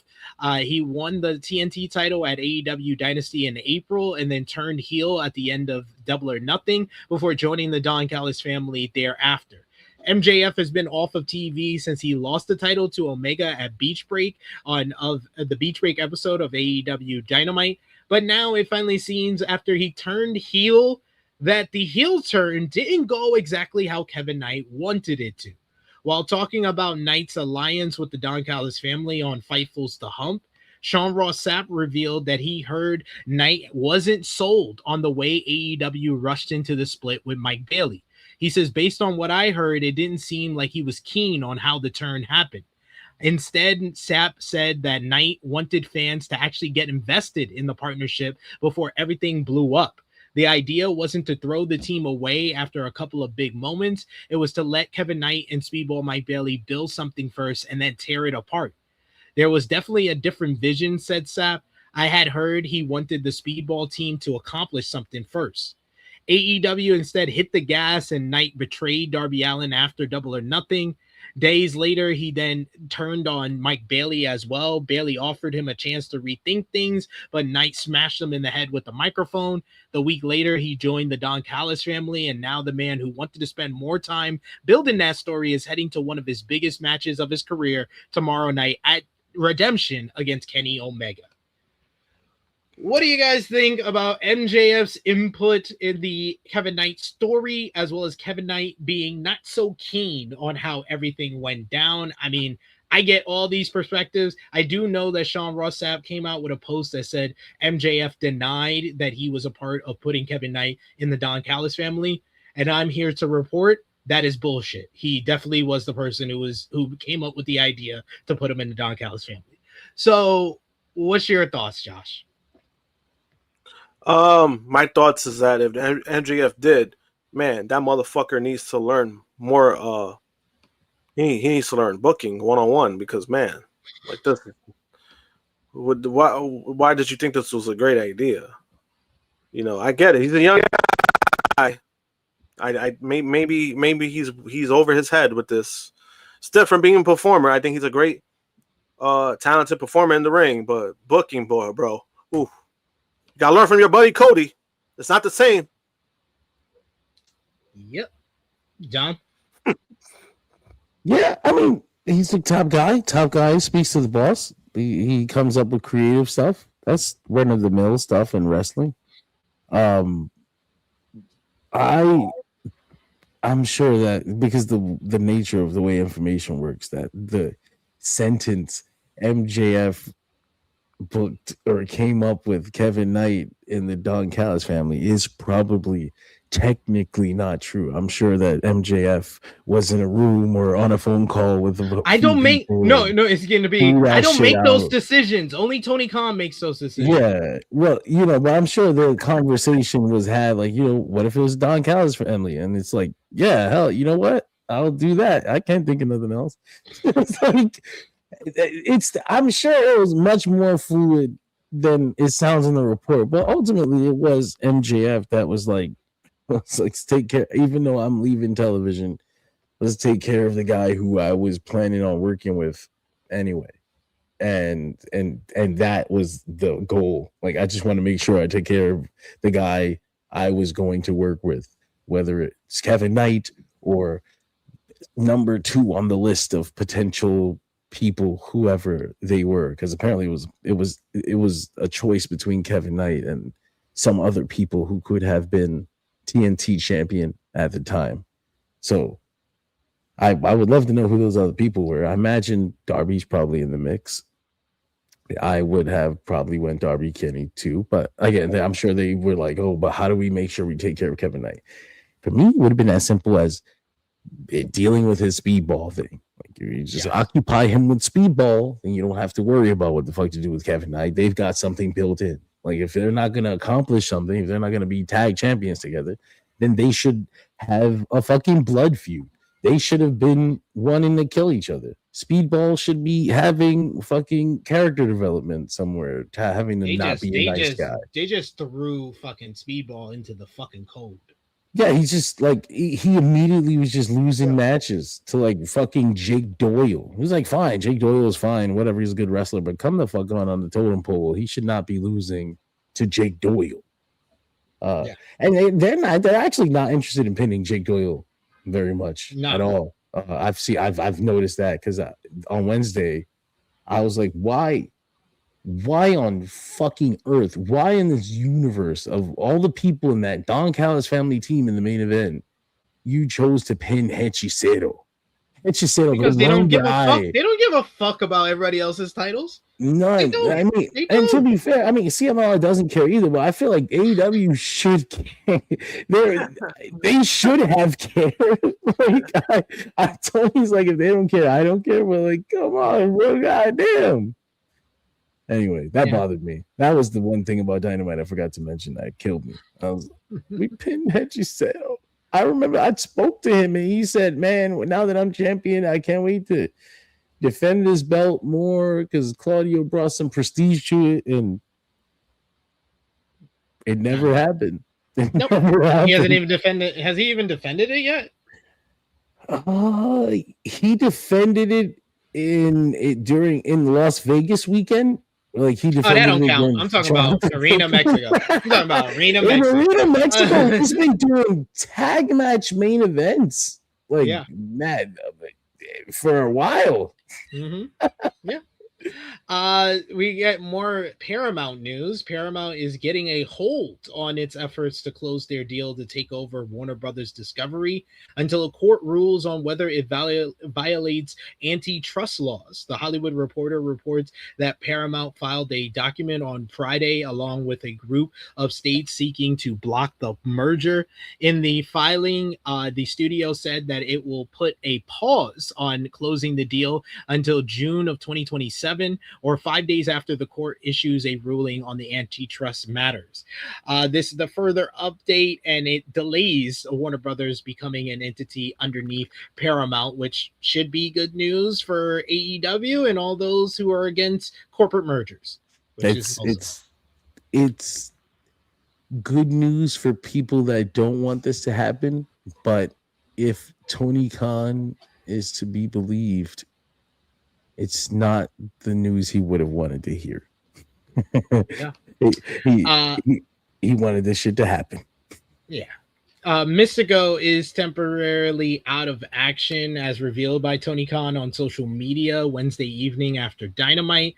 He announced on a live stream after the show that a ladder match for the AEW International Championship #1 contendership will take place at Redemption. He noted that he had been Mystico had been slotted to compete at Redemption, and they wanted him for TV this week, but due to injuries he suffered at the CMLL show on last Friday in Arena Mexico, he is not cleared to compete. The ladder match was announced instead of the originally planned but never announced match, which would have seen Mystico fighting for the #1 contendership. He noted that he is hoping that Mystico will be cleared in time for Grand Slam Mexico, so we shall see. On behalf of all of us at THH, a quick and speedy recovery for Mystico. The latest Wrestling Observer newsletter had an update on ticket sales for AEW All In London, as well as other events. The landmark event from Wembley Stadium is now standing at 32,000 tickets sold. It went up another 1,000. 33,000 tickets sold. The get-in price is $177. However, Meltzer reported little movement in ticket sales this week. The company is unlikely to beat the attendance records of its previous 2 shows at the stadium, but a lot of fans are believing that they can make another push and get to 50,000. That said, it noted that the event is set to beat Ric Flair versus Kerry Von Erich at Texas Stadium this week and will ultimately surpass Bruno Sammartino versus Larry Zbyszko at Shea Stadium, Hulk Hogan versus Bill Goldberg at Georgia Dome, and Buddy Rogers versus Pat O'Connor at Comiskey Park. While he conceded that All In 2026 is unlikely to beat the outdoor WrestleManias, he believes that it is set to become the 4th largest crowd and 3rd highest gate for pro wrestling in England's history. The AEW All Out show also had tickets been on sale this week. The Tony Khan led promotion sold 4,800 for All Out, the Chicago pay-per-view. It will go head-to-head with Worlds Collide. WWE Money in the Bank had their tickets go on sale this week. They sold 6,500 tickets.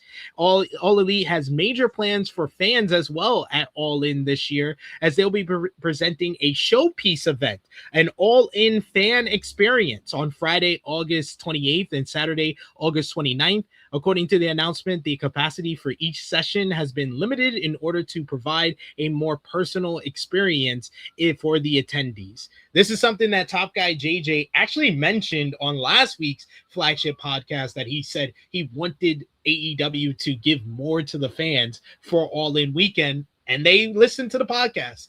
Thanks for watching, Tony.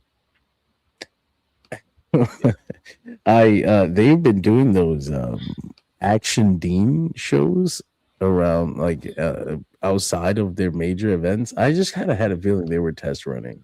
Like, Tony Khan seems to want to set something up where he doesn't have to pay the indies to be there, but hey, look, you can come if you want. You know, it's a good space for you if you want. If you want. And I wrestling, the WrestleMania wrestling festival style weekend, because it's essentially what it is. We go to music festivals, you stay in one spot and you watch multiple concerts of multiple acts and multiple things. If you go to WrestleMania weekend and you're not just a WWE fan, then you will have an incredible different experience. It's like you're watching all different kinds of fucking wrestling in the same place. It's an unbelievable feeling. And if Tony Khan can sort of take that, bottle it, and bring it with AEW to their major events, more than just, you know, WrestleMania. We could do that shit at fucking All In. We could do it at Revolution. We could do it at Full Gear or whatever.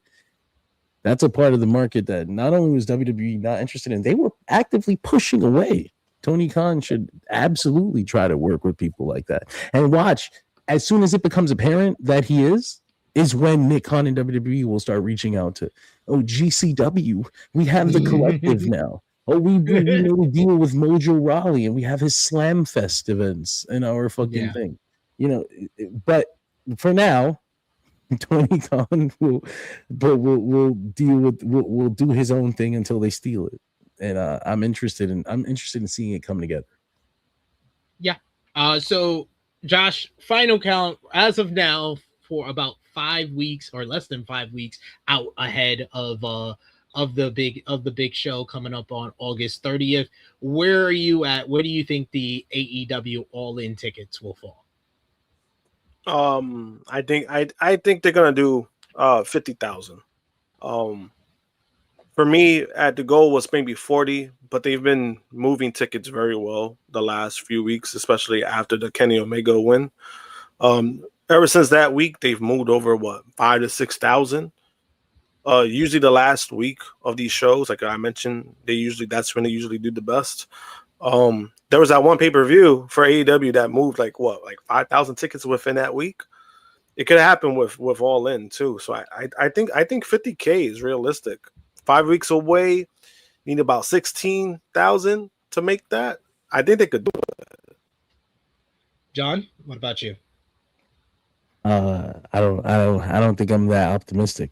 I mean, unless they lower their ticket prices again, like if you do like they have the tickets on sale. They have, I think it's like 50% off. Do it again, slash them and get Walmart style, roll them back.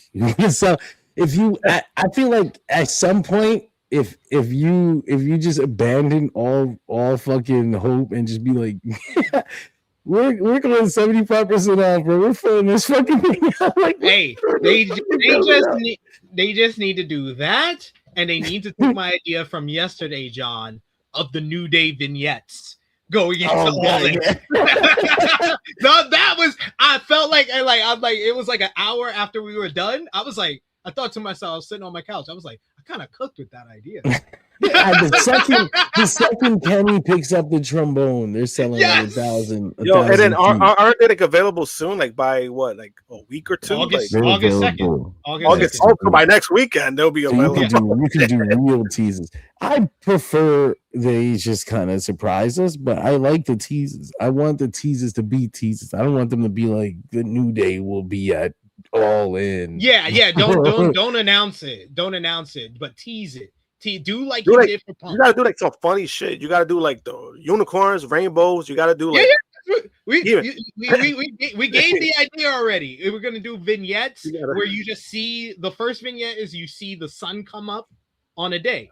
Then the next you're in vignette the goes quiet. right back to there, and then you see like a squirrel or a fly going across. It's all morning, and then you see a unicorn in the background. And then the third vignette, a rainbow forms, and the unicorn is just bouncing on it outside. And then all the while, FTR is finding a trombone backstage. Cope and Cage find a stack of pancakes, and and the Young Bucks they find the t-shirts. They find the colorful t-shirts. That's how it is. That's how or some bootleg version of Bootios. Because remember, I the am Young kind Bucks of had like a parody version of like the cereal. They had like a parody version. Imagine do something like that. That would be funny too.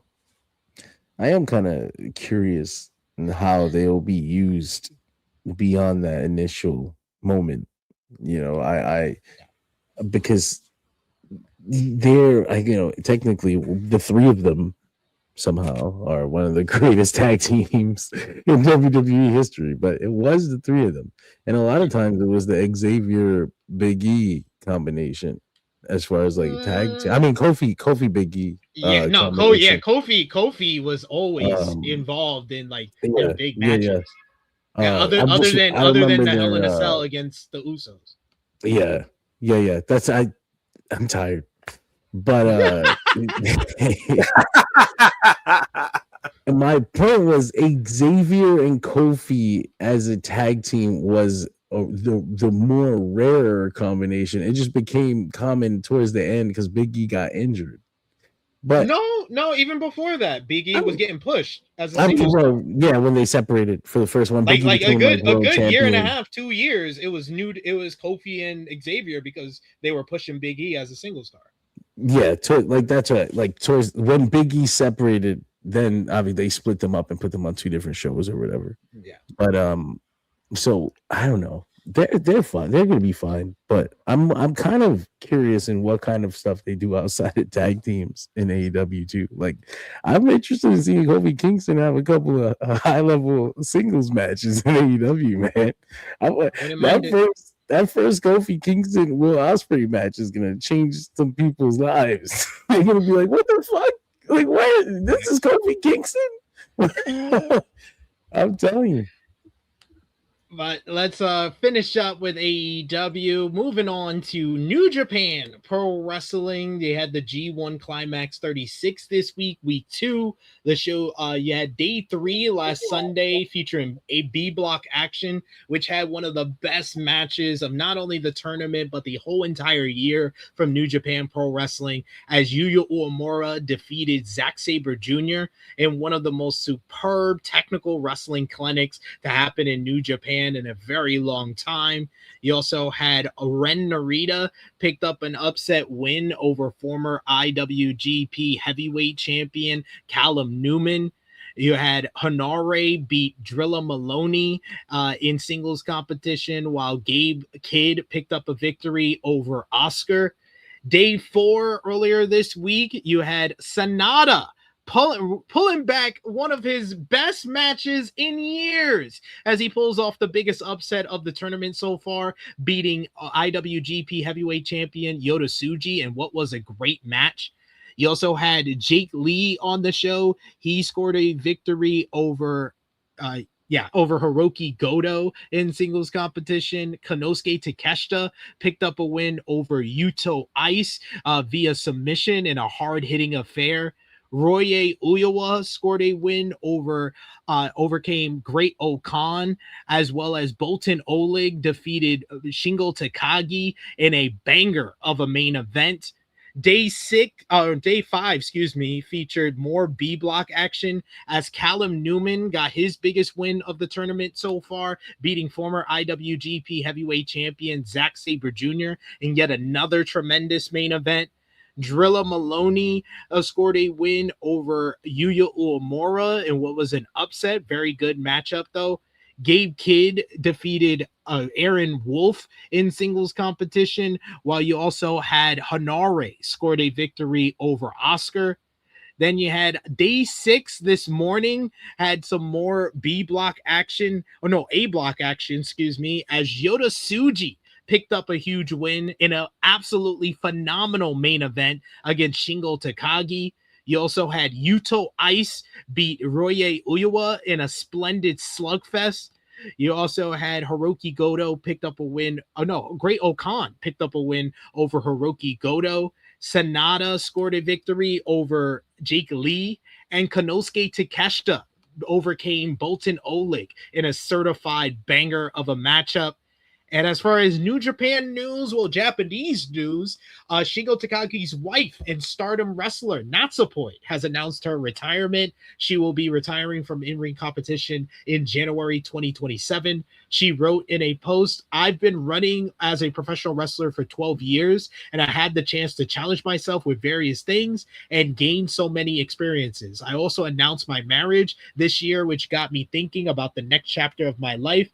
That's what made me consider walking a new path outside of being a wrestler."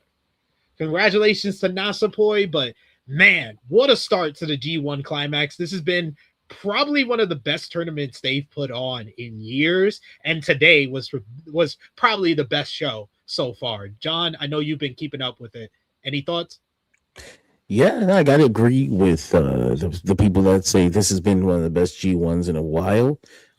When you look at matches just like Ice and Oiwa, man, Ice and Oiwa fought once earlier this year, leading up to a tag match. That was real good, but something clicked when I saw them in the ring earlier this year, where I was just like, "Fuck! Like the future's gonna be fine. Like New Japan's gonna be a-okay. Like this is beautiful." Like Oiwa right now is one of my favorite younger wrestlers, newer wrestlers. Like he has got everything. He gives me these like Takayama vibes, like mid 2000s heavyweight vibes. Like he goes in there with Ice, and they're like young rivals now, so it brings out a whole new side of him. Like he's usually like stoic and respectful, and but with Ice, he's like taking pleasure in beating the shit out of this little fucking disrespectful little street urchin motherfucker.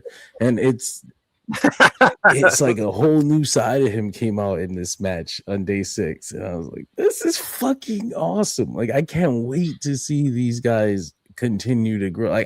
Like to me, that's a potential future Wrestle Kingdom main event. Like we were watching like the future right now. This is like some Rock Triple H 1999 shit.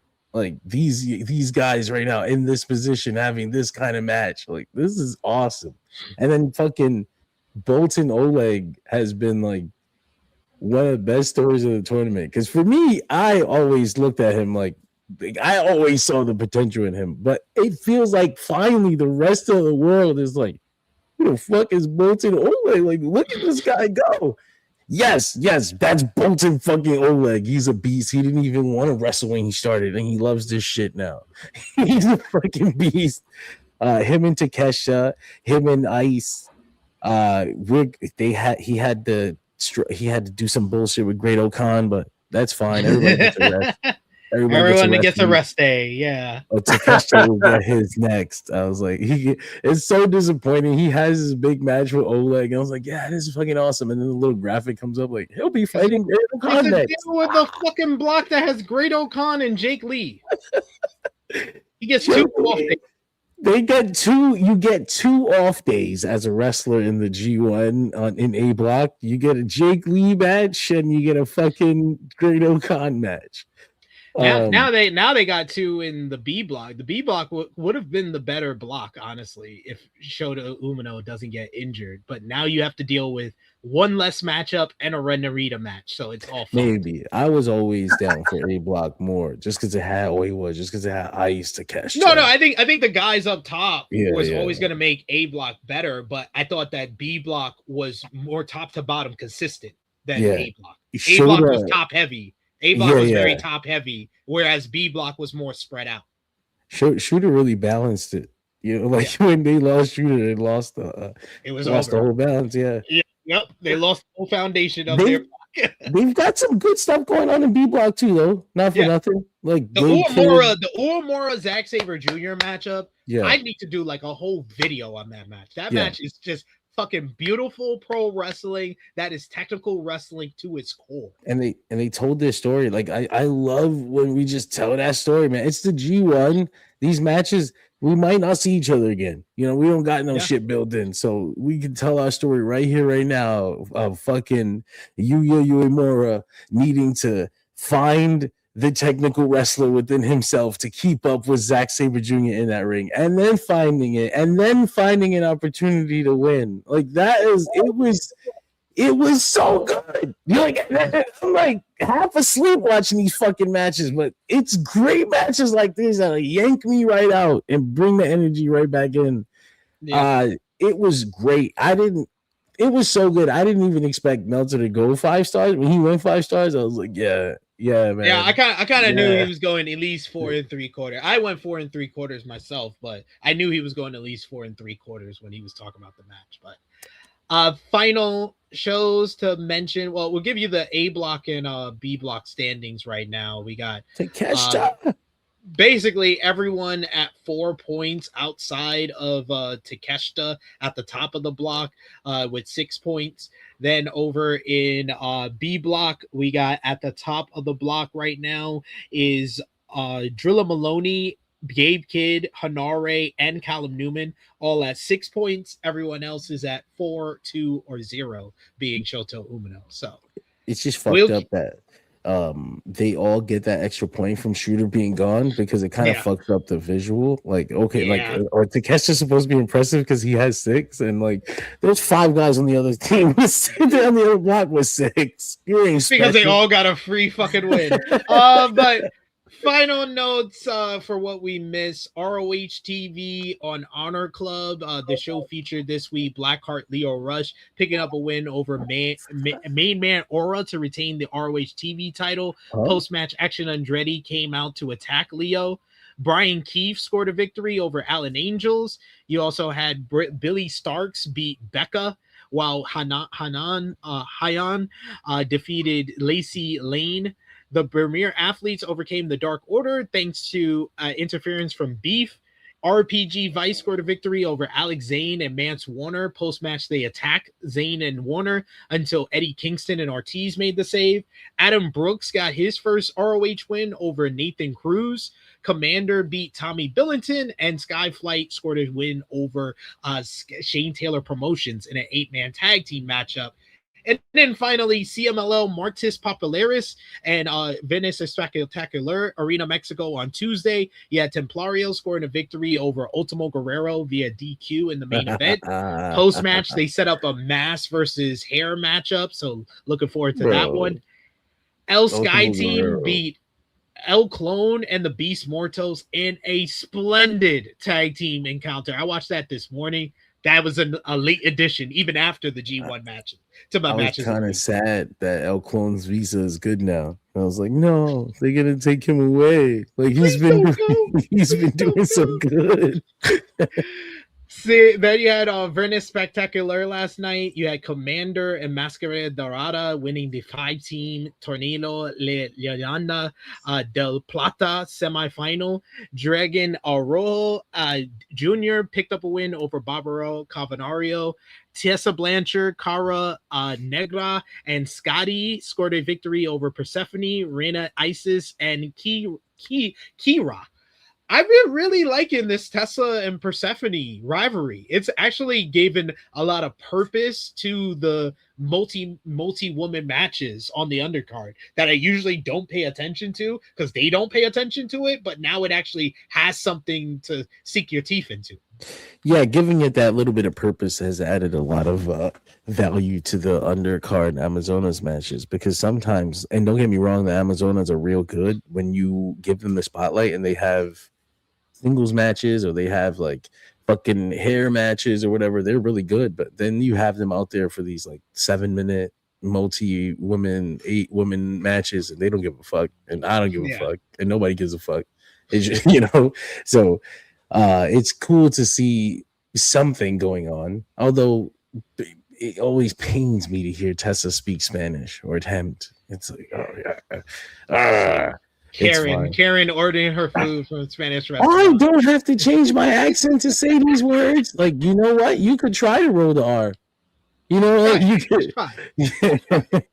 Just try it. Let's give it a try. But we have made it to the end of what we missed, so that means it's time for Miss Chrissy Love's other favorite time of the show: best, worst moment and matches of the week. We will start off with best and worst from this past week. Let's start with John. Who's your best and worst from this week? My best moment of the week. Your person who is the best of the week. Best person. Worst of the week. Yeah. Best person of the week. I'm going or promotion. Shit. Promotion of the week is easy. It's New Japan, man. The G1 Climax is on fire, man. I'm on day 6. I'm rolling. I haven't gone 6 days into the G1 without missing one in a long time.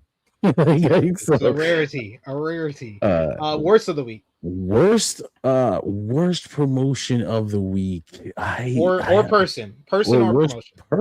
Person of the week is probably easier. I can find a lot of shit people, but this time I'm gonna go with a group of people, and we're gonna call them Busted Open Radio. That's the one. Yeah, I went with best of the week. Tekla and Willow for the promo segment on Dynamite, and worst of the week, Busted Open Radio. Josh. It's funny because I went with I went with Tekla and Willow, best of the week for that promo. Worst of the week it's Cole for me. It's Busted Open and Roman Reigns. What did Roman Reigns do? He didn't even come to work. He didn't even come to work. What the fuck did he do? For me, because since I was on the show last week, that fucking segment he did on Saturday Night's Main Event. Well, I mean, it counts for this week, but he didn't do anything. He just did his job. The fuck? No, fuck him. He gets blamed too for that. No. He don't write the show. I won't take that. Moment of the week. I will give it to the biggest shock of the week. Are y'all ready? Sonata had a great match. I will repeat. Sonata had a great match. That's the moment of the week. John. You know, it's funny. He was trending on Twitter, and I was wondering why.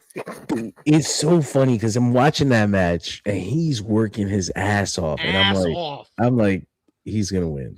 Like he's gonna win because to me, he got it in his head. Okay, like I'm gonna win. I'm gonna pin the world champion. Like I have to show out. My ass off for this one. Good for Sonata. My moment of the week, just singular moment, has to be that Kevin Knight flight with the title belt at the end of Dynamite. That motherfucker was up there, bro. It didn't even look like he came off of. He didn't even come off of ropes. I don't think. I think he ran down the stage and just jumped over. Yeah, he just jumped over. Madman. Yep. Josh? That was actually my moment of the week. That was like my moment of the week. I was like, damn. Again, like they did a good point, like for that segment, like they did a good selling point at least. Like we kind of know what we're gonna get within the match at least. So I mean, it was a good moment. I actually liked that. Like it looked cool, and I'm like, all right, like Kevin Knight, he's a good wrestler. So use these things for him. Like this is the strongest point. Use that as the strongest point. We don't do worst moment, right? Because there was a horrible moment on Friday. Where fucking Commander does his rope walk. Last night. Oh. And he does his rope walk. He jumps over, he usually does with the salute or whatever. Mm-hmm. And I think it's Volador that catches him, but he doesn't catch him. And he falls forward onto his fucking neck and bent the other way. I was like, he's dead. And that's gotta be the worst thing I've seen this week. Like getting all the rings. Matches of the week. I got 10, but I got 5 honorable mentions. Skating around my role. Honorable mentions. We got Amanada and Shida from Collision. That was so good. It was so much better than it had any right to be. Then I got Lyra Valkyria and Bayley from Saturday Night's Main Event. Love me some bloodshed. I got Takeshita and Yuto Ice from the G1. I got Omega Ospreay and Mox versus Don Callis family, and that aforementioned Sonata and Yota Tsuji matchup. Then number 10, I got Boltin Oleg and Shingo from the G1. Just two big boys throwing bombs. That was great. Kevin Knight versus Darby Allin from Dynamite is number 9. Just an awesome opener to the show. Number 8, I got El Sky Team versus El Clone and the Beast Mortos from CMLL's Martis Popularis. Just an incredible high-flying spectacle that they had there. Number 7, is that number 7? Yeah, number 7, we got Yuto Ice and Roye Uyoa. No, I think I have to bump Boltin Oleg and Shingo to honorable mentions. I think I wrote too many. So yeah, that's number 7. Number 8, actually, Yuto Ice and Roye Uyoa. Number 7, CM Punk and Cody Rhodes versus Gunther and Sami Zayn. Number 6, Konosuke Takeshita and Boltin Oleg from the G1 Day 6. Number 5, Newman and Zack Sabre Jr. Number 4, Brodito and Proto Kata from Dynamite. Number 3, Shingo and Tsuji from this morning's G1. Number 2, Shuri versus Natsupoi from the Stardom 5-Star Grand Prix show. And then Uemura and ZSJ is number 1 this week. John. Yeah, I mean, you pretty much hit all of mine. I don't have them in order, but I know Shuri versus Natsupoi is on there. I know Oiwa versus Ice is on there. I know Takeshita versus Oiwa is on there. I mean, Takeshita versus Oleg, even though Takeshita versus That's the final night. That's the final night of the G1. Takeshita was always fucking bonkers. But the Leyenda de Plata 10-man tag match from last night, I really like that. I had a lot of fun with that. Even though I hate matches that end with two guys that have to face each other next week. Like, that's like fuck, my blue balls. A lot of the G1 matches are gonna end up being on my list because I've had a lot of fun with these shows these past 6 nights, even though it's more than 6 nights. But the last 6 nights of wrestling, it's been good. I've had fun. Josh, number 3, I got Bayley versus Lyra because I thought it was a really good match. You know, that was a good match last week. Number 2, I got Punk and Cody versus Sammy and Gunther, and number 1 for me, Brodito versus Pro Okada.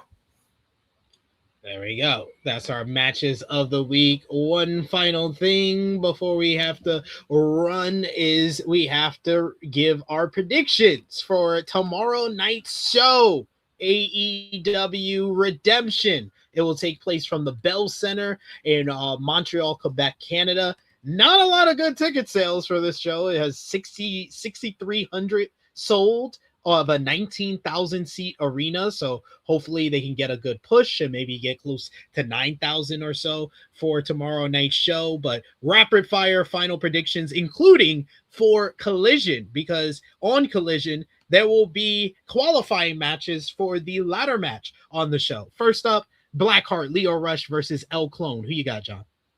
Leo Rush. Josh? Leo Rush.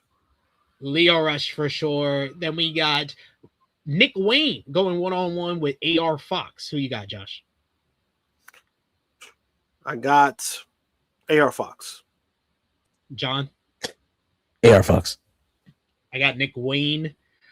So that will all lead to the ladder match to determine the number 1 contender for the International Championship. Jack Perry, Speedball Mike Bailey, the Beast Mortos, and Commander are already in. The qualifiers to tonight's show will then move on to that. Who wins and becomes the number 1 contender, Josh? And this is for what? Number 1 contender for the International Championship. International. I'll go with Jungle Boy. Who you got, John? Beast Mortos. I got the Beast Mortos. I think he's getting the shot at Arena Mexico. Oh, then we got Arena Mexico. Then we got a double chain matchup: Bang Bang Gang versus the Dogs. John, the Dogs. Josh, I'm going with the Bang Bang Gang because Tony hates the Dogs. Yeah, I'm going with the Bang Bang Gang. The Dogs never win on pay-per-view. Then we got Jericho, Ciampa, No Holds Barred. Who you got, Josh? I got Ciampa. Who you got, John? Jericho. I'm praying to God Ciampa wins, but I know Jericho's winning. TBS Championship. Hikaru Shida defends against Maya World. I'm going with Maya World. Josh. I'm going to go with Maya World. Fuck it. John. I think Yoshida. For the AEW National Championship, Andrade challenges Mark Davis. Andrade, new champ. John. Yeah, Andrade, new champ. Josh. Andrade. For the AEW World Tag Team Championships, Cope and Cage defend against the Death Riders. Of course, Cope and Cage is winning. Josh. Tag champs retain. John. Yeah, Cope and Christian, Edge and Christian. For the AEW International Championship, Kyle Fletcher defends against Bandito. I'm going with Fletcher here. John. Yeah, Kyle Fletcher. Josh. Unfortunately for Bandito.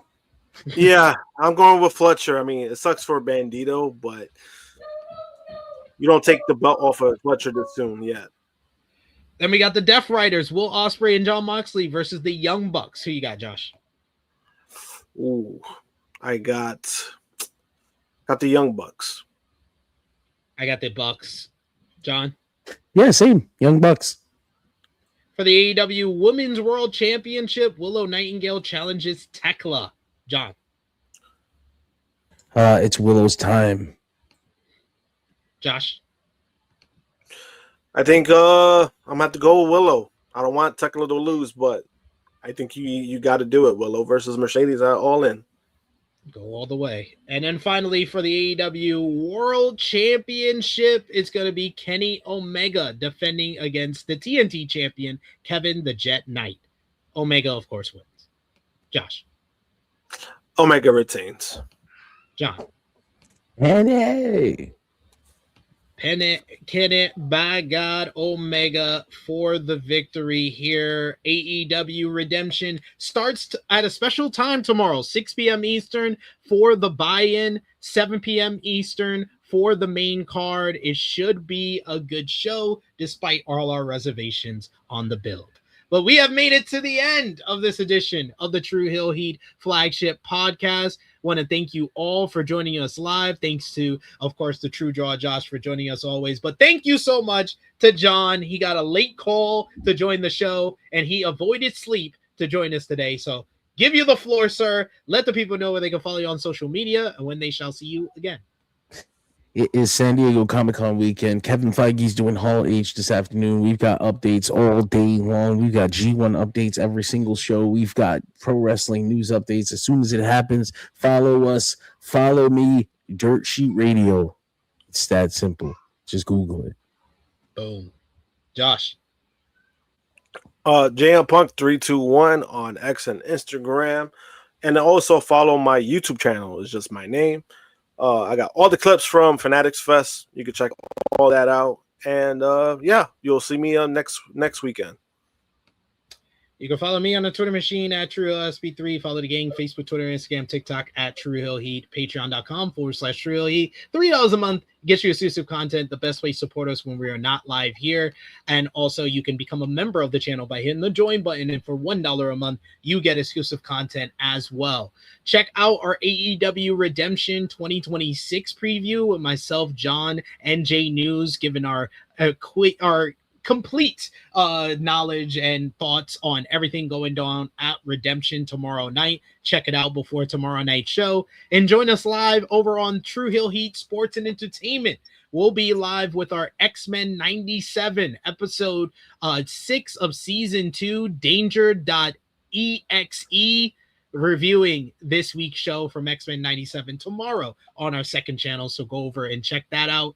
I will be back live on this channel Monday, 12:05 p.m. Eastern time. John will be there. Jay News will be there and more to break down AEW Redemption. Enjoy this weekend's pay-per-view. Enjoy wrestling. Enjoy life.